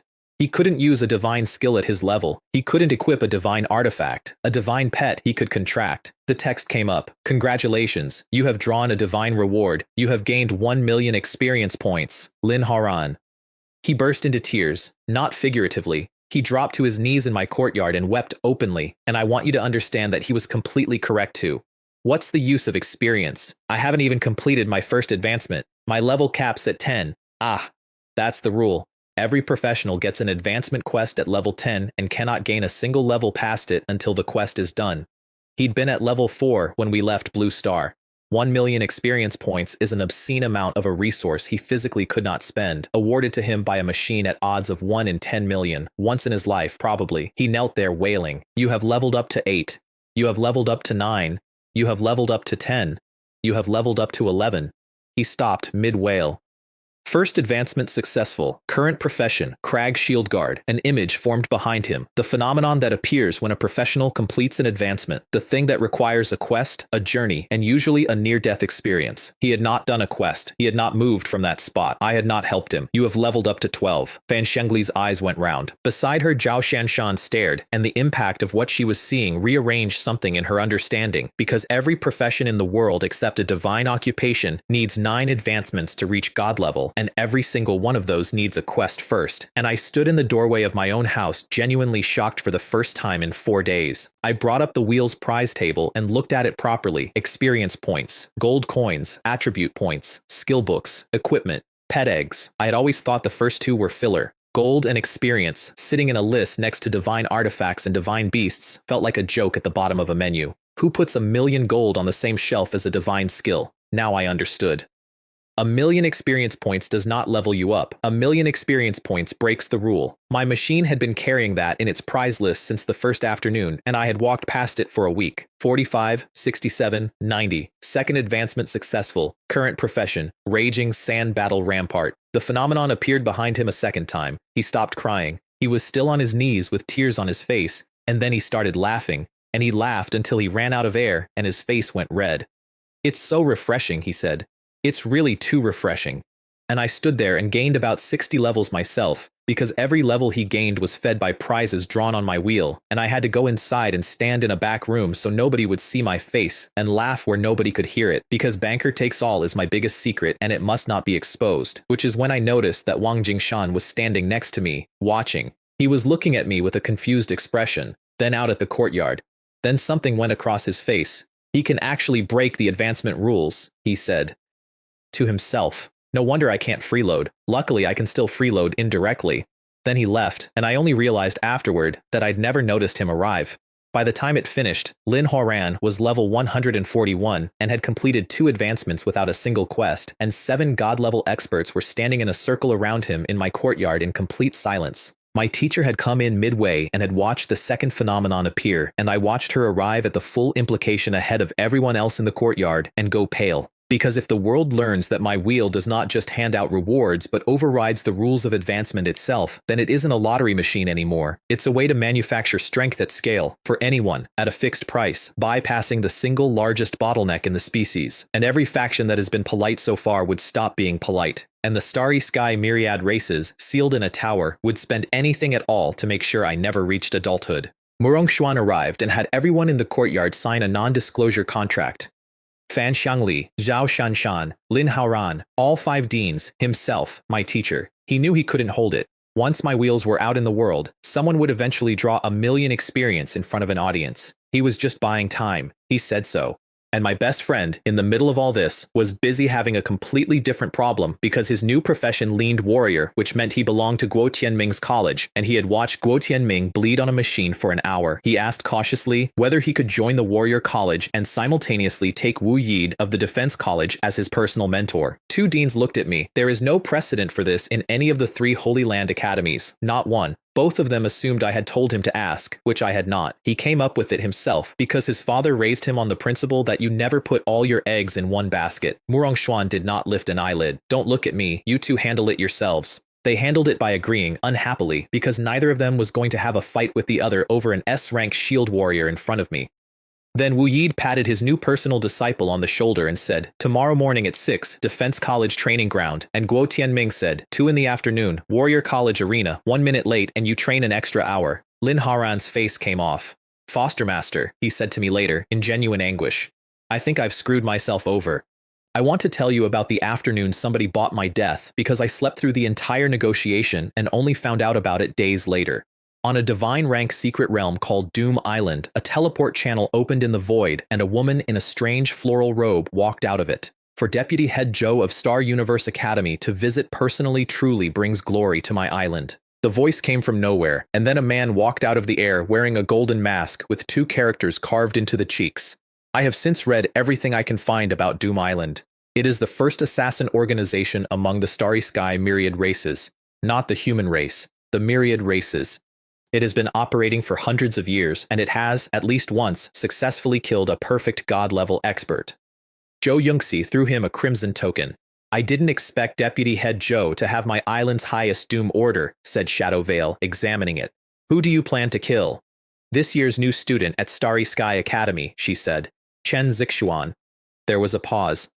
"Starry Sky Academy has Wang Jingshan stationed there," he said. "At most, there will only be 1 chance for a life-risking strike, and success cannot be guaranteed. Your island is supposedly capable of killing perfect god-level individuals, and now you can't handle a new student?" "We can," he said, and there was something amused under the mask. "The premise is that we need more money." She paid. A god-level material. An abyssal demon core, dark blue, glowing. "Within 3 days," she said. "I want to hear news of that kid's death." "Don't worry, we never fail." She left, and Shadow Vale stood in the void looking at the core in his hand and said thoughtfully, "To nobody, for a deputy head of a Holy Land Academy to be this ruthless toward a new student." "What is this Chen Zixuan's background?" I want to note that he asked exactly the right question and did not go looking for the answer, and that this decision nearly ended his organization. I woke up the next morning past level 300, having advanced what for other people is a 4th-class change while unconscious, and got the 6th skill of the Lottery Master. It was not a lottery machine. I read the name and sat up in bed, because the name was Lottery Dominator, and the effects were these. 1. Every wheel is a teleport gate. I can move instantly between any 2 of my wheels, anywhere. 2. I can place a wheel remotely into any non-divine dungeon or secret realm in the human territory without going there. Random coordinates. Just a thought. 3. I can maintain a blacklist. Anyone on it cannot participate in any lottery of mine, anywhere, ever. Let me tell you what the first one meant because it took a moment to land. Space attribute professions are the rarest and most valuable in the world. Anything with the word space in it is S rank or above automatically. There was a divine occupation a few hundred years ago whose signature skill was ultra-long-range teleportation, one jump across half a galaxy, and he used it to walk in and out of the Starry Sky Demon God clan's heartland 7 separate times like it was his own garden, and the demon gods paid a genuinely enormous price to finally kill him. His skill was worse than my first effect. The human territory spans dozens of galaxies. Even with teleport channels, it took me most of a day to get from Blue Star to this academy. And now I could feel every wheel I owned, all of them at once, like lights on a map, and I could be standing next to any one of them in the time it takes to decide to. The second effect meant I never had to leave the academy to expand. I want to be specific about why that mattered. Murong Xuan had spent the previous day quietly making preparations to escort me personally, on foot, to hundreds of dungeons across the human territory, with Wang Jingshan shadowing us. He knew exactly how dangerous that trip would be, because Star Sea and Star Universe would never get a better opportunity, and he was going to do it anyway. I tried the second effect while sitting on the edge of my bed. My consciousness went up and out, and I was looking down at the entire Starry Sky universe like a god looks at a floor. Points of light, thousands of them, connected by threads finer than hair. Every dungeon and every secret realm in the human territory laid out as a star map. The little ones were fireflies. The god-level ones burned like actual stars and pushed my attention away when I got close, which told me something about my ceiling. I picked one at random and placed a wheel in it, and a new light came on in the map, mine. And then I thought about it, and I was standing in a dim yellow dungeon with monsters in the middle distance and my wheel next to me. I want to be honest about what I did next, which was stand there grinning at nothing for about 40 seconds. The third effect I checked last, and found that it had already been used. 3 names were on the blacklist. I had not put them there. Gao Mingyu, Zhou Yunxi, Qin Guang. It seems Lottery Dominator holds grudges more than I do, I said out loud, to an empty room, which also told me something important. The blacklist targets malice, and it knows things about people that I do not. I immediately messaged Lin Haran and told him to add a line to the guild regulations. Anyone who violates them goes on the blacklist. Guild management became extremely simple after that. Then Ouyang Feng came to see me and made me a military lord, and I did not agree to it, and it happened anyway. He arrived with the Grandmaster in tow. He'd forced the meeting by dangling a piece of intelligence he refused to hand over until he saw me, and the first thing he did on entering my courtyard was see the golden egg machine and stop existing as a diplomat. He read the panel. He saw the divine chance printed on the outside at 0.5%. He trembled visibly, and then he took out 100,000 gold, grabbed the hammer, and smashed an egg, all in one motion, before the Grandmaster could stop him. He hit it on the first swing. Orange. Legendary. Congratulations. You have obtained the legendary defensive set, Stardome Watcher Armor. A legendary set, not a piece. A set. In this world, a matched set is worth several times its pieces, and a legendary one is comparable to a low-grade divine artifact.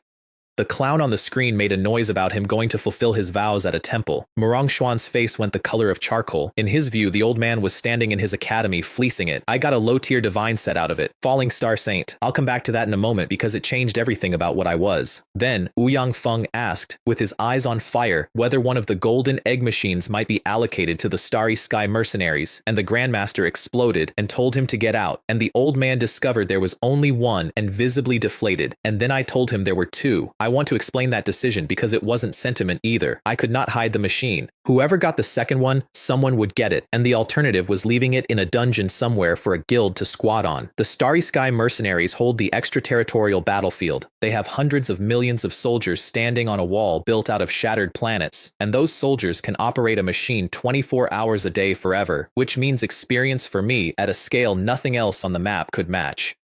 And they'd get stronger, which is good for everyone who isn't a demon god. Also, if I'm honest, I'd seen this old man's face when he talked about his front line. I told him there was a condition. It had to be placed at the very front, on the ossuary Great Wall itself, where every soldier could reach it. He said good 3 times, each one from somewhere lower in his chest, and swore by the millennium glory of the Starry Sky mercenaries that he would guard it personally. And then he stepped back and bowed to me, deeply, and his voice broke for the first time in the entire conversation. Little friend Chen, no, military Lord Chen, this friendship, on behalf of the billions of soldiers on the front line. Stop! I caught his arm, and my hand came away wet. The first military lord of the Starry Sky mercenaries, a high-rank god-level expert who has held a wall for 2 centuries, was crying in my courtyard. Before that, he had already shoved a blood-black token into my hand and named me 3rd Army Master. I tried to give it back. It is a symbol of military authority, and it is also, incidentally, a high-grade divine artifact. You do not hand those to teenagers. He walked away to smash more eggs so that I couldn't return it. Military Lord Yang, I've never been on a battlefield. How can I lead troops? No matter. You just provide the lottery from the rear. Leave the fighting to us. I stood there holding a divine artifact and realized he was making me a logistics military lord and that the position was, functionally, mascot. Then he said, with the innocent enthusiasm of a man about to break something, my mercenaries have billions of soldiers. You just place wheels and wait, and I'll issue an order right now for the armies to rotate through the secret realms and spin. Military Lord Ouyang, I said, calm down. That's billions of soldiers. What about the front line? Don't worry. We'll rotate them in batches. Spinning and fighting can both proceed. He had built a shift schedule for a lottery. And then, because he is a genuinely cunning old man, he did not wait for me to accept the position. He went home and had the second general announce it publicly. I have since seen the ossuary Great Wall myself. It spans a star river. It is cast out of the corpses of planets.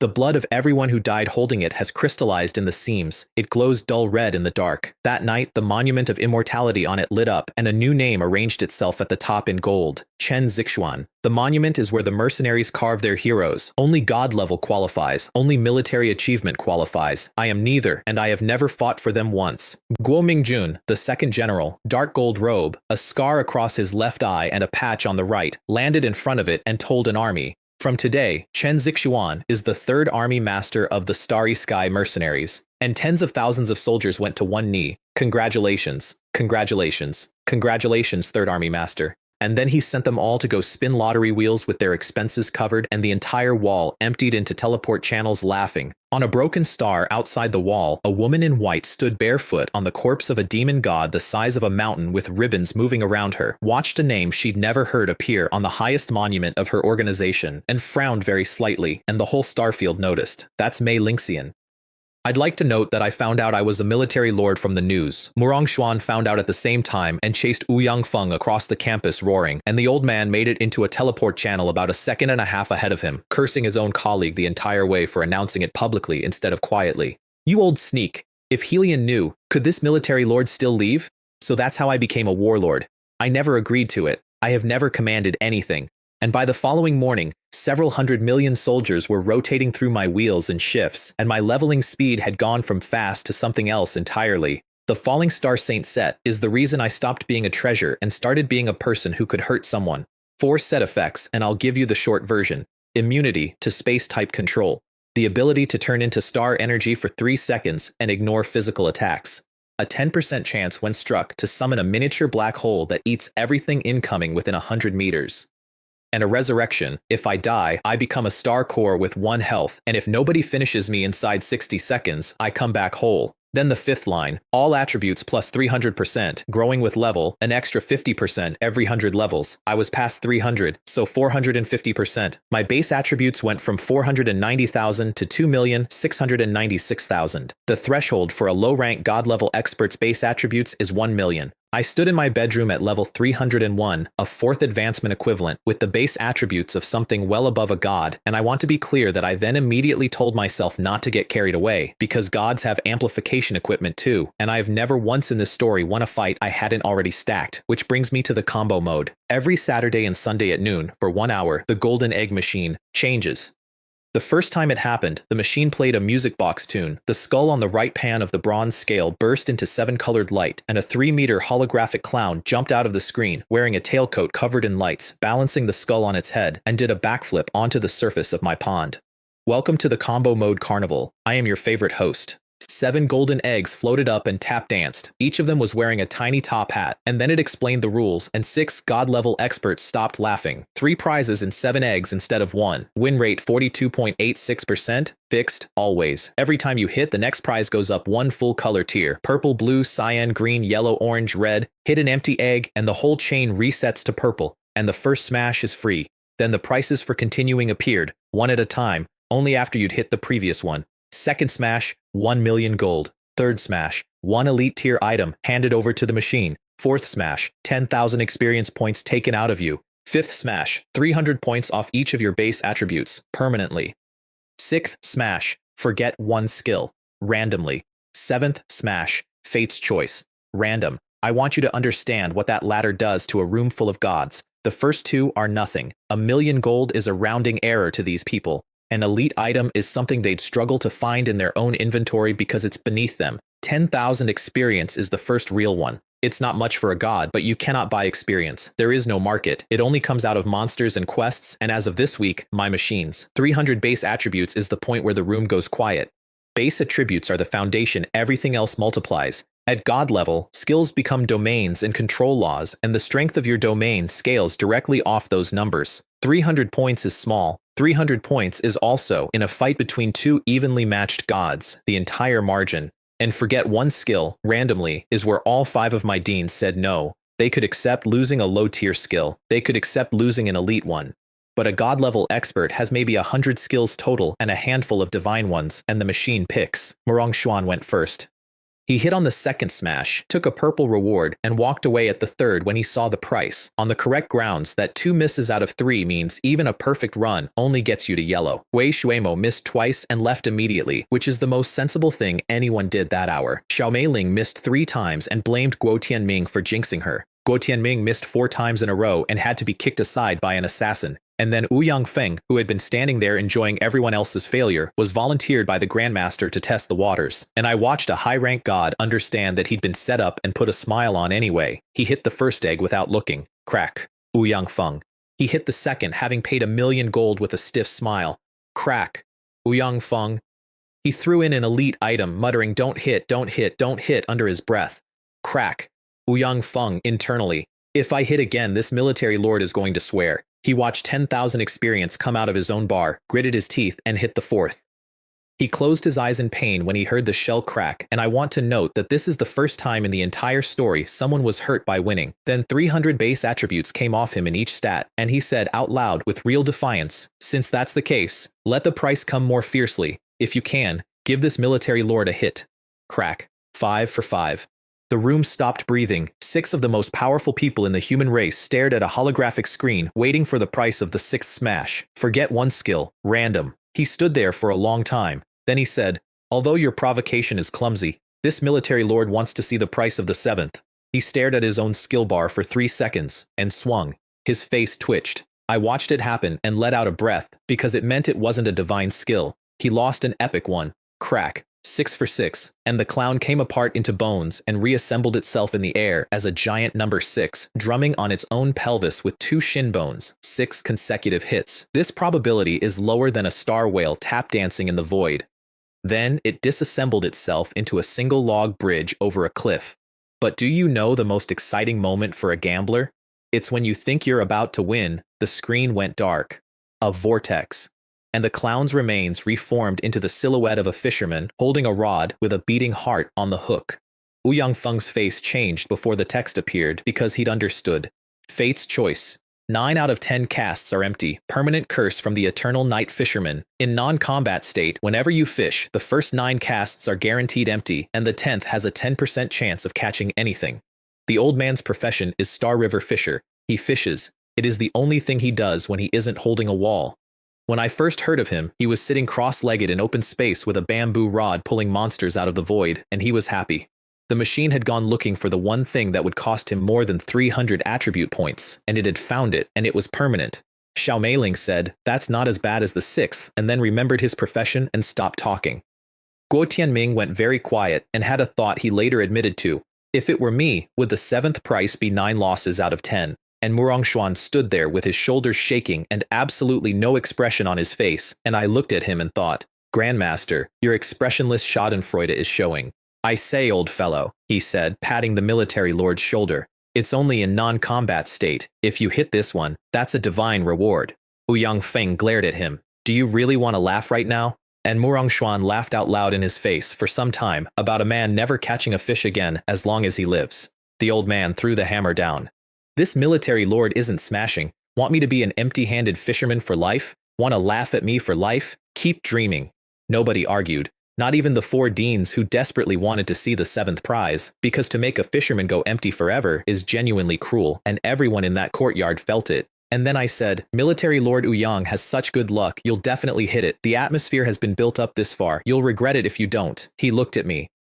He could ignore 5 deans and a grandmaster. He could not ignore me because I'd allocated him a machine an hour earlier. He picked the hammer back up, hesitated 4 separate times, and swung. And I spent my daily guaranteed win on the instant it landed. A crimson pillar went up out of my courtyard for the 2nd time in 2 days. 7 consecutive hits. Divine reward. My teacher and the grandmaster both turned and looked at me, and their faces said they had just confirmed something they'd been wondering about for a while, and I said nothing at all. Ouyang Feng stared at the hammer in his hand in disbelief and did not feel much joy because he was busy thinking about never catching a fish again. Then his expression changed, and he said there was a situation on the 2nd extraterritorial battlefield, and he had to go immediately, and the Grandmaster sent him off instantly with a chess formation under his feet, no questions asked. About 4 seconds later, Murong Xuan worked out that the old man had also, in the same afternoon, poached his student. Old fellow Gongyang, don't run. I want to tell you what was in the divine prize because it is the single funniest reversal in this entire story. He opened it in a warship's secret room, alone, having saved it to show off to his colleague. I would give a great deal to have seen his face. He was excited. He'd sacrificed his life's luck for it. Congratulations, you have obtained 1 million gold coins. He collapsed on the floor. A divine tier reward, a permanent curse. And the prize was money, the single most abundant thing in the inventory of a man who commands 100 million soldiers. He clutched his chest. He nearly brought up blood. He sat on the floor of his own flagship and said, 1 million gold, in a voice like a dying man, and then said out loud in an empty room, what the hell is the use of these million gold coins? Then, some minutes later, when he'd stopped shaking, he noticed the coins were glowing. Million gold coins. Divine reward. Effect 1. Consume to upgrade the tier of an item or skill. Effect 2. Summon a golden giant with perfect god-level combat power for 5 minutes. Effect 3. Exchange for 10 mythic badges. Effect 4. Accelerate the growth of a pet. Once. His head stopped hurting. His chest stopped hurting. His breathing came back. Then he selected a high-rank divine skill of his own, a defensive domain called Sitting Galaxy, where every attack aimed at him becomes a school of fish and marks the attacker's coordinates in return, and asks the coins to upgrade it. Understand what that means. A god-level expert can only learn skills of their own tier. A low-rank god cannot learn a mid-rank divine skill. A high-rank god cannot learn a perfect one. That is not a guideline. That is the heaven's path. He spent 1 million gold coins. His skill became perfect tier. He sat in that room and laughed until he had to stop and breathe. He had a perfect god-level skill, which meant that his promotion quest to perfection went from a gamble to a formality, which meant that the balance between the 3 great powers of the human race had shifted that afternoon in a locked room because an old man lost a bet about fish. How is this gold coins? He said. This is the key to perfection. And then, sobering, what is the origin of the 3rd Army Master's profession, that it can break the rules of the heaven's path? He couldn't work it out. He stopped trying. He sent a message ordering my name carved on the Monument of Immortality, told the 2nd General that yes, the 3rd Army Master qualified, and then remembered something with a jolt and messaged Mei Lingxian to tell her not to come back for the elimination round. She replied that she hadn't planned to. Killing demon gods was a better use of her time. Good, said the old man, delighted. Girl, you're much smarter than that cheap mentor of yours. Then a second message came in, and he read it, and his eyes narrowed. Star Sea and Star Universe had begun intercepting the students traveling to Starry Sky Academy for the self-study entrance exam, not fighting us, not challenging us, just quietly stopping the next generation from ever reaching my academy's door. 2,400 candidates and counting, sentries on 37 teleport channels, both academies coordinating, their goal, in Zhou Yongxi's own words to her subordinate, not 100 students, 0.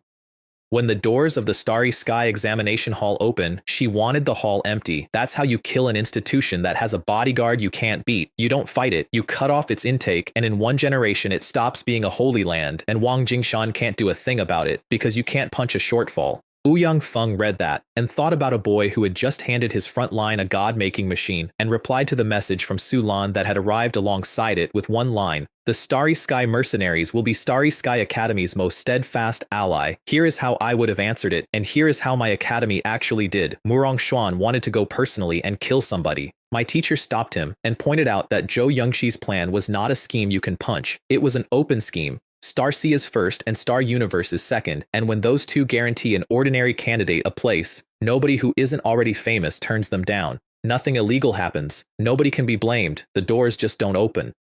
And Wang Jingshan, who had been sitting on a roof drinking liquor he had obtained for free, said, there is a way to break it.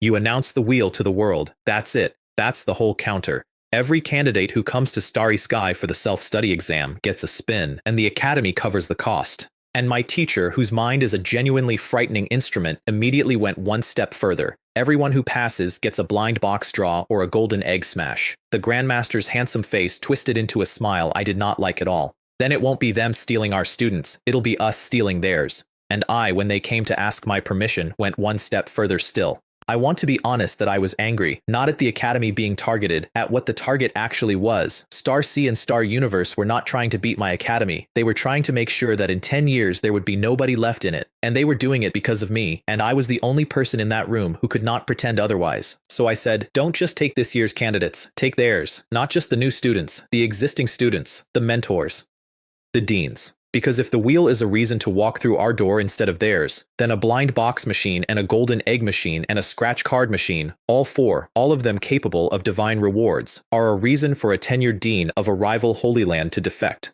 My teacher stared at me for a long moment.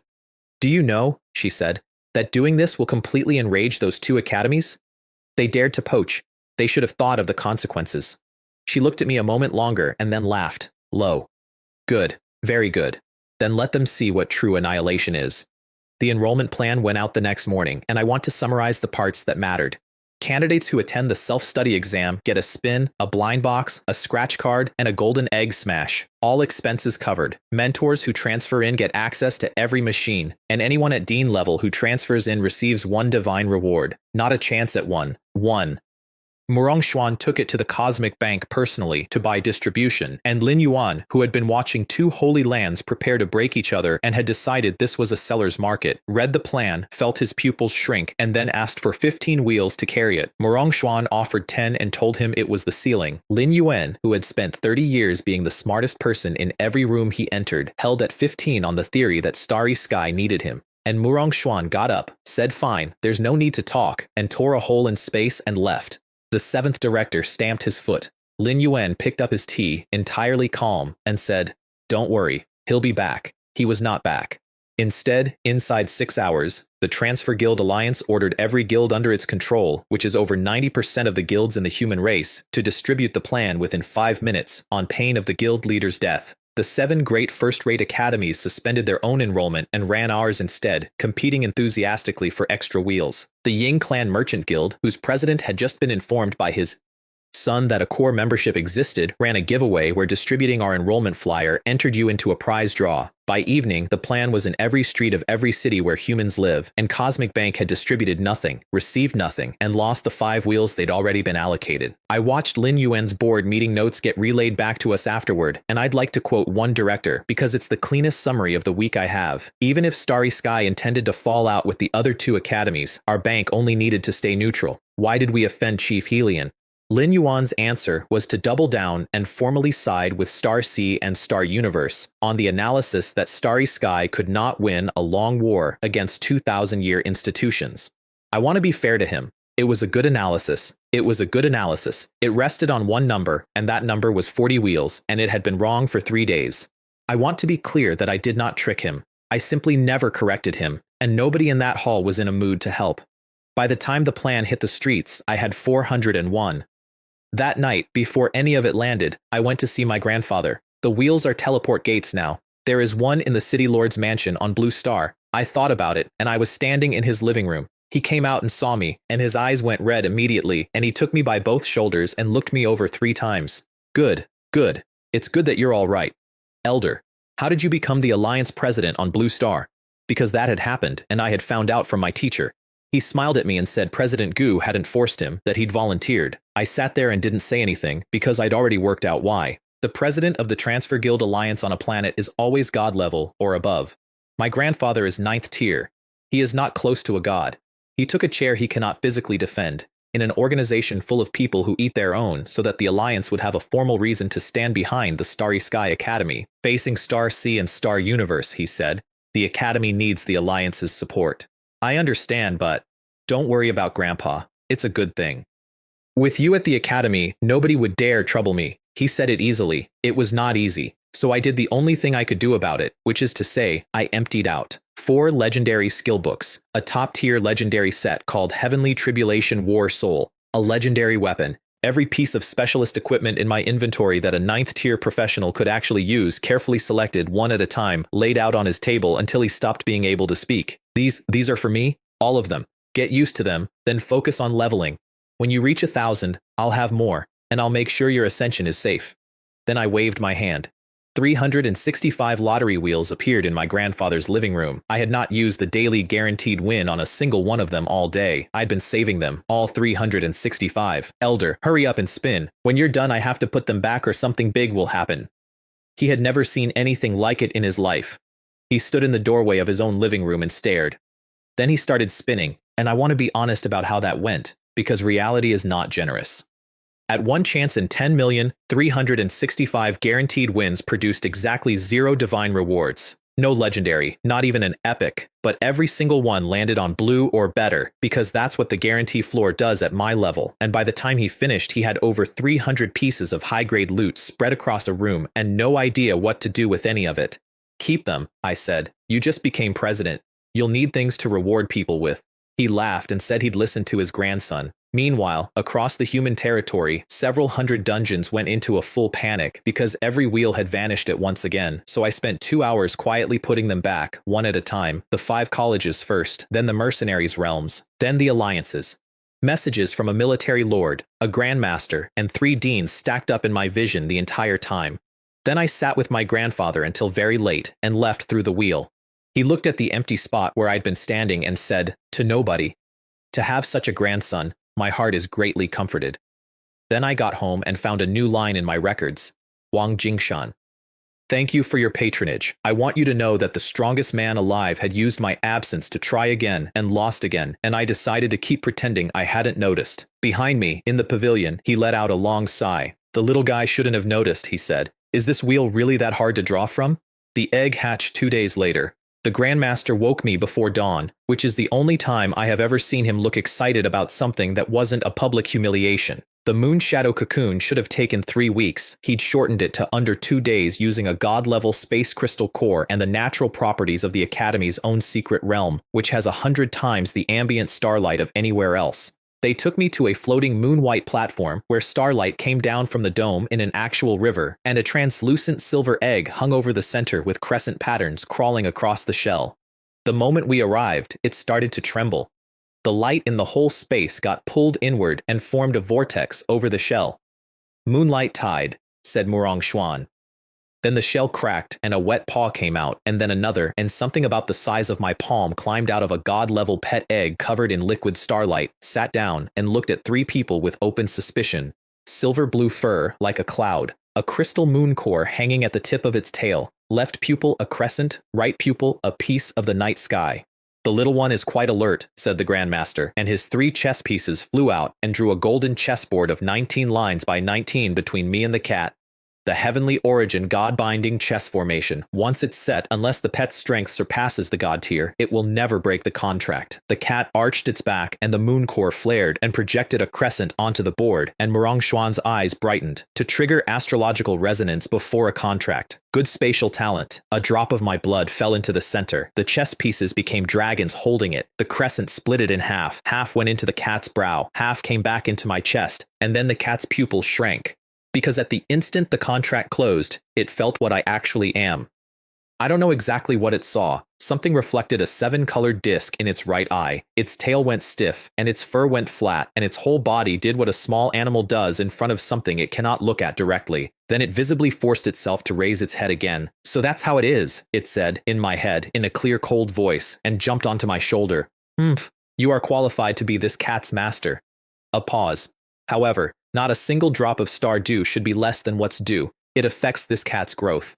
Sulan and Murong Xuan both looked surprised, because this species is famous for ignoring its contracted master entirely. I put a hand on its head. It moved to dodge and then decided not to. "I'll give you a name," I said.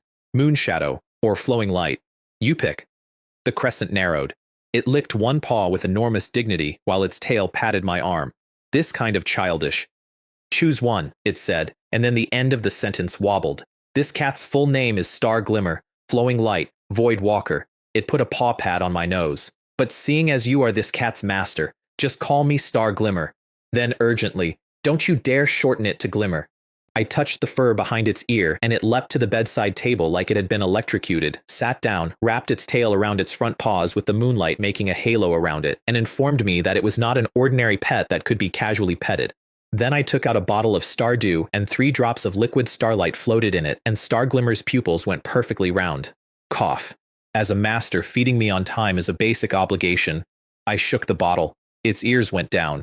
It gave up completely, jumped into my lap, butted its head into my palm, and said, "You are allowed to stroke behind my ears 3 times. 1 more and I'll scratch up your pillow."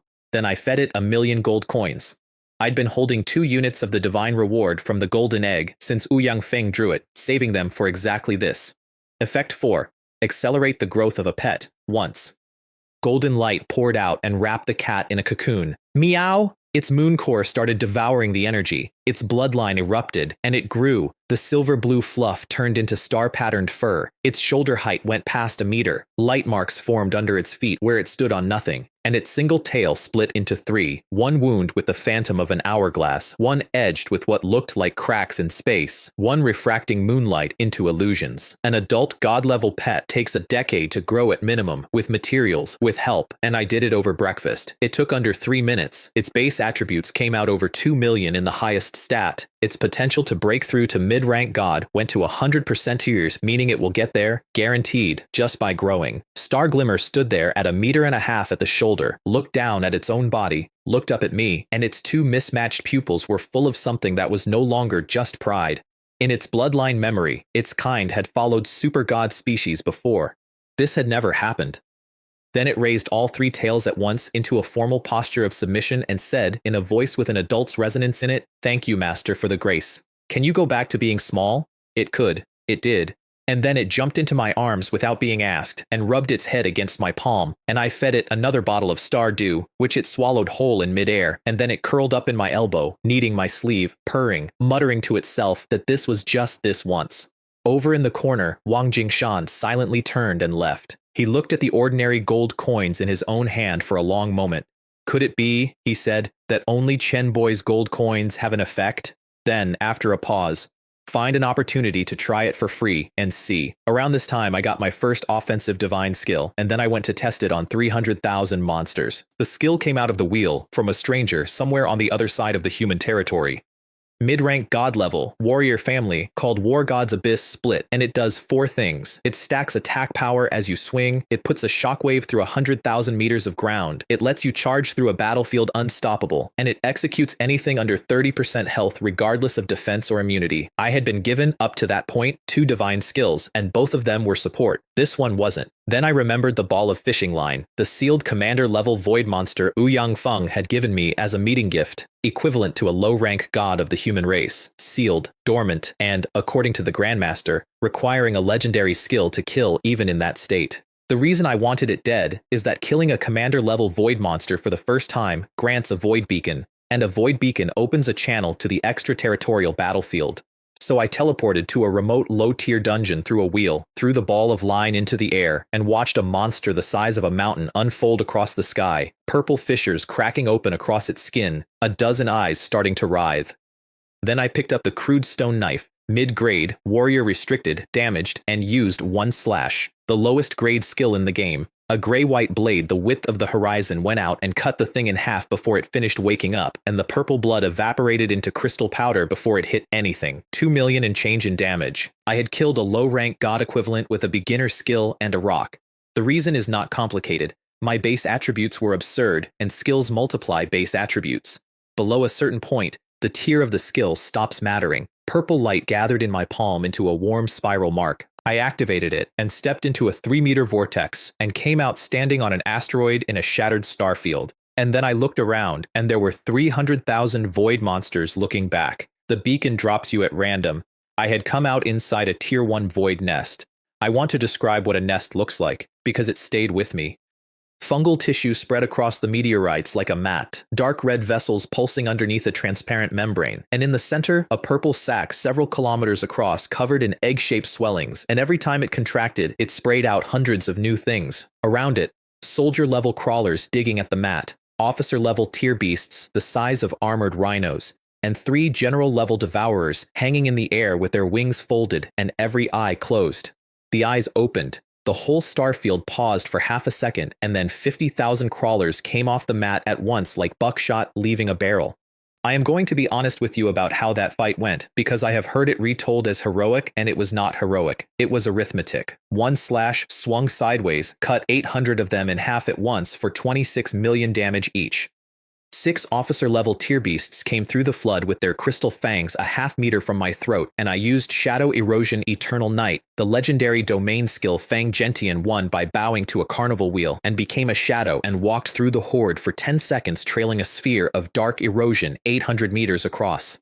20,000 of them silenced and dying inside it, black blood coming out through their shells, the beams they'd been charging detonating in their own throats, then flame missiles into the mat, which chain reacted, and the officers who tried to absorb the fire with their crystal spines exploded 3 seconds later and cleared 3 kilometers of their own kind. Then I went up above the nest and used the mage skill, and a flame dragon a kilometer long came down on the sack and burned a 1,000-meter trench into it and turned 50,000 guardians to ash. 12 general-level monsters charged me together, suicidally, because their duty is the nest, and I pointed a stone knife at them and said, "Holy Sword Judgment." The same skill my grandfather pulled out of a carnival wheel for 1,000 gold on the first day of this story.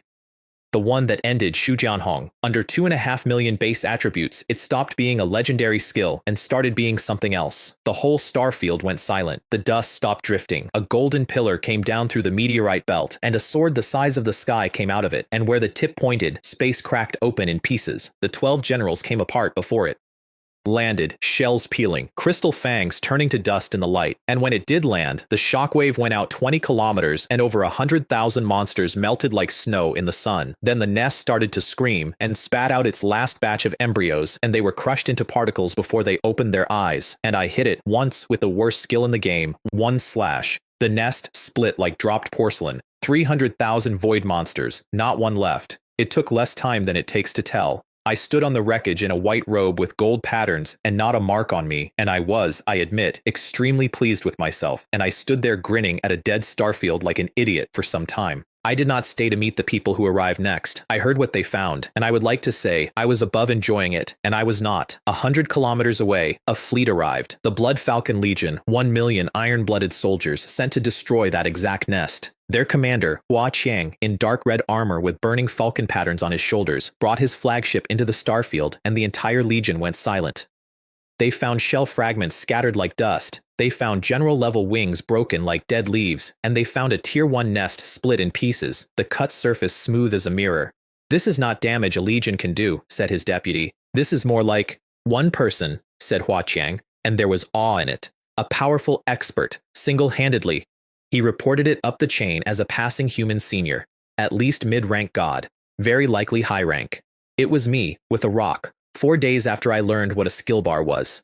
And Ouyang Feng, when he got that report, came out to look at it personally and stood on the deck of that warship frowning at the wreckage and thought that the cut looked familiar, because he had, of course, recorded the first kill, his fishing line record scenes. He'd watched me split a sealed commander-level monster with one swing before I went through the beacon, and had immediately decided that the footage was fake, that it was Murong Xuan in disguise pretending to be me out of spite for the Third Army Master announcement, and that in this world, nobody could deceive Ouyang Feng. He messaged Murong Xuan to check, "Is this Grandmaster that free?" Came the reply, "What? Do you want me to come to the second battlefield and beat you up? Don't worry, there will be a chance." Ouyang Feng stared at that message for a while. "Not Chief Hellion?" he said, and then he decided, very deliberately, not to ask me about it, on the grounds that his heart couldn't take it. The Academy ranking competition was the next morning, and Lin Haran built me an entrance. I want to describe it because it was his idea, and it is the single most Lin Haran object that has ever existed. 100 lottery wheels, in 2 rows, forming a corridor 100 meters long from the plaza to the arena doors, all 100 lit, 7 colors on every rim. A rainbow bridge you could walk down. He had wanted to invite the Grandmaster to cut a ribbon with me. I said no. He remains bitter about it. The students arrived and lost their minds. 100 of my wheels. Somebody counted them out loud. Someone from the assistant in Life College put her hands on her cheeks and said she'd really like to know what that junior Chen Zixuan looked like. Then the important people came down the corridor, and the students got quiet. Murong Xuan in his divine robe. My teacher beside him. President Gu Long in black and gold armor, no longer stern, actually smiling, with First Counselor Arthur Pendleton behind him, blue eyes, hooked nose, the man who had wanted to put my grandfather under house arrest a week earlier. the heads of the 7 great first-rate academies. Xu Longfei, president of the Ying Clan Merchant Guild, in splendid robes with elders behind him. Guo Mingjun, the second general, scar across one eye, patch over the other, sent to represent the mercenaries after paying his colleague an enormous price for the privilege, and in the middle of them, an 18-year-old in a white robe with a cat in his arms. That is what the Grandmaster had bought with a corridor of lottery wheels, not decoration, a photograph. At the entrance, all of them stopped. The 7 manor heads came apart visibly. Arthur Pendleton's eyes went straight. President Gu's fingers stopped moving, because the Alliance's official intelligence provided by us said 40 wheels. There were 100 standing in front of him, and he immediately sent a runner to verify that the 23 in Alliance territory were still there. They were. So were the mercenaries. So were everyone's. He looked at me and thought, quite clearly, how many does this kid have? 200? 3? Guo Mingjun's scar twitched. He had come with 3 goals, all of which were smash a golden egg for a divine reward, and had now added a 4th on the spot. And Murong Xuan, watching them all, was extremely satisfied because he had invited them here specifically to be photographed being impressed. I should mention that Star Sea and Star Universe had both cancelled their own ranking competitions that week. Everyone, said the Grandmaster, I invited you here today to watch the competition and to inform you of something else. He walked to the mouth of the corridor. From today, Chen Boy will open some membership slots in the lottery club to friendly forces. He smiled at me, meaningfully. Of course, the number of slots is limited. I kept my face still because we'd agreed on this 2 hours earlier. President Gu and Arthur Pendleton exchanged a look that I could read from 10 meters away. The Starry Sky Academy is building an alliance system, and the lottery club is the price of entry. Guo Mingjun touched his scar and grinned. Grandmaster, our mercenaries have always been on good terms with your academy. Of course, said Murong Xuan. The second general being here today is the best proof. And Xu Longfei said his merchant guild would be delighted to provide financial support to expand the club. I let it wash over me and privately noted that my best friend, who was standing about 30 meters away in a starry sky robe, looking enormously pleased with himself, had built the lottery club 3 days ago on a napkin and was about to be handed the leadership of the human race as customers. Little friend Chen, said Xu Longfei, rubbing his hands together with a smile you could pour on bread. Would it be possible to draw now? Of course, I said. Please help yourselves. And a dozen of the most powerful individuals in the human race went for 100 carnival wheels like women at a market sale. Guo Mingjun got there first with 10,000 gold, which he had practiced taking out of his inventory in advance for this. President Gu opened with 20,000. The 7 manor heads had to queue, and the students in the stands narrated this fact loudly and at length. Guo Mingjun pulled yellow, epic tear. A phantom of starlit armor. His face fell instantly. Only epic? Trash. I came for god level. I got a top legendary out of it and said nothing. President Gu got 17, thank you for your patronages out of 20 and 3 blues. Arthur Pendleton drew over a dozen times and got nothing at all. His face went black. In the stands, a girl from my own academy burst out laughing and said that big shots are also this funny when they lose. They finished. The highest anyone had got was Guo Mingjun's epic. They filed into the arena carrying disappointment, and the second they were through the doors, every student in that plaza charged the wheels. There was an assassin in the crowd. I did not notice him. I want that on the record. I had a divine set, a god pet, and 178 skills, and I walked past a professional killer twice. He had come in as a student named Jiang Min. Ordinary face, ordinary robe, ordinary voice, sitting in the stands with the rest of the mage college and making the same noises everyone else made. His classmate slapped him on the shoulder and said, wouldn't it be great if we could join the lottery club? And he said, yeah, whoever joins reaches the sky in 1 step, with real enthusiasm. Shadow Vale, first island master of Doom Island, high rank god level, in a body he had built himself, sitting 6 rows up. He had been on campus for over a day. His assessment, made carefully and professionally, was this. Wang Jingshan's domain covers the arena, so killing me cleanly inside it is difficult. 3 rounds of assassination, plus shadow slaves, gives roughly a 70% chance. 70% is enough. He had taken the contract on worse. The thing he had not done, because there was no professional reason to, was find out why anyone would pay that much to kill a first-year student. Down on the arena floor, Guo Mingjun asked whether he could see the golden egg machine. He had not come to watch a competition. He had come because Ouyang Feng had returned to the front line with a perfect god-level skill and had subsequently beaten Guo Mingjun into the ground repeatedly, and Guo Mingjun wanted the machine that had done it. The Grandmaster spread his hands. I can't make the decision. Everything is up to Chen Boy, which gave me face in front of everyone and also handed me the room.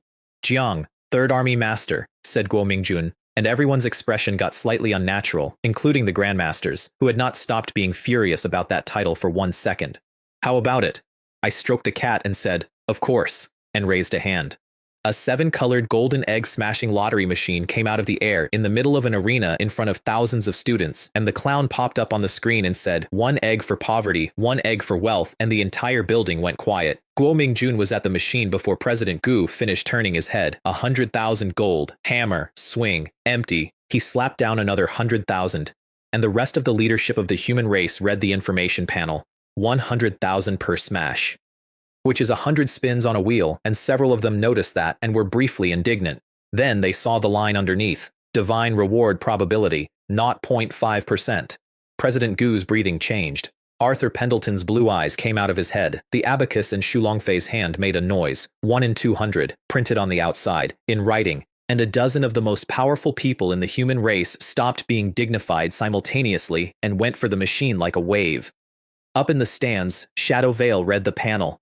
I want to slow down here, because this is the moment that saved my life, and I had nothing to do with it. He knew the wheel. He'd tried it himself. Its published information shows no odds at all, and its actual hit rate is so bad that he had privately concluded that Divine Reward was a Starry Sky Academy marketing invention. Now here were numbers, cold, specific, on a panel in front of him, 0.5%. His body stopped obeying him. His throat went dry. His breath came out hot. Since becoming a god, he had never once lost physical control, and he was 2 seconds from his disguise cracking in a crowd. Because he had just understood what he had been hired to delete, and it was not a boy, not a talented student, not a lucky boy, a mechanism that converts money into divine tier power at a fixed rate, for anybody, forever. Kill that, and it isn't Starry Sky Academy that comes for you. It's the Alliance and the Mercenaries and the Cosmic Bank and every second-rate faction with ambitions, and once they've finished being furious with each other, Star Sea and Star Universe as well, because every single one of them had just been shown the price list. He had thought his island would go quiet for a few decades, Doom Island would cease to exist, root and branch permanently, and its name would be used as a warning. Cold sweat came through the robe underneath his disguise. Zhou Yunxi, he thought, and something in him went from professional to personal. You vicious woman, did you know? You were trying to make me perish with you. My assassination ended right there, in a spectator stand, 6 rows up, with no violence whatsoever, while I sat below him stroking a cat. He turned to leave, having decided instead to go to Star Universe Academy and remove his own client's head. And that's when the Crimson Pillar went up in the arena. Shu Longfei had scratched a divine reward. I should explain that I'd put out the scratch card machine as well by then, because Guo Mingjun and President Gu had monopolized the golden egg machines, and the 7 manor heads were looking at me the way children look at a locked cupboard. The scratch machine has 3 modes. Classic instant riches at 100 gold a card, 81 squares under silver coating, 1 in 100,000 for divine. Team Carnival at 10,000, 3 to 7 players, which produces a giant card, 7 meters across floating in the air, with color combination rules that make grown gods argue, and life gambling stacked at 100,000, which I'll come back to. The 7 manor heads had been scratching classic for 20 minutes, and Arthur Pendleton had scratched over 100 cards with historically bad results, and Shu Longfei, the president of the largest merchant guild in the human race, a high-rank god, a man who prices everything, had scratched exactly 1 and pulled red, a god-level elf. It came out of the light pillar and unfolded, 2 meters tall, entirely crimson, skin running with lava patterns, wings 5 meters across with feathers like burning red gold, and eyes that were vertical pupils of liquid flame that warped the air wherever they looked. Fire-winged, sky-scorching phoenix. The arena detonated. President Gu and Guo Mingjun both stopped mid-swing. Arthur Pendleton dropped his card. Shu Longfei stood frozen. And this is a man who has seen everything, and his hands were shaking. Really, he said, hoarse. Pulled it? Then he laughed at the sky like a lunatic, and the elf tried to flee, and he caught it with one clawed hand and put it into his inventory before it finished spreading its wings. And in the stands, Shadow Vale watched a divine reward come out of a scratch card that cost 100 gold, and the last piece of doubt in him died. It's real. Zhou Yunxi, I will kill you. I got the copy, and I want to tell you exactly what happened, because it is the single strangest thing in this story, and I did not understand it for another hour. Banker takes all triggered. A mid-rank god-level elf, not a phoenix. In my inventory there was a cocoon of 7-colored light, and inside it, curled up, was a girl. Long silver-white hair like moonlight, skin so pale it was nearly translucent with faint gold vessels under it. And on her back, a pair of butterfly wings folded around her. She opened her eyes, green, clear, and completely terrified. Who are you? What is this place? She tried to move and the cocoon didn't budge. Let me out. My mother will definitely find me. Chen Zixuan. Then she said indignantly from inside my inventory, I am the princess of the elf clan. My mother is the elven queen Theron. My father is… She got stuck. She tilted her head and thought about it for 2 full seconds. Anyway, my father is also very powerful. I want to be clear that I laughed and that it was involuntary and that I regretted it because it made her angrier. You better let me go immediately. Otherwise I'll curse you with elf magic. I'll cover you in mushrooms. Then she sneezed. Do you know the elf clan's mushroom curse? The person cursed grows colorful little mushrooms all over their body, even in their nostrils. She started laughing at her own threat and then straightened her face very quickly. My mother will find me soon. She's the most powerful elf on the 154th floor of the Tower of Babel. And my smile came off. I should explain the Tower of Babel because I did not understand it either until my 2nd week. It is the first secret realm of the Starry Sky universe. It is not a tower. It is a tower-shaped world assembled out of shattered starfields and folded universes and suspended continents, and every floor is its own world, and it is where the myriad races of the Starry Sky are sealed. The human race was the first race let out of it. The Starry Sky Demon God Clan was the second, which is why there is a first extraterritorial battlefield. The Void Monsters were unsealed 18 years ago, which is why there is a second and why Zhao Shanshan's father is not alive. The 154th floor is the Elf Sanctuary, and the Elven Queen Theron is, by every account I have ever heard, a protective maniac. The story people tell is that a god-level expert once stepped on one of her butterflies by accident. She hunted him across the stars. She made him plant flowers for 300 years. She is also a super god-tier existence. I had, through a mechanic I do not control, reached into a sealed prison world 2,000 floors of politics away from anything I understand and taken her daughter. I want to be clear that I learned all of this afterward, and that in the moment I had no idea what I had done, or that I had done anything at all. In the elf sanctuary, 2 maids were staring at an empty throne with a wisp of golden light dissipating over it. Within a minute, the entire palace was shaking. The elf elders went white, the full guard deployed. An ancient tree guardian that had slept 1,000 years was woken up. It's not spatial teleportation, said the queen, standing on the roof of her palace with cold fury in green eyes. It's a forced summoning that transcends rules. Her scepter hit the floor, and a domain I have never seen trembled. Investigate every floor of the tower at all costs. Find Lyra. And the news of her daughter's disappearance started moving up through the layers of a sealed world at speed toward everything my species has spent 1,000 years hiding from. Meanwhile, in my inventory, Lyra was flapping her wings and shouting at me, "You despicable guy, let me go." I did not have a good answer. Then Shadow Vale, in the stands, turned to leave and found a man standing directly behind him, extremely close. Plain white robe, bronze sword at the waist, left eye silver white, right eye gold red, looking at him with something that was not quite a smile. Shadow Vale went completely rigid. His brain produced options and discarded them in order. Pretend not to see him. Impossible. He's already locked on. Keep playing the student. Hey, said Wang Jingshan quietly. Are you planning to pretend you didn't see me? Or planning to continue impersonating Jiang Min? His divine power came up instinctively toward his own escape technique, a high-rank god skill that makes 1,000 shadows and has saved him from every desperate situation he has ever been in and whose operating method nobody on his own island knows.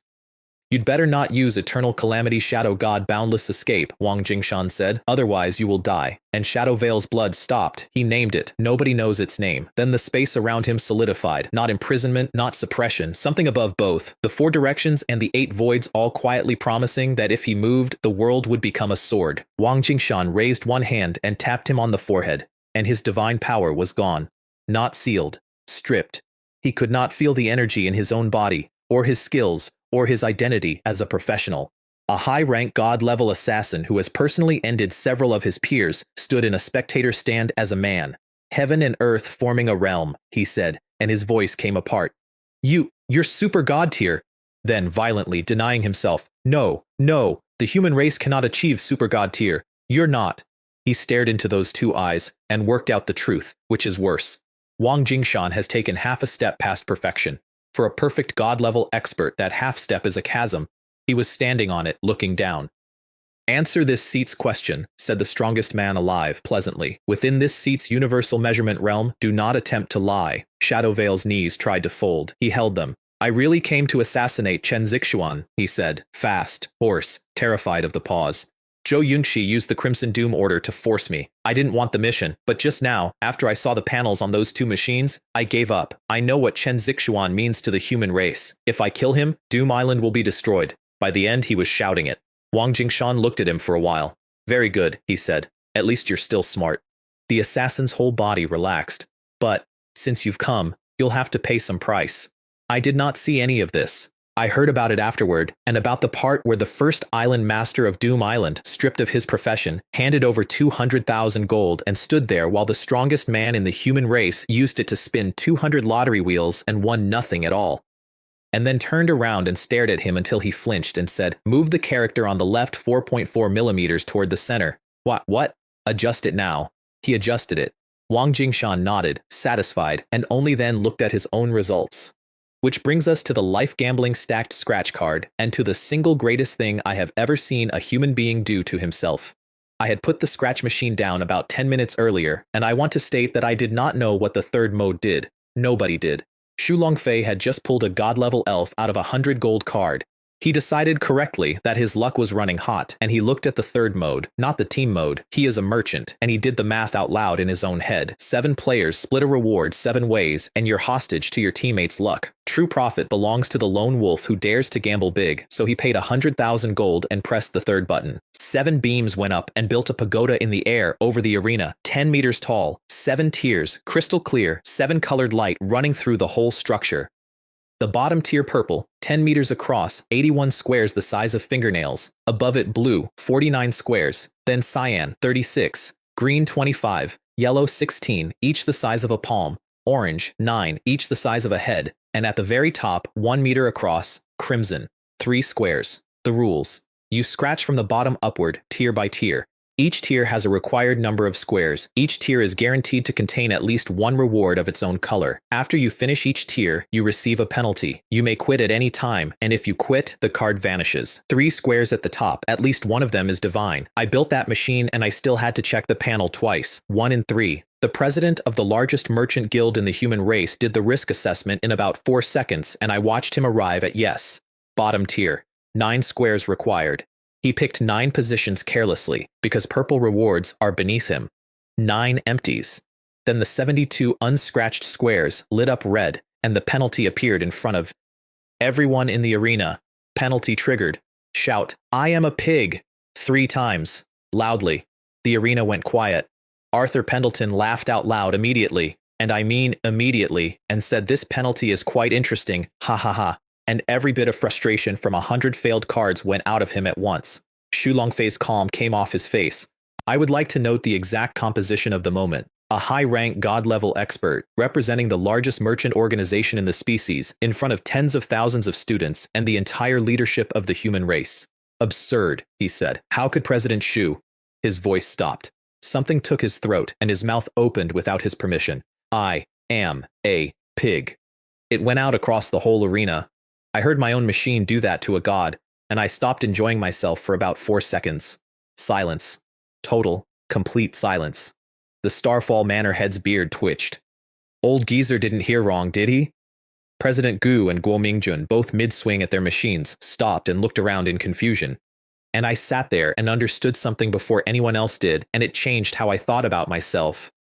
He couldn't resist it. A high-rank god-level expert had been given an instruction by my skill and had been physically unable to refuse. That is not a lottery machine effect. Nothing in this world compels a god. Potions don't, artifacts don't, contracts require consent. That is a rule-level ability, and there is exactly one tier of profession that has those. Across the arena, my teacher and the Grandmaster worked it out at the same moment and messaged each other about it, and I could see them both go very still.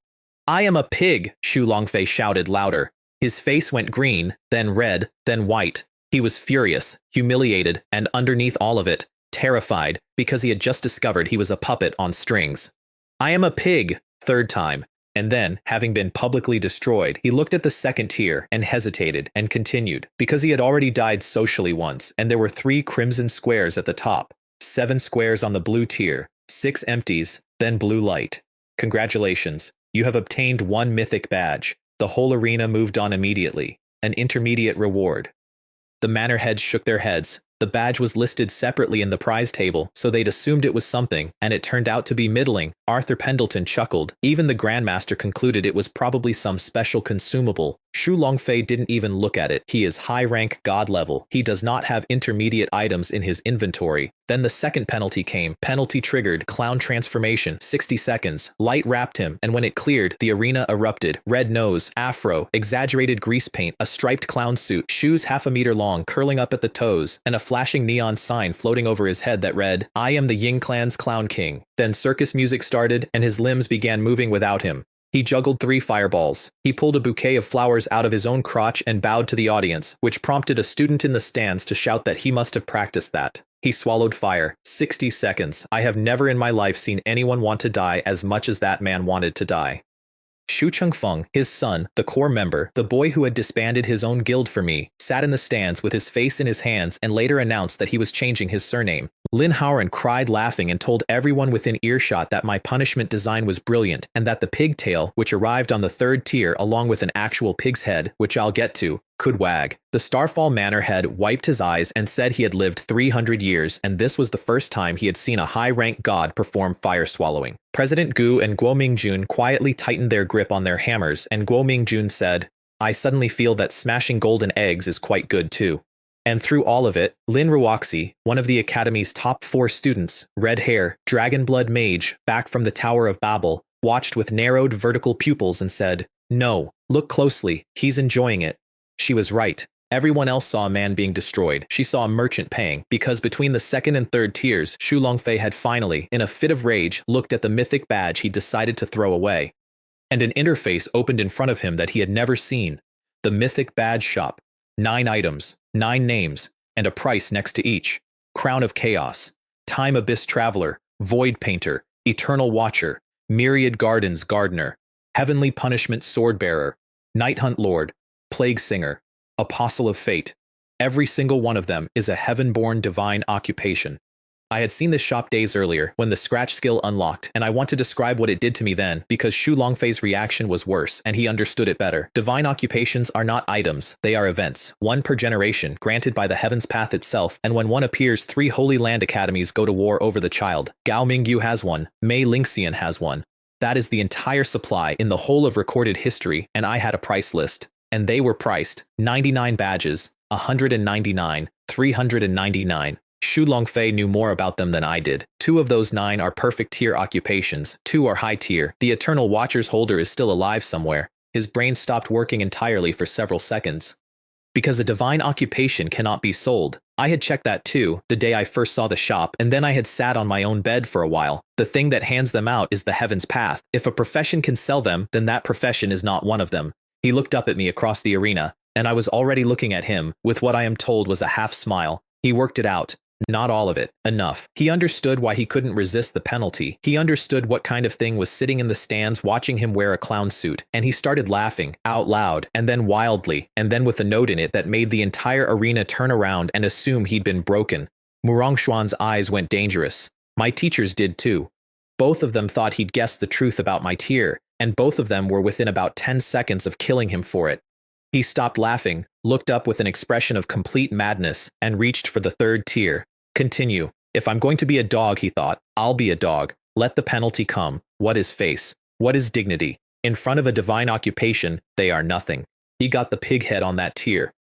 And the tail, which was pink, and which wagged 3 times whenever he made a sound, and he made a sound involuntarily, and it went oink, and the arena came apart so completely that I genuinely worried about the roof. Arthur Pendleton, who had been considering buying a life gambling card himself, quietly decided against it forever. And I sat there stroking a cat and thinking, he can't stop now. Not because of the divine reward, because he's seen the shop and he knows the badges come out of the scratch card and he only gets 10 cards a day. That is what my machine actually is, not the odds. The thing you see 2 tiers down that changes what you're willing to become. While the arena was busy watching a god-level merchant oink, the elf princess in my inventory was still shouting at me. You can't do this! Let me out!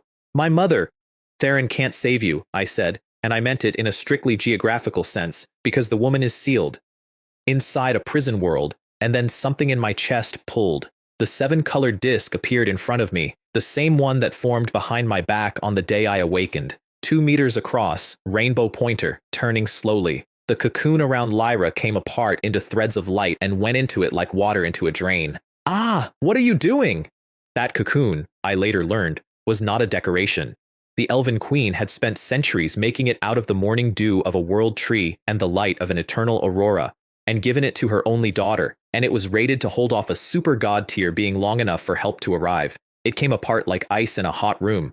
No, impossible. Mother said this couldn't be broken, and then the same thing started happening to her. Threads of seven-colored light came out of the princess herself, and her body began to go transparent, and she screamed for her mother, and I stood there and could not do one single thing about it because I had not chosen any of it. She dissolved into points of light, and the disc drank all of them, and my class panel opened. Profession, Lottery Master, Super God Tier, Arrow, Supreme Level, 10%.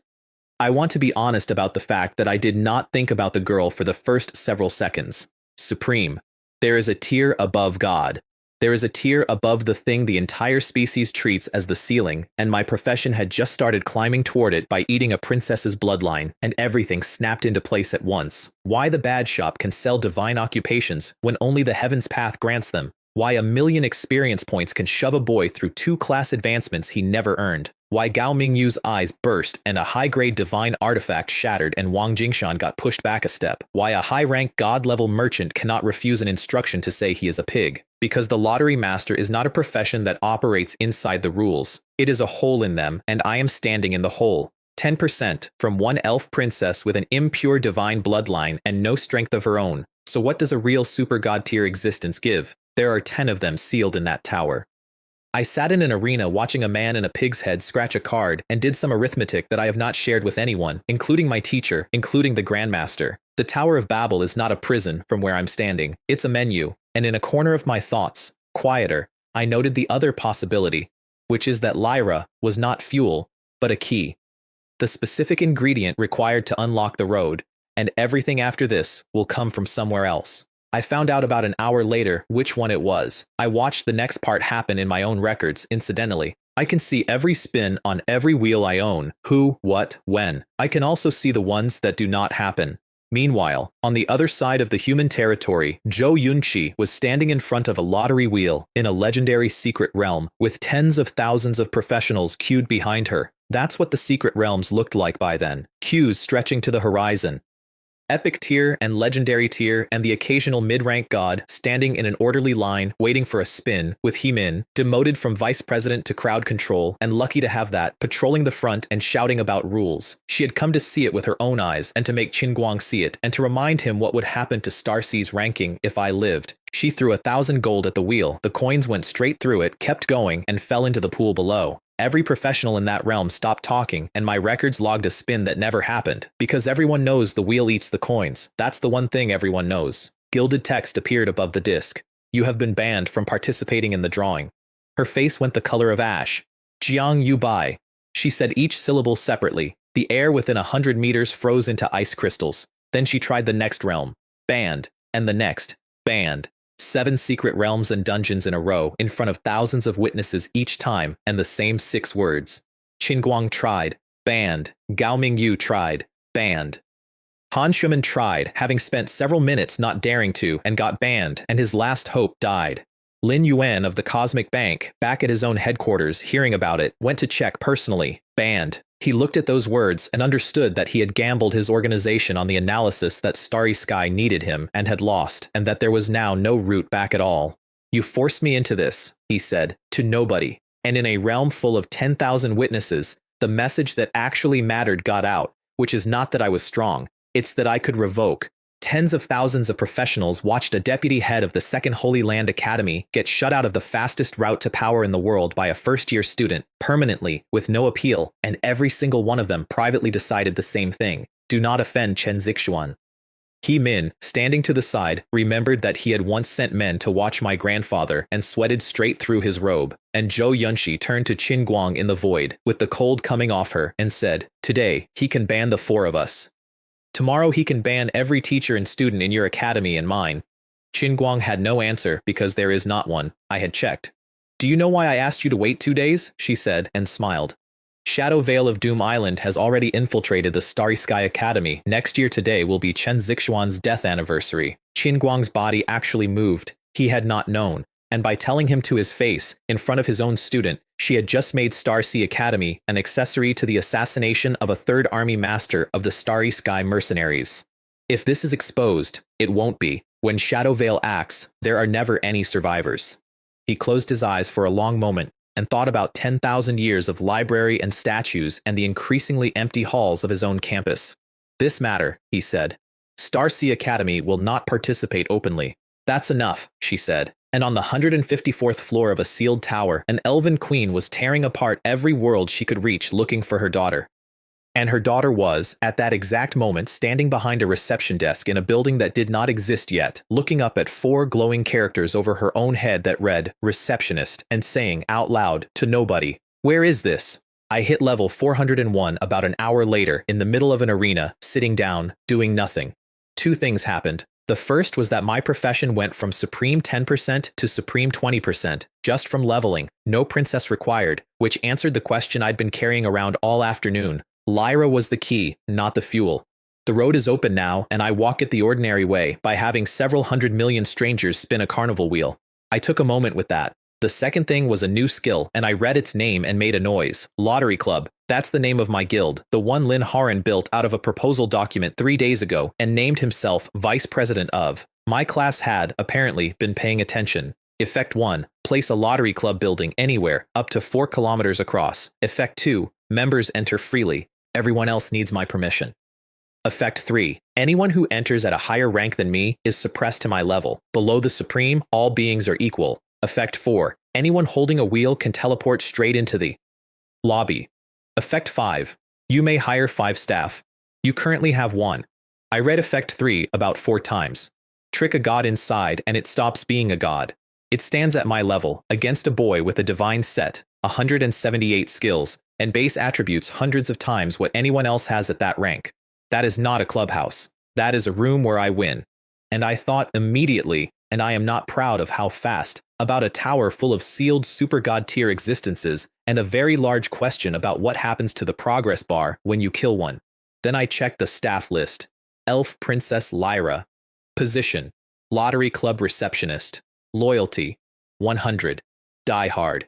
I sat in an arena and put a hand over my face. She had not been consumed. She had been re-employed. Her own panel, wherever she was, listed her bloodline potential as God tier at 100%, which is to say the thing that took her apart had also fixed the impurity in her that would have stopped her from ever reaching the top. My machine did that. I did not ask it to. She was standing behind a desk in a building that had not been built yet, looking at her own hands, saying, "My bloodline was promoted?"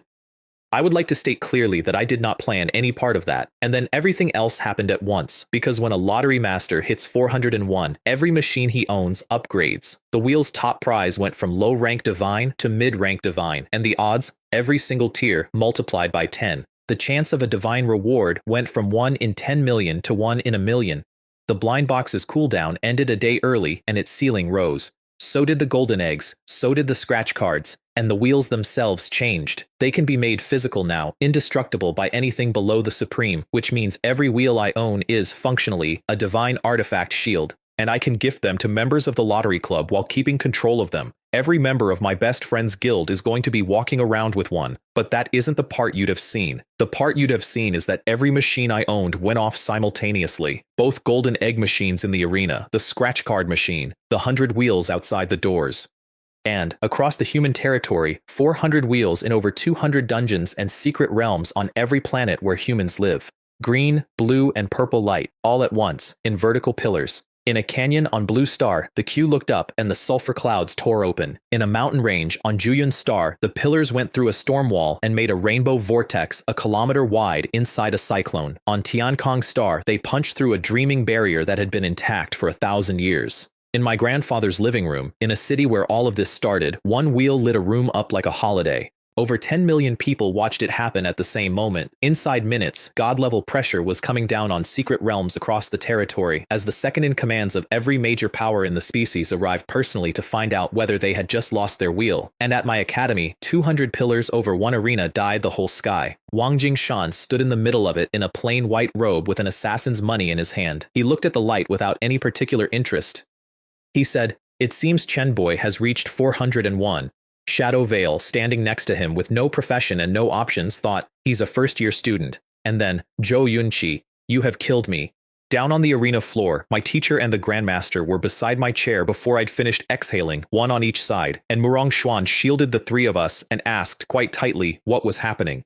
A small change after upgrading, I said. His mouth twitched. He looked up at a sky that was 3 colors it had never been. You call this small? Upgrading, said my teacher, catching the word.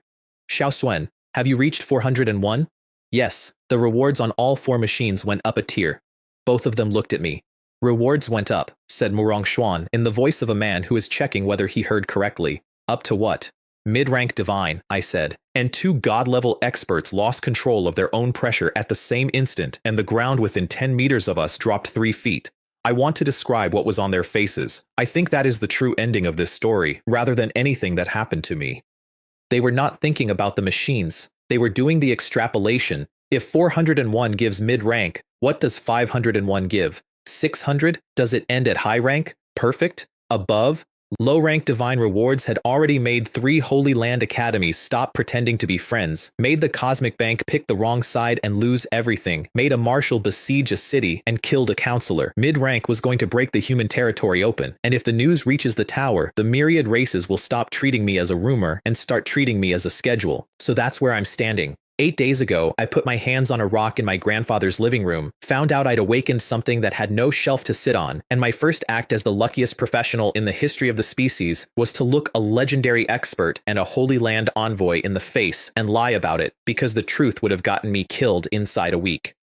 8 days later, 10 million people watched 400 of my lottery wheels light up the sky on every inhabited planet at once. The leadership of the human race queues in my front garden, the strongest man alive can't win a spin, and the first assassin they ever sent for me went home to kill the woman who paid him, and I am still lying about what I am. Only now I'm lying to a grandmaster, a deputy head, and the single most powerful individual our species has produced, and the lie has gotten 1 whole tier bigger, and none of them have noticed. The people who did notice are all in worse shape than I am. Gao Mingyu's divine skill is gray forever. Qin Guang's high-grade artifact came apart in 8 pieces. Zhou Yunqi, who tried to have me killed, is banned from every machine I will ever own for the rest of her life, and the assassin she hired is currently on his way to her garden with a very specific plan and no professional obligations left. She paid a fortune for a killer and bought herself one. I did nothing at all. I was busy losing an argument with a princess about mushrooms. I do have 1 open account.